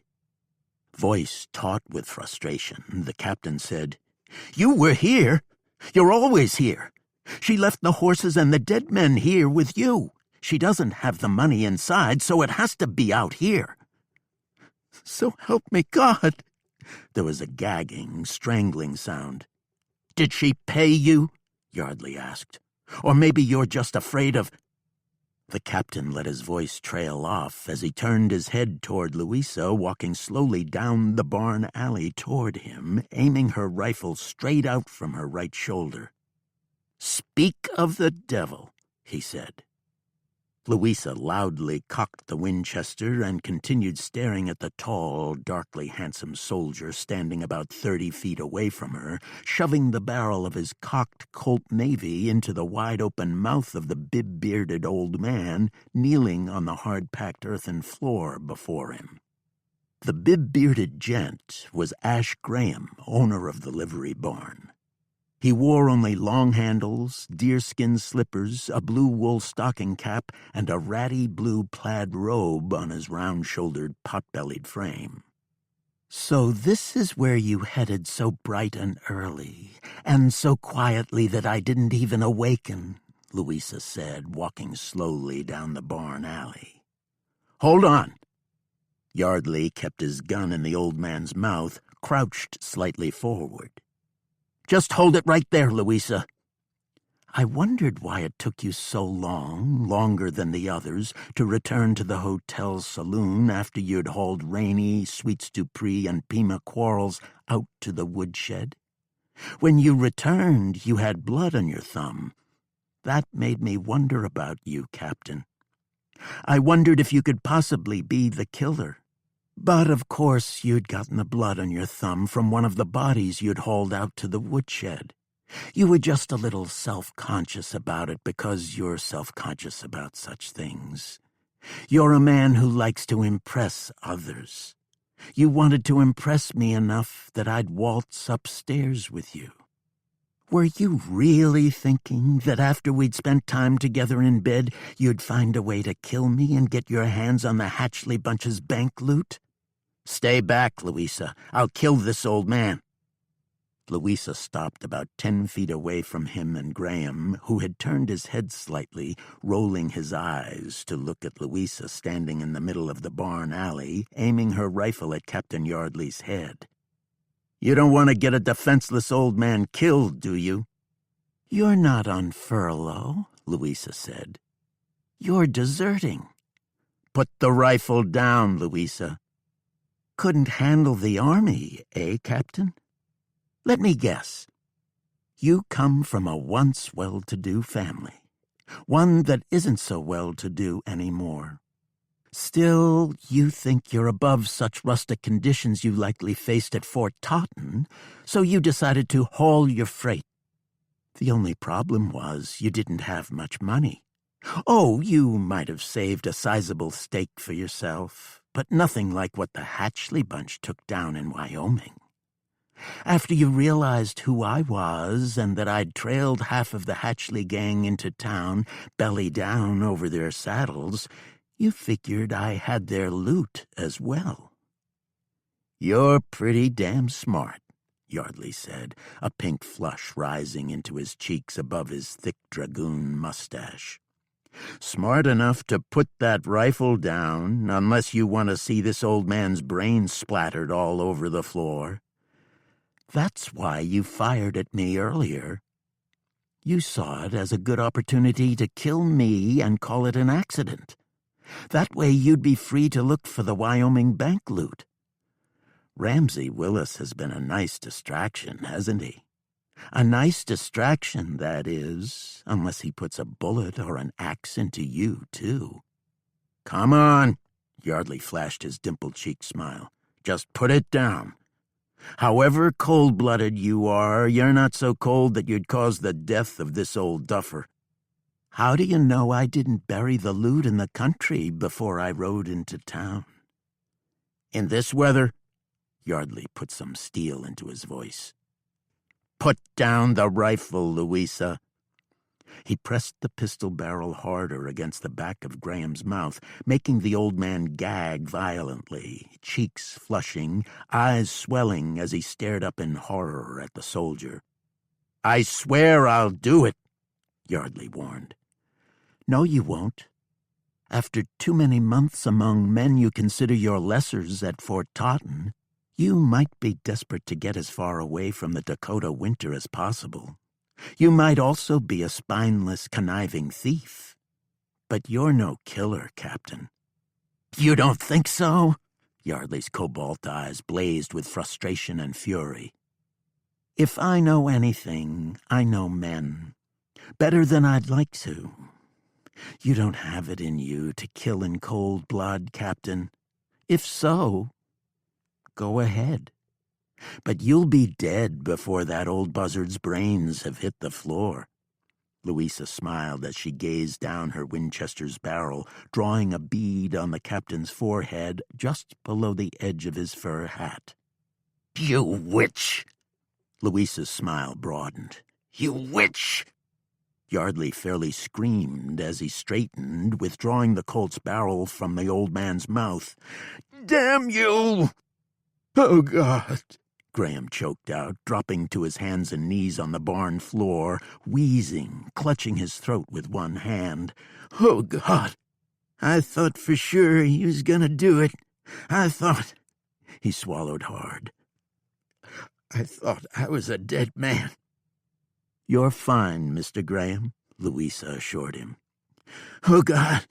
Graham scrambled to his feet, face swollen and red, eyes watery. He wheeled and ran toward an open door on the left side of the barn alley. "I need my heart pills.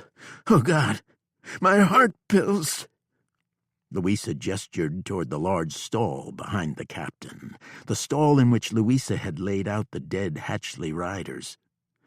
Their horses and her pinto were stabled in the stalls around her. They were all watching the doings in the barn alley with dubious interest. "Toss your gun into the stall there with the Hatchley boys." Yardley cursed again, sighed, and tossed the Colt into the stall where it smacked a dead man. The captain stood slouched before Louisa, face drawn and pale, not looking nearly as handsome as he had looked before. Now he resembled nothing so much as the rat he really was. "Just tell me," he said, shaking his head miserably. "Where is it? I gotta know. I scoured every stall for it. I was sure you must have buried it in the hay." "Sometimes it's best to hide your valuables in plain sight." Taking the rifle in one hand, aiming it straight out from her right hip at the captain's belly, Louisa took 2 steps to her left. All manner of moldy tack draped with dust and spider webs hung from a rusty railroad spike protruding from a ceiling support post. A burlap feed sack hung from the spike, along with several cracked bridles, rotting saddlebags splitting at the seams, and a couple of hames that belonged to a former era. With one hand, Louisa stripped the gear off the post, letting most of it drop in a pile at her feet. She peeled the feed bag strap off the post and slung it over her left shoulder, patting the lumpy bag against her hip. "Ah, hell," Yardley said. "I was going to retrieve them when the train arrived. Now I realize they're much safer on my person." Louisa wagged her rifle at Yardley. "Come along, Captain. Back to the—" She'd just spotted Ash Graham standing back in the shadows in the nook between stalls that led to the open door through which he'd fled for his heart pills.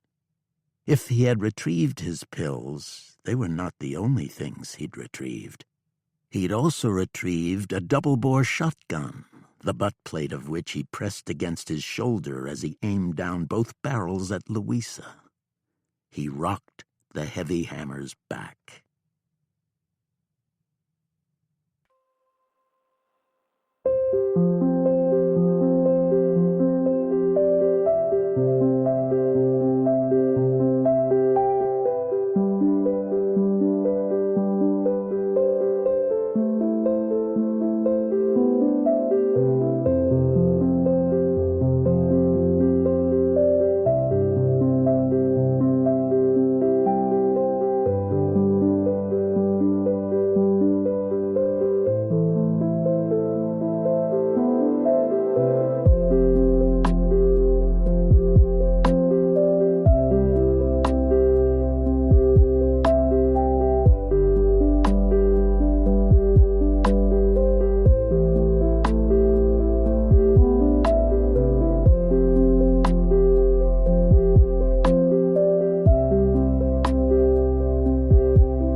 Chapter 37. Yardley looked at Louisa, frowning curiously. He followed her gaze to Graham and lurched back with a start, raising both hands. "Hoo-ah!" "Yeah, I'll say hoo-ah," the bearded oldster said, sliding the shotgun from Louisa to Yardley, then back to Louisa. "Easy with that thing, old-timer," Yardley said. "Go to hell with that old-timer crap. I got you both in one hell of a whipsaw, and I'm about to turn the blade." He narrowed a pale blue eye down the barrel at Louisa. "You, Miss Purty Pants, drop that feed sack." Louisa stared back at him. "If you're calculating up if I'm as jelly-spined as the yellow-livered soldier here, take into account I've killed before. for a lot less than what you got in that bag, judging by the bulge." Louisa could see that the old man wasn't lying. "Toss that Winchester into the stall with the soldier's pistol. If it twitches one fraction of an inch toward me, purty girl, you're gonna be a whole lot less purtier pronto." Louisa depressed the Winchester's hammer. She took the rifle in her hand and tossed it over the stall partition. It landed with a rustle in the hay near the dead men. "Now," Graham said, "drop the loot. Straight down." Louisa slid the strap of the feed bag off her shoulder. It plopped onto the floor near her left boot. Graham looked at it hungrily. He licked his lips, swallowed, and gestured with the shotgun toward the barn's broad rear doors at the far end of the alley. "That way. Get moving." "What are you gonna do?" Yardley, still holding his hands up to his shoulders, asked the old-timer. "What do you think he's gonna do?" Louisa asked the soldier. "Take us out to breakfast?" Graham chuckled through his tobacco-crusted teeth, what few remained in his jaws, that was. "Take us out to breakfast? I like that." He wagged the rifle again. "Get a move on, or I'll burn you both down right here." "Don't get your bloomers in a bind, old man." Louisa brushed past Yardley and strode back along the barn alley toward the door. Yardley fell into step behind her. She reached the doors well ahead of Yardley and Nash. She released the locking bar, dropped it to the floor, and slid the left side door open, grunting with the effort, for the tracks had acquired a layer of ice. "Hey, not so fast!" Graham bellowed, hurrying along behind Yardley, who was several feet behind Louisa. "If you're going to trip those triggers, trip 'em, you old reprobate." Louisa strode straight out through the doors and into the barn's rear paddock. 6 feet from the doors, a gust of cold wind pelted her with wind-blown snow. She swung around in time to see Yardley step out of the barn behind her, partly obscured by the blowing snow. A murky figure moved from the corner of the barn toward Yardley, swinging something toward the captain. A second later, the captain's head was bounding through the air toward Louisa, the soldier's eyes snapping wide in surprise, blood spewing from the ragged hole at the top of his torso where his head had been sitting a second before. The head glanced off Louisa's left shoulder to thump onto the ground and roll. Louisa stared in shock, her mind slow to comprehend what had just happened. Slow to comprehend the sight of Yardley's headless body taking 2 more steps toward her, his hands still raised before the man's knees buckled and the headless body crumpled to the freshly fallen snow. Another wind gust further obscured what happened behind Yardley. Louisa merely saw 2 shadows move violently. She heard a man's agonized wail. The shotgun thundered. Louisa saw the flash. One of the figures jerked to the right and then wheeled and dwindled back away into the wind-blown snow, quickly fading from Louisa's sight. The wind died, the sparkling snow gradually dispersing in the air before her. Beyond Yardley's head and his headless corpse, which lay belly down in the snow 6 feet away from her, Ash Graham lay on his back groaning, a hatchet embedded in his chest. One leg was curled under the other one. He lay writhing, closing his hands around the handle of the axe angling up out of his bloody chest. His shotgun lay in the snow to his left.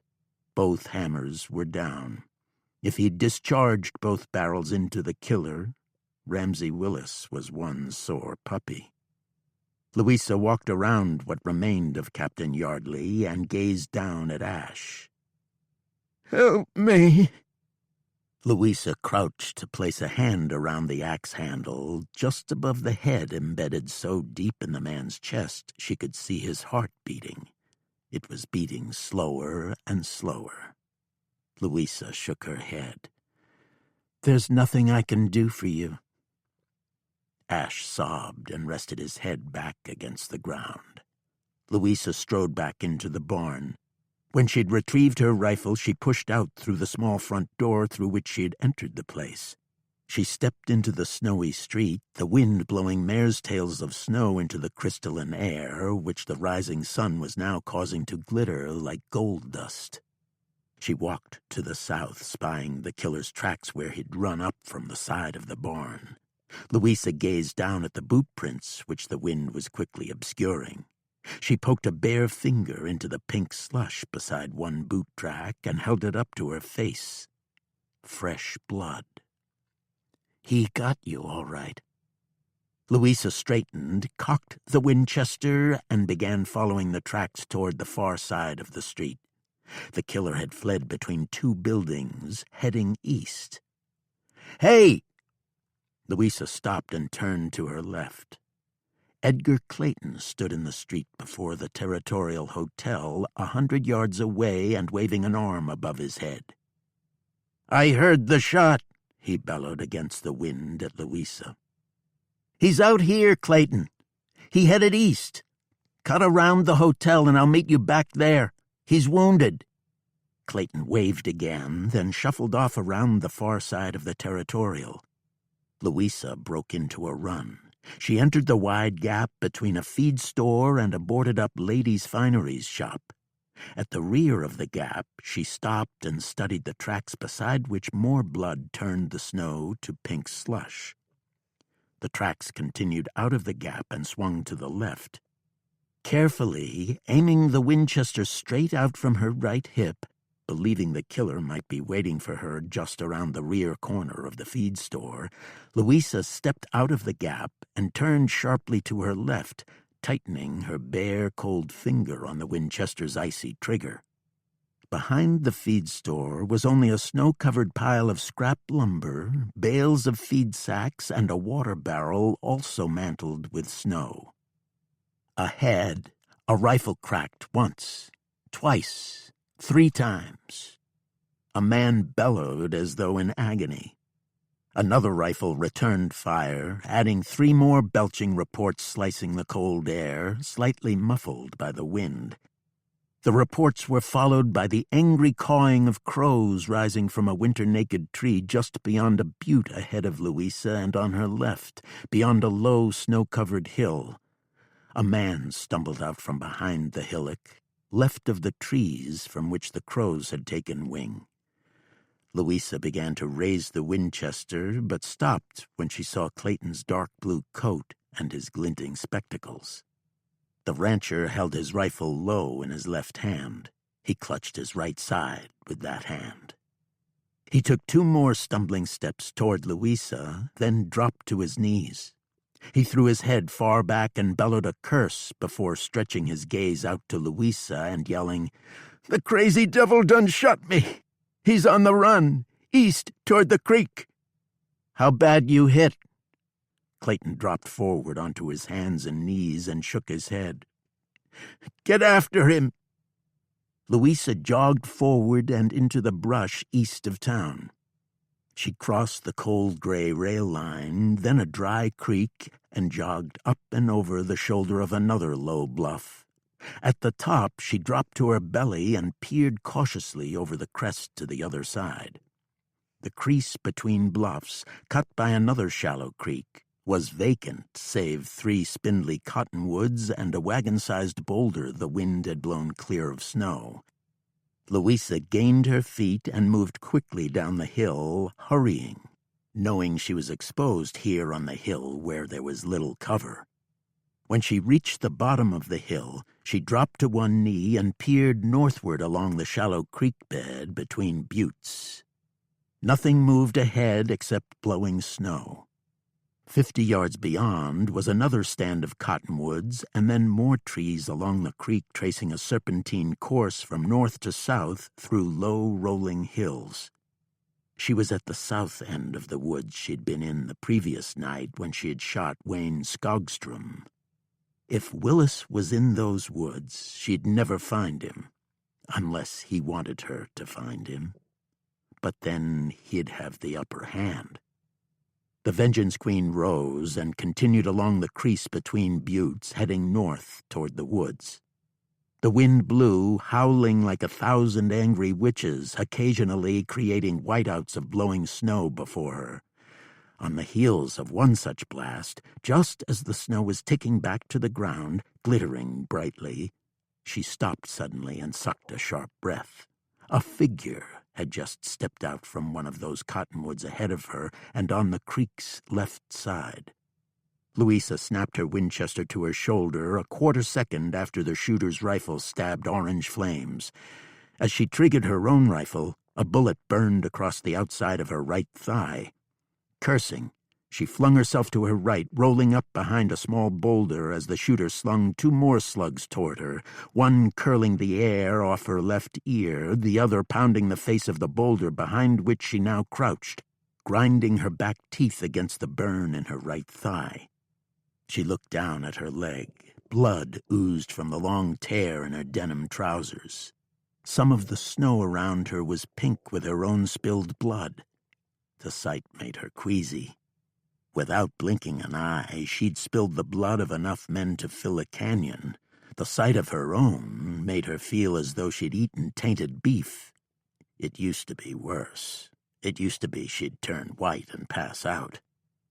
"No more of that nonsense," she grunted, taking her Winchester in both hands, suppressing the throbbing burn. A bullet sliced the wind with an eerie whine and slammed the face of her covering boulder. On its heels came the belch of Willis's rifle. Another bullet smashed the boulder. She could feel the reverberation through her shoulder. Louisa slid over to the rock's right side. Assuming she was right-handed, the killer might think that would be the side she'd return fire from. She waved her hand out from that side of the boulder, then pulled it back toward her chest. She smiled as another bullet ripped the wind to slam the rock on that end. Louisa slid the Winchester around the boulder's left side.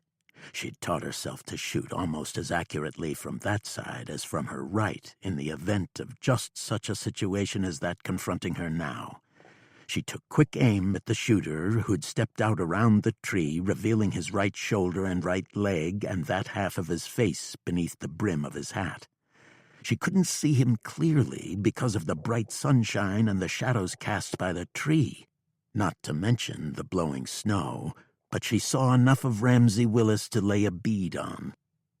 As the crazed killer hurled another round toward the right side of Louisa's boulder, Louisa triggered her own Winchester.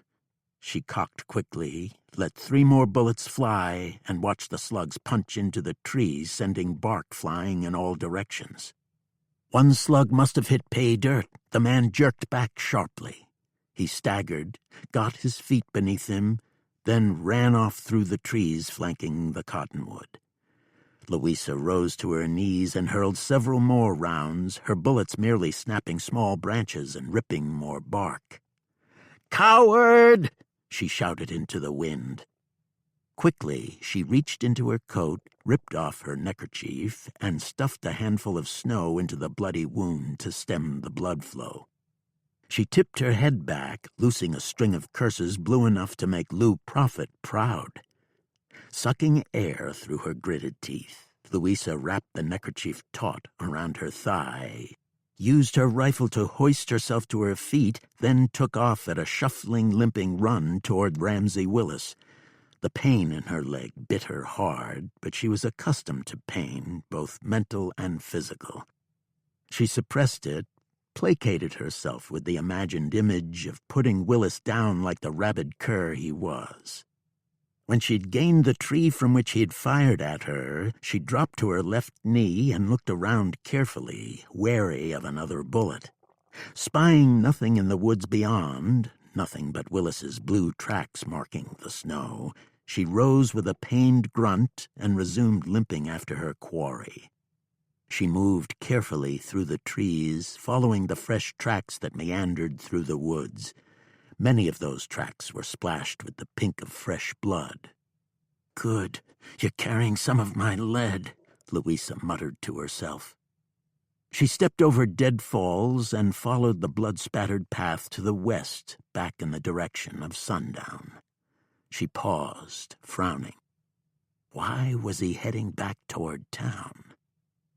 Louisa drew another deep breath and set out once more, following the path through the trees, across the train tracks, and back into the outskirts of the town.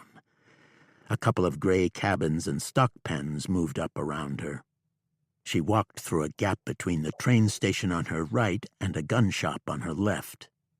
Willis's fresh tracks led straight through the gap and out into the town's broad main street, where the fresh, sugary, sun-glittering snow was being blown every which way by the cold wind.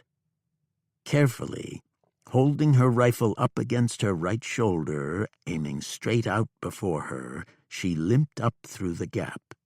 She kept her right finger, which she couldn't feel anymore, taut against the Winchester's trigger. She waited for Willis to poke his head and his own rifle around a corner of a building on each side of her and snap off another shot. When she reached the mouth of the gap, she sucked back the pain in her leg once more and bolted forward, swinging her rifle first right, then left. No Ramsey Willis. She swung her gaze back to Willis's tracks. They led out of the gap and swung left, heading south in the direction of the hotel. Louisa lurched back one step with a start. A horseback rider was moving toward her slowly, emerging from a thick curtain of swirling snow. Louisa raised the Winchester, tightened her finger across the trigger again. But then she lowered the weapon slightly, frowned at the man riding toward her. Wrapped in a heavy blanket which was draped over his head as well as his shoulders, he slouched lower over the mane of his obviously exhausted horse. The horse's eyelids were drooping, and ice from its breath had formed over its snout. Frost lay like a pale blanket over its dun withers. It moved very slowly on wobbly legs, blowing feebly, its breaths raking like a bellows. Finally, 10 feet away from Louisa, the horse gave another ragged blow and dropped to its knees. The man jerked his head up sharply, eyes snapping wide. The horse's head sagged to one side, and then its body sagged as well, rolling over, throwing its rider into the snow beside it.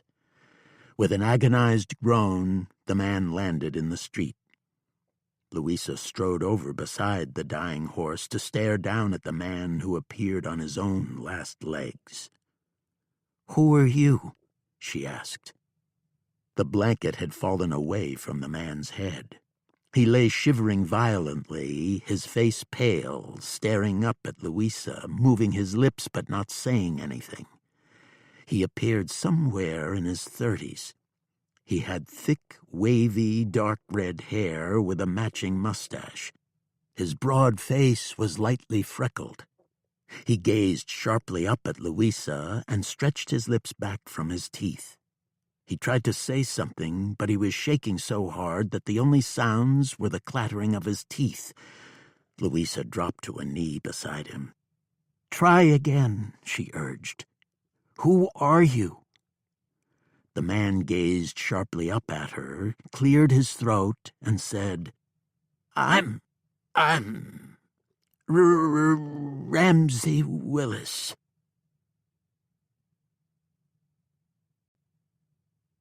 Chapter 38. Prophet chuckled. "Say, that tickles." Again he felt something warm and bristly caress his left cheek. Again he chuckled. "You're tickling me, you naughty girl." In a vague half-dream, he saw a half-dressed señorita sitting on a bed beside him in a room with a view through large open windows of dark sand sloping down to the Sea of Cortez, shimmering in the hazy afternoon sunshine. The emerald-green water was ruffled by white waves unraveling up on the shore with relaxing regularity. He could smell chili peppers and carne asada cooking on a near fire. There must have been an open bottle of tequila nearby as well, because he could also smell the tang of that fiery Mexican elixir. Sitting on the edge of the bed where the bounty hunter took his dreamy siesta, The girl, cool and brown, was slowly brushing her long, dark brown hair, with each stroke letting it dance across his face. After every 2 or 3 strokes of the brush, she leaned down and pressed her plump lips to his cheek. He could feel the soft puffs of her warm breath, which also owned the tang of tequila and the peppery aroma of strong Mexican tobacco. Again, Prophet chuckled from where he hovered in that dreamland, suspended between wakefulness and slumber. "You're a playful one, ain't you? Say, honey," he said, shivering, "would you mind closing the windows?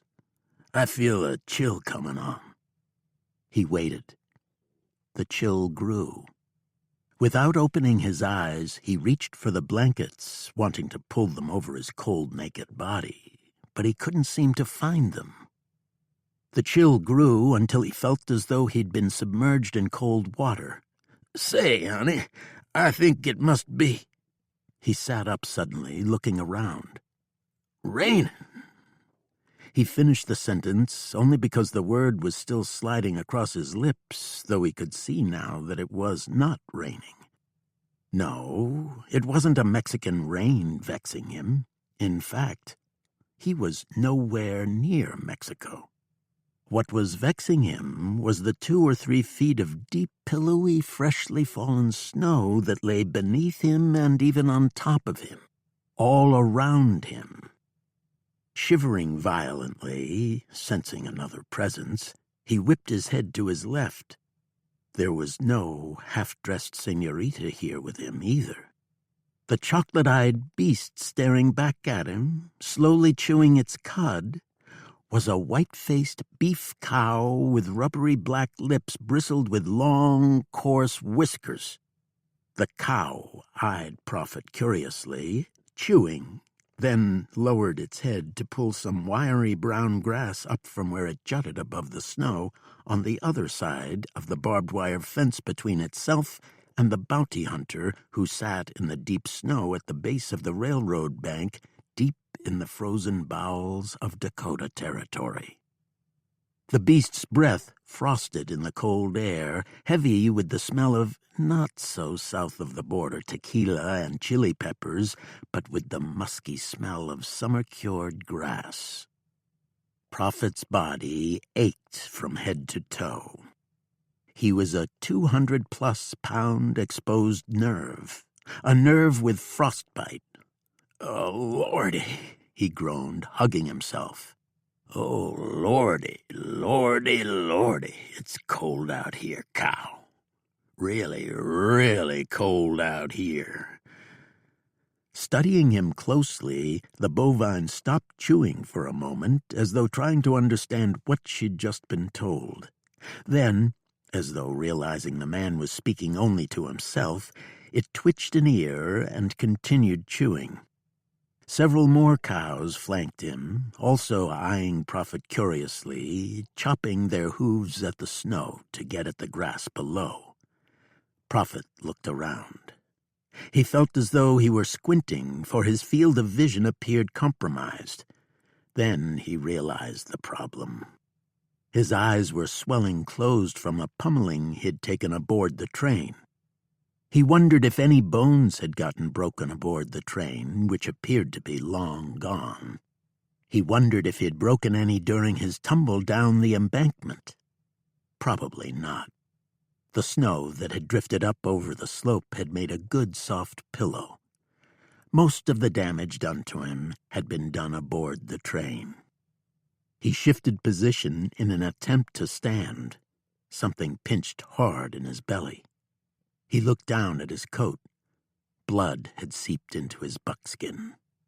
He remembered Leo's pretty little stiletto. Ah, hell. Had the cold numbed the pain of the stab wound to his midsection? He unbuttoned 3 buttons of his coat from the bottom, an awkward maneuver given that he could just barely feel his hands. What he could feel of them ached like hell. Dread lay heavy in him. Something told him that when he opened his coat, He was going to see his own innards bulging out of the hole that the depraved cuss Leo had opened in his belly. He pulled the coat open. He frowned, at least he thought he did. With his eyes so swollen it was hard to tell. What he could tell, however, was that there were no innards oozing out of him. His wool shirt was torn slightly just above his belly button, but there was only a silver dollar-sized bloodstain around the hole. He poked a numb finger through the hole, then glanced at the square buckle of his cartridge belt. He grinned. He fingered the nick alongside the large, round brass buckle. That prissy boy's blade skidded off the buckle. It nipped me, but no worse than I've cut myself shaving. Prophet chuckled again as he pressed a finger against his belly to make sure he was right and that he wasn't on death's doorstep. He jerked his head up suddenly. He'd heard something. Pricking his ears, he studied the snowy, brightly sunlit prairie around him. He heard it again. Whooping sounds drifted toward him from ahead and on his left. At first he thought it must be wolves or coyotes. But then, as the sounds continued to roll toward him across the snowy prairie to the southwest, he realized what was making those sounds. Indians. Warriors on the blood scent. The Cuthead Sioux hunting party. Prophet closed his coat and heaved himself to his feet. Balling his bare hands, he shoved them into his coat pockets. He looked around, found a relatively easy way back up to the rail bed, and took it. As he climbed, his moccasins slipping and sliding in the shin-deep snow, guns began belching and popping from the same direction from which he had heard the coyote-like yammering. Finally, having fallen onto his hands and knees twice, burying his already cold hands in the deep snow, he gained the top of the rail bed, breathing hard, snot dripping from his nose. His ears were as cold as his hands, for he'd left his hat and muffler aboard the train. As he stood atop the rail bed, he gazed off in the direction from which the howling and yowling continued to swirl on the harsh wind. The sunlight glinted off the snow like millions of tiny javelins piercing his retinas. He removed one hand from a pocket to shield his gaze from the sun. Another frozen lake, smaller than the other one he'd passed aboard the train, lay to the southwest. Cows grazed along the near shoreline. On the far side of the lake, he saw the stalled train, or most of it. From his vantage, he couldn't see the locomotive and tender car. The railroad line ran around the east end of the lake and then around its southwest shore, between the lake and several tall buttes. The train had just started to turn around the western side of one of those buttes and continue south when it had stalled. For whatever reason, it sat stalled on the tracks, little larger than a caterpillar from this distance. What appeared a dozen men, the size of ants from this vantage, were milling around it, on top of it and around the near side, some on horseback, howling and yowling and triggering rifles into the coach's windows. Prophet couldn't help quirk his mouth corners in a grim smile. "They ran you down, did they?" he said. "Getting even for Little Fawn." The Cuthead hunting party had taken off across the lake, short-cutting, catching up to the train when it stalled. Prophet didn't know if the Indians had stopped it or if it had stopped for another reason. It didn't matter. They had it now. Lou couldn't tell, but it appeared they'd taken the Countess's party by surprise.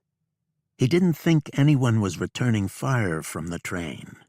At least, he couldn't see any gun flashes in the windows. He couldn't hear the distinctive pounding of Rodney Fairweather's big Scheutzen sporting rifle. A scream slashed across the frozen lake, thin and high with agony. It was a girl-like scream, but it was not a girl who'd made it. It was a man's scream, a young, horrified man. Prophet fashioned another satisfied half-smile. The screams, which continued, high and shrill and desperately beseeching, belonged to none other than Rodney Fairweather, his own deserving self. Another scream joined the first. Prophet's heart thudded. When the scream came again, drowning Rodney's, Prophet could tell it was a girl's scream. Ah, no. Slowly, Lou shook his head, eyes widening as he stared across the lake toward the train the Indians were milling around and on top of, like ants on a succulent feast. Ah, no, no, he said again. He found himself moving back down the slope, wading through the shin-deep snow. She didn't have nothing to do with Little Fawn, he bellowed into the wind. The Countess's scream came again, shorter and shriller. It careened toward Prophet again, and again, likely through a blasted-out window. Prophet stumbled in the deep snow, dropped to a knee. He heaved himself to his feet, 100 aches and pains lancing him, his head throbbing from the beating the Russians had given him. Still, heart-thudding, dread searing him, he found himself breaking into a shambling run out onto the lake, kicking through the finger drifts, sliding on the cracked, lumpy ice between the drifts. Several 100 yards stretched between him and the train. Of course, he'd never make it in time to save the Countess, but he had to try. Even as incapable as he was of doing much about it, of even making it the entire way in his battered condition, he had to try. In his mind's eye, he kept seeing Countess Tatiana's girlishly devilish smile, the mischievous glitter in her eyes. Again, she screamed in raw torment and horror, and Prophet lurched into a faster run. As he ran, slipping on the lumpy ice between drifts, more yowls and hoof thuds rose from the direction of the train. He turned his swollen-eyed gaze toward the far end of the lake, now maybe a half a mile away. The Sioux were pouring from the train, leaping off the platforms between coaches and swinging up onto their waiting horses. They were hauling out loot in burlap sacks, which they hastily draped from their saddle horns. Prophet stopped, dropped to a knee. He was glad to find that his peacemaker was still in his coat pocket. There was a good bit of snow in the pocket as well. He pulled the gun out of the pocket, brushed the snow away from his numb hands, and wrapped his right hand around the neck. He was as ready as he could be if the Indians saw him out here and rode toward him, intending to clean this White Eye's clock as well. Relief touched his anxious heart. The Indians went galloping straight up along the train, following the tracks around the butte to the south. They were soon out of sight. "Tatiana," Prophet said to himself, a little taken aback by the wariness he heard in his own voice. He stuffed the pistol back into his coat pocket, stuffed his hands into his pockets as well, and continued running, if you could call his shuffling, slipping and sliding amble a run. When you're as sore, cold, and exhausted as Prophet was, time somehow speeds up and slows down at the same time. The bounty hunter had no idea how much time had passed, or even what time of day it was, when he finally gained the far lakeshore. He scrambled over rocks abutting the steep bank and gained the rail bed, having to drop to his knees beside the caboose to catch his breath. The ground pitched around him. He was queasy, dizzy. Every bone and muscle barked out in anguish. A cracked bell tolled in his ears, every ring thrusting a sharp lance into the exposed nerve of his brain. He gave a great grunt of rallied energy as he heaved himself back to his feet. He shuffled up alongside the rear coach car, the passenger coach in which he'd been riding with his prisoner, Gritch Hatchley. He fumbled his way up onto the rear platform, stumbled through the rear door, and staggered to where he'd left Hatchley on the seat near the wood stove. His prisoner was where he'd left him. But now Hatchley's blood mingled on the floor with the blood of his old pard, Henri Chambeau. Hatchley sat in the plush-covered seat, hands still cuffed behind his back. He leaned forward slightly, attached to the seat back by the cuffs. His eyes and mouth were drawn wide in bald horror. The prisoner stared sightlessly. His throat had been cut, and the blood had run down to form a thick red bib over his chest. He had also been scalped, leaving a grisly, bloody mess at the top of his head. His scalp rested bloody side up on his lap. "Well, there goes another $500, Prophet said. The stove was still warm. Lou groaned as he dropped to his knees beside it, holding his hands out to it, grimacing as he entwined his fingers, working blood back into the half-frozen flesh. As he did, he looked around for his Winchester. Surely the Indians would have taken it. No. It lay on the floor with the rest of his gear, likely thrown there when the train had stopped. The cutheads must have gotten so much more valuable plunder from the Russians' cars that they hadn't bothered with Prophet's prized Winchester 73. Or maybe they hadn't seen it over there. For whatever reason, the rifle remained in his possession. When he had worked some feeling into his fingers, he reached over for the trusty long gun, picked it up, and caressed it lovingly as he heaved himself to his feet with another weary groan. "Come on, old buddy," he told the rifle, staggering toward the front of the car where the door hung open. "Let's go see what we can do for the girl." He doubted there would be anything he could do. He'd arrived at the train too late. Still, he had to investigate. There was a chance she might still be alive. He stumbled down off the passenger coach, past the two stock cars in which he could hear the horses shuffling nervously, and shambled up to the first of the fancily appointed cars in the senator's combination. He stopped suddenly, his half-frozen and swollen face shaping a grimace. "Well, hello there, Rodney," he muttered. "We meet again." The fancy Dan had been stripped naked and hung by his bent legs upside down from the vestibule's brass rail facing outward. He was a bloody mess. Prophet wasn't sure how much of that mess was the result of his work and how much was the result of the cuthead's work, but Rodney was a mess, all right. The senator's dead son stared up at Prophet in silent pleading. Something had been stuffed into his mouth. Prophet didn't look too closely. He didn't need to. He knew what the cutheads had stuffed into Rodney's mouth. Prophet jerked his head up when he heard voices from inside the coach. Voices and shuffling sounds. Someone was still alive in there, moving around. Prophet clambered up onto the vestibule. The door was closed. He crouched to gaze through the glass pane in the upper panel. Anger flared in him as he stared through the glass. Several braves remained in the car. They were lounging around, smoking fat cigars and drinking expensive firewater straight out of cut-glass decanters. One of them had Tatiana on the floor in the middle of the car, while the others watched, laughing and yelling encouragement. Prophet stepped back. He rammed a live round into the Winchester's action.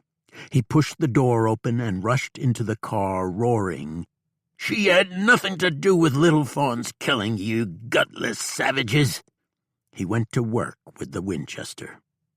For nearly a minute, the inside of the fancy coach car sounded like a pitched battle, but only one man was shooting. By the time the Winchester's trigger pinged benignly against the firing pin, all 9 rounds having found the flesh of the drunken cuthead braves, 5 rapists lay strewn about the car, dead, while 2 more staggered out the front door, each dropping to an opposite side of the car to run, stumbling and bleeding and screaming, before they dropped to the ground and bled out their lives in the snow beside the train. Prophet tossed the empty Winchester onto a fainting couch and fell to a knee beside the poor battered girl. She groaned, shook her head, opened her eyes. Recognition showed in those chocolate orbs. "Lou?" Prophet picked her up, held her taut against him. "I'm here, darling. I'm here. Old Lou's here. You're safe now, honey." "Oh, Lou," the Countess sobbed into his chest. Footsteps sounded at the far end of the car. Prophet jerked his head up with a start, dropping his right hand to his coat pocket, wrapping his fingers around the handle of his Colt. "Easy, easy," said the man, moving through the front door.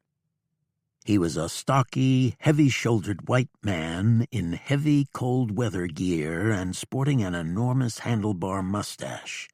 Frost bathed his face. A leather-billed watch cap was tied to his head with a thick cream muffler. "I'm Will Decker, the engineer." He stepped to one side to indicate the slightly shorter man moving into the car behind him. "This is Bart Stonecraft, my fireman." The men looked around the blood-drenched car, wide-eyed. Twice as many Russians as Indians lay strewn about the car. The senator was here as well, draped across a card table to Prophet's left. What was left of him, that was. The old Count sat in a chair against the window to Prophet's right. He'd been shot so many times he probably weighed more in lead than in gristle and bone. Leo lay at his feet in much the same condition. Lou returned his gaze to the shocked faces of the engineer and the fireman. "We was holed up in the tender car, hidin'," said the fireman, Stonecraft. "We only had a single pistol between the two of us," Decker said a little defensively. "Besides, there was so many of them," added Stonecraft. 20 at least." Prophet removed his hand from his coat pocket and wrapped that arm around the Countess, sobbing against his chest. "Are there any other survivors?" Decker shook his head. "We've been through the whole train. The senator's whole party—" He shook his head again slowly, darkly. "Dead." "That was Leap's High's bunch," Stonecraft said. "They lit a shuck." "Yeah, well, they had every right to be piss-burned," Prophet said, rocking the Countess gently. "But they done went a little too kill-crazy. This poor girl had nothing to do with Little Fawn's death." "Poor Little Fawn," Stonecraft said. "He was a good kid." "How'd the train stall?" Prophet asked. "Snowdrift broke away from the top of the butte," Decker said. "Covered the tracks. Not a whole lot, but enough to get us stuck." Stonecraft said, "We'll get her shoveled out in an hour." "We'll pull out then," Decker said, looking at the Countess in Prophet's arms. "Get that girl to a warm bed in Sundown. They got him a good hotel there." "Yeah, it'll be safe there in Sundown," Stonecraft said. "It's always quiet in Sundown." The two train men left the coach and got to work clearing the tracks.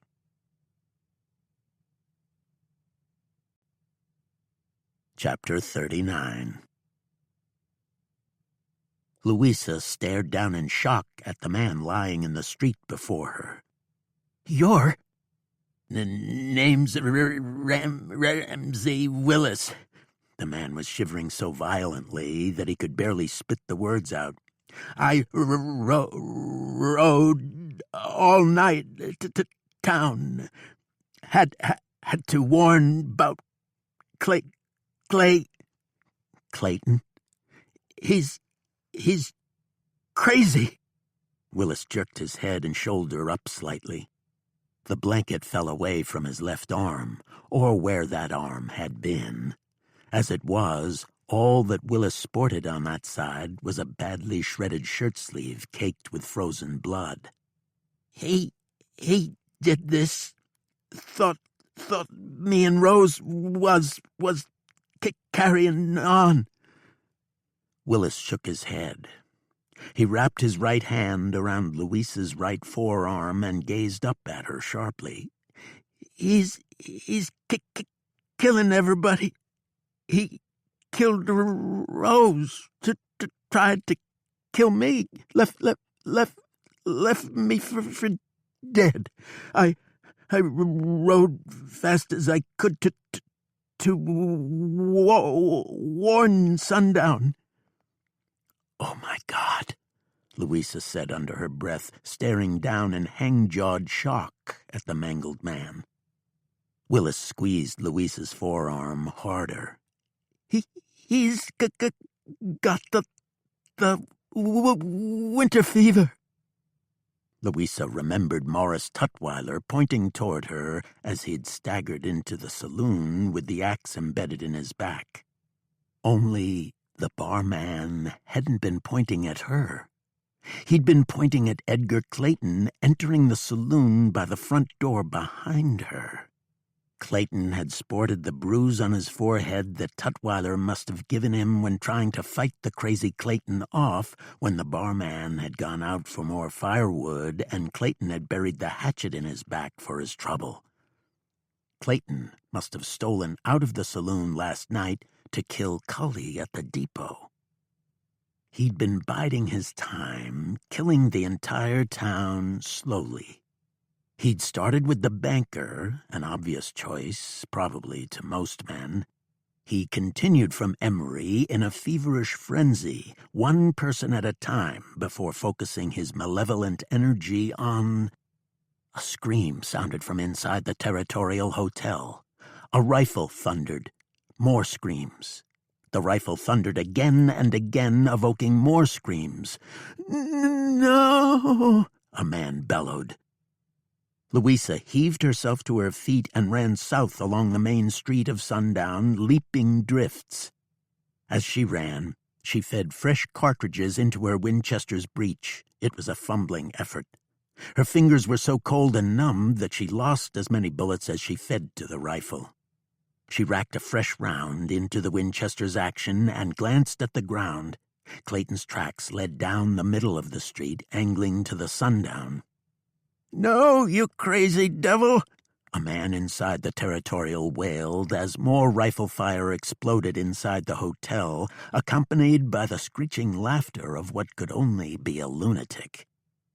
Louisa mounted the stoop and pushed through the front door. Her eyes had been compromised by the bright sunlight. She couldn't see much in the dingy shadows, but she saw the flames of a rifle lapping toward her from the room's bowels. As she flung herself left, a bullet punched into the door's glass pane. Louisa hit the floor and rolled, loosing the Winchester when she inadvertently slammed it against a chair. Another bullet thumped into the floor a few inches from her scrambling, moccasin-clad feet. She peered through the legs of the table she'd found herself behind, left of the front door, to see both Mose and Nasty Ralph lying dead on the floor before her. To their left, Mrs. Emery sprawled on her back, limbs akimbo. More men, likely the drummers, were wailing as the rifle continued barking and Clayton continued venting his howling, high-pitched, witch-like laughter. The shooting stopped.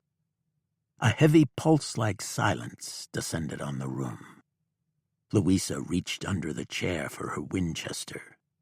Taking the rifle in both hands, she edged a look over the table before her. Her eyes adjusted to the murky shadows near the bar. Smoke hung heavily over the room, smelling like rotten eggs. A man's vague shadow moved to the left of the bar, near the bottom of the stairs. "Oh, God, I'm dying," announced a man's thin, dull voice. The man-shaped shadow swung sharply to his left and triggered a pistol toward the floor. A gurgling sounded as one of the last surviving drummers died. Edgar Clayton swung around to face the bar, striding toward it, clicking back the hammer of the Remington revolver in his right hand. "Please, Mr. Clayton, Tony's quavering voice sounded from where she must have been cowering behind the bar. "Don't kill me!" Clayton opened his mouth and loosed another round of cackling laughter. As he approached the bar, he aimed his cocked pistol over the top toward the floor on the other side. "Hold it, Clayton!" Clayton froze. Slowly, he turned his head toward Louisa, standing near where Mose and Nasty Ralph lay dead. The Vengeance Queen aimed her cocked Winchester from her right shoulder. She narrowed one hazel eye down the rifle she held rock steady in her half-frozen hands. The bright sunlight, angling through the windows and the open door behind her, glittered in Clayton's eyes. It fairly glowed in them, the eyes of a specter who'd stolen out of hell on a mission of madness and blood. Clayton loosed another round of howling laughter, ending with, "I got her dead to rights, Miss Bonnie Venture." He swung his head back toward Tony cowering behind the bar. He didn't get off a single shot before Louisa's Winchester roared. She punched 2 bullets into the crazy man's belly, sending him stumbling back along the bar. Walking slowly toward him, she continued working the cocking lever and firing, empty shell casings pinging onto the floor behind her. Wailing shrilly, Clayton dropped his gun and then followed it to the floor, piling up at the far end of the bar near the stairs, at the same spot Del Rainey and Morris Tutwiler had breathed their last. Louisa cocked the Winchester once more and punched one more round into Clayton's chest. He grunted, gurgled. His crazy eyes rolled up in their sockets, dimming. Louisa lowered the smoking Winchester. Powder smoke hung heavy in the air before her. Into the heavy silence following the din of the fusillade, she said, "It's Bonaventure, you cork-headed fool. If you listened closely, you wouldn't hear a Y in it." A face slid slowly into view from behind the bar. Louisa turned to see the redhead regarding her dubiously.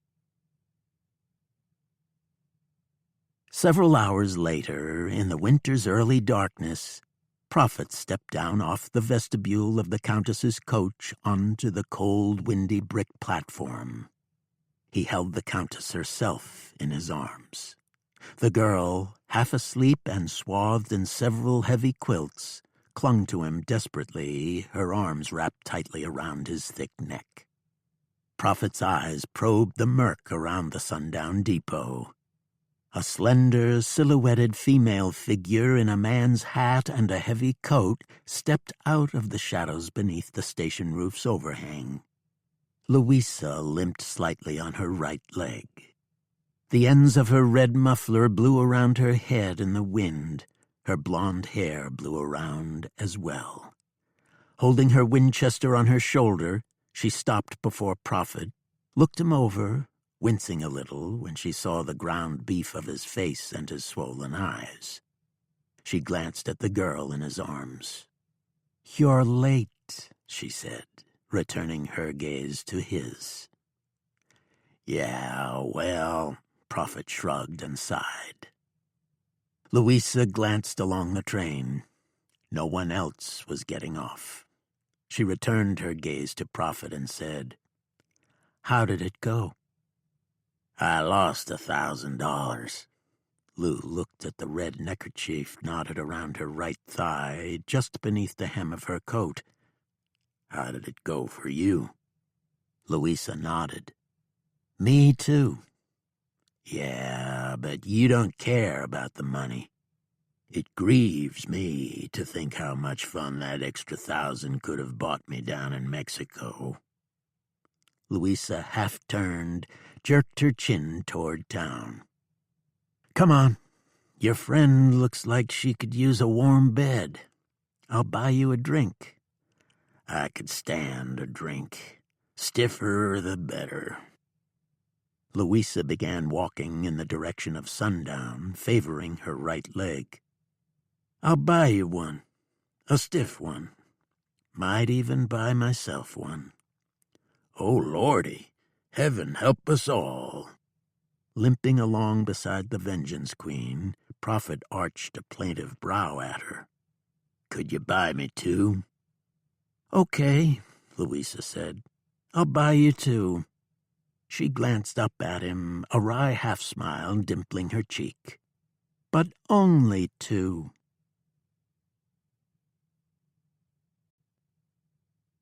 The End.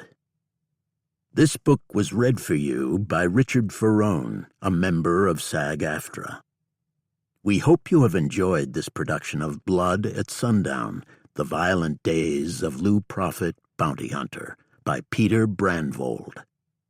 Recorded books are available wherever audiobooks are sold, including audible.com, audiobooks.com, Google Play, Apple iTunes, and in public libraries through RB Digital. Thank you for being a Recorded Books reader.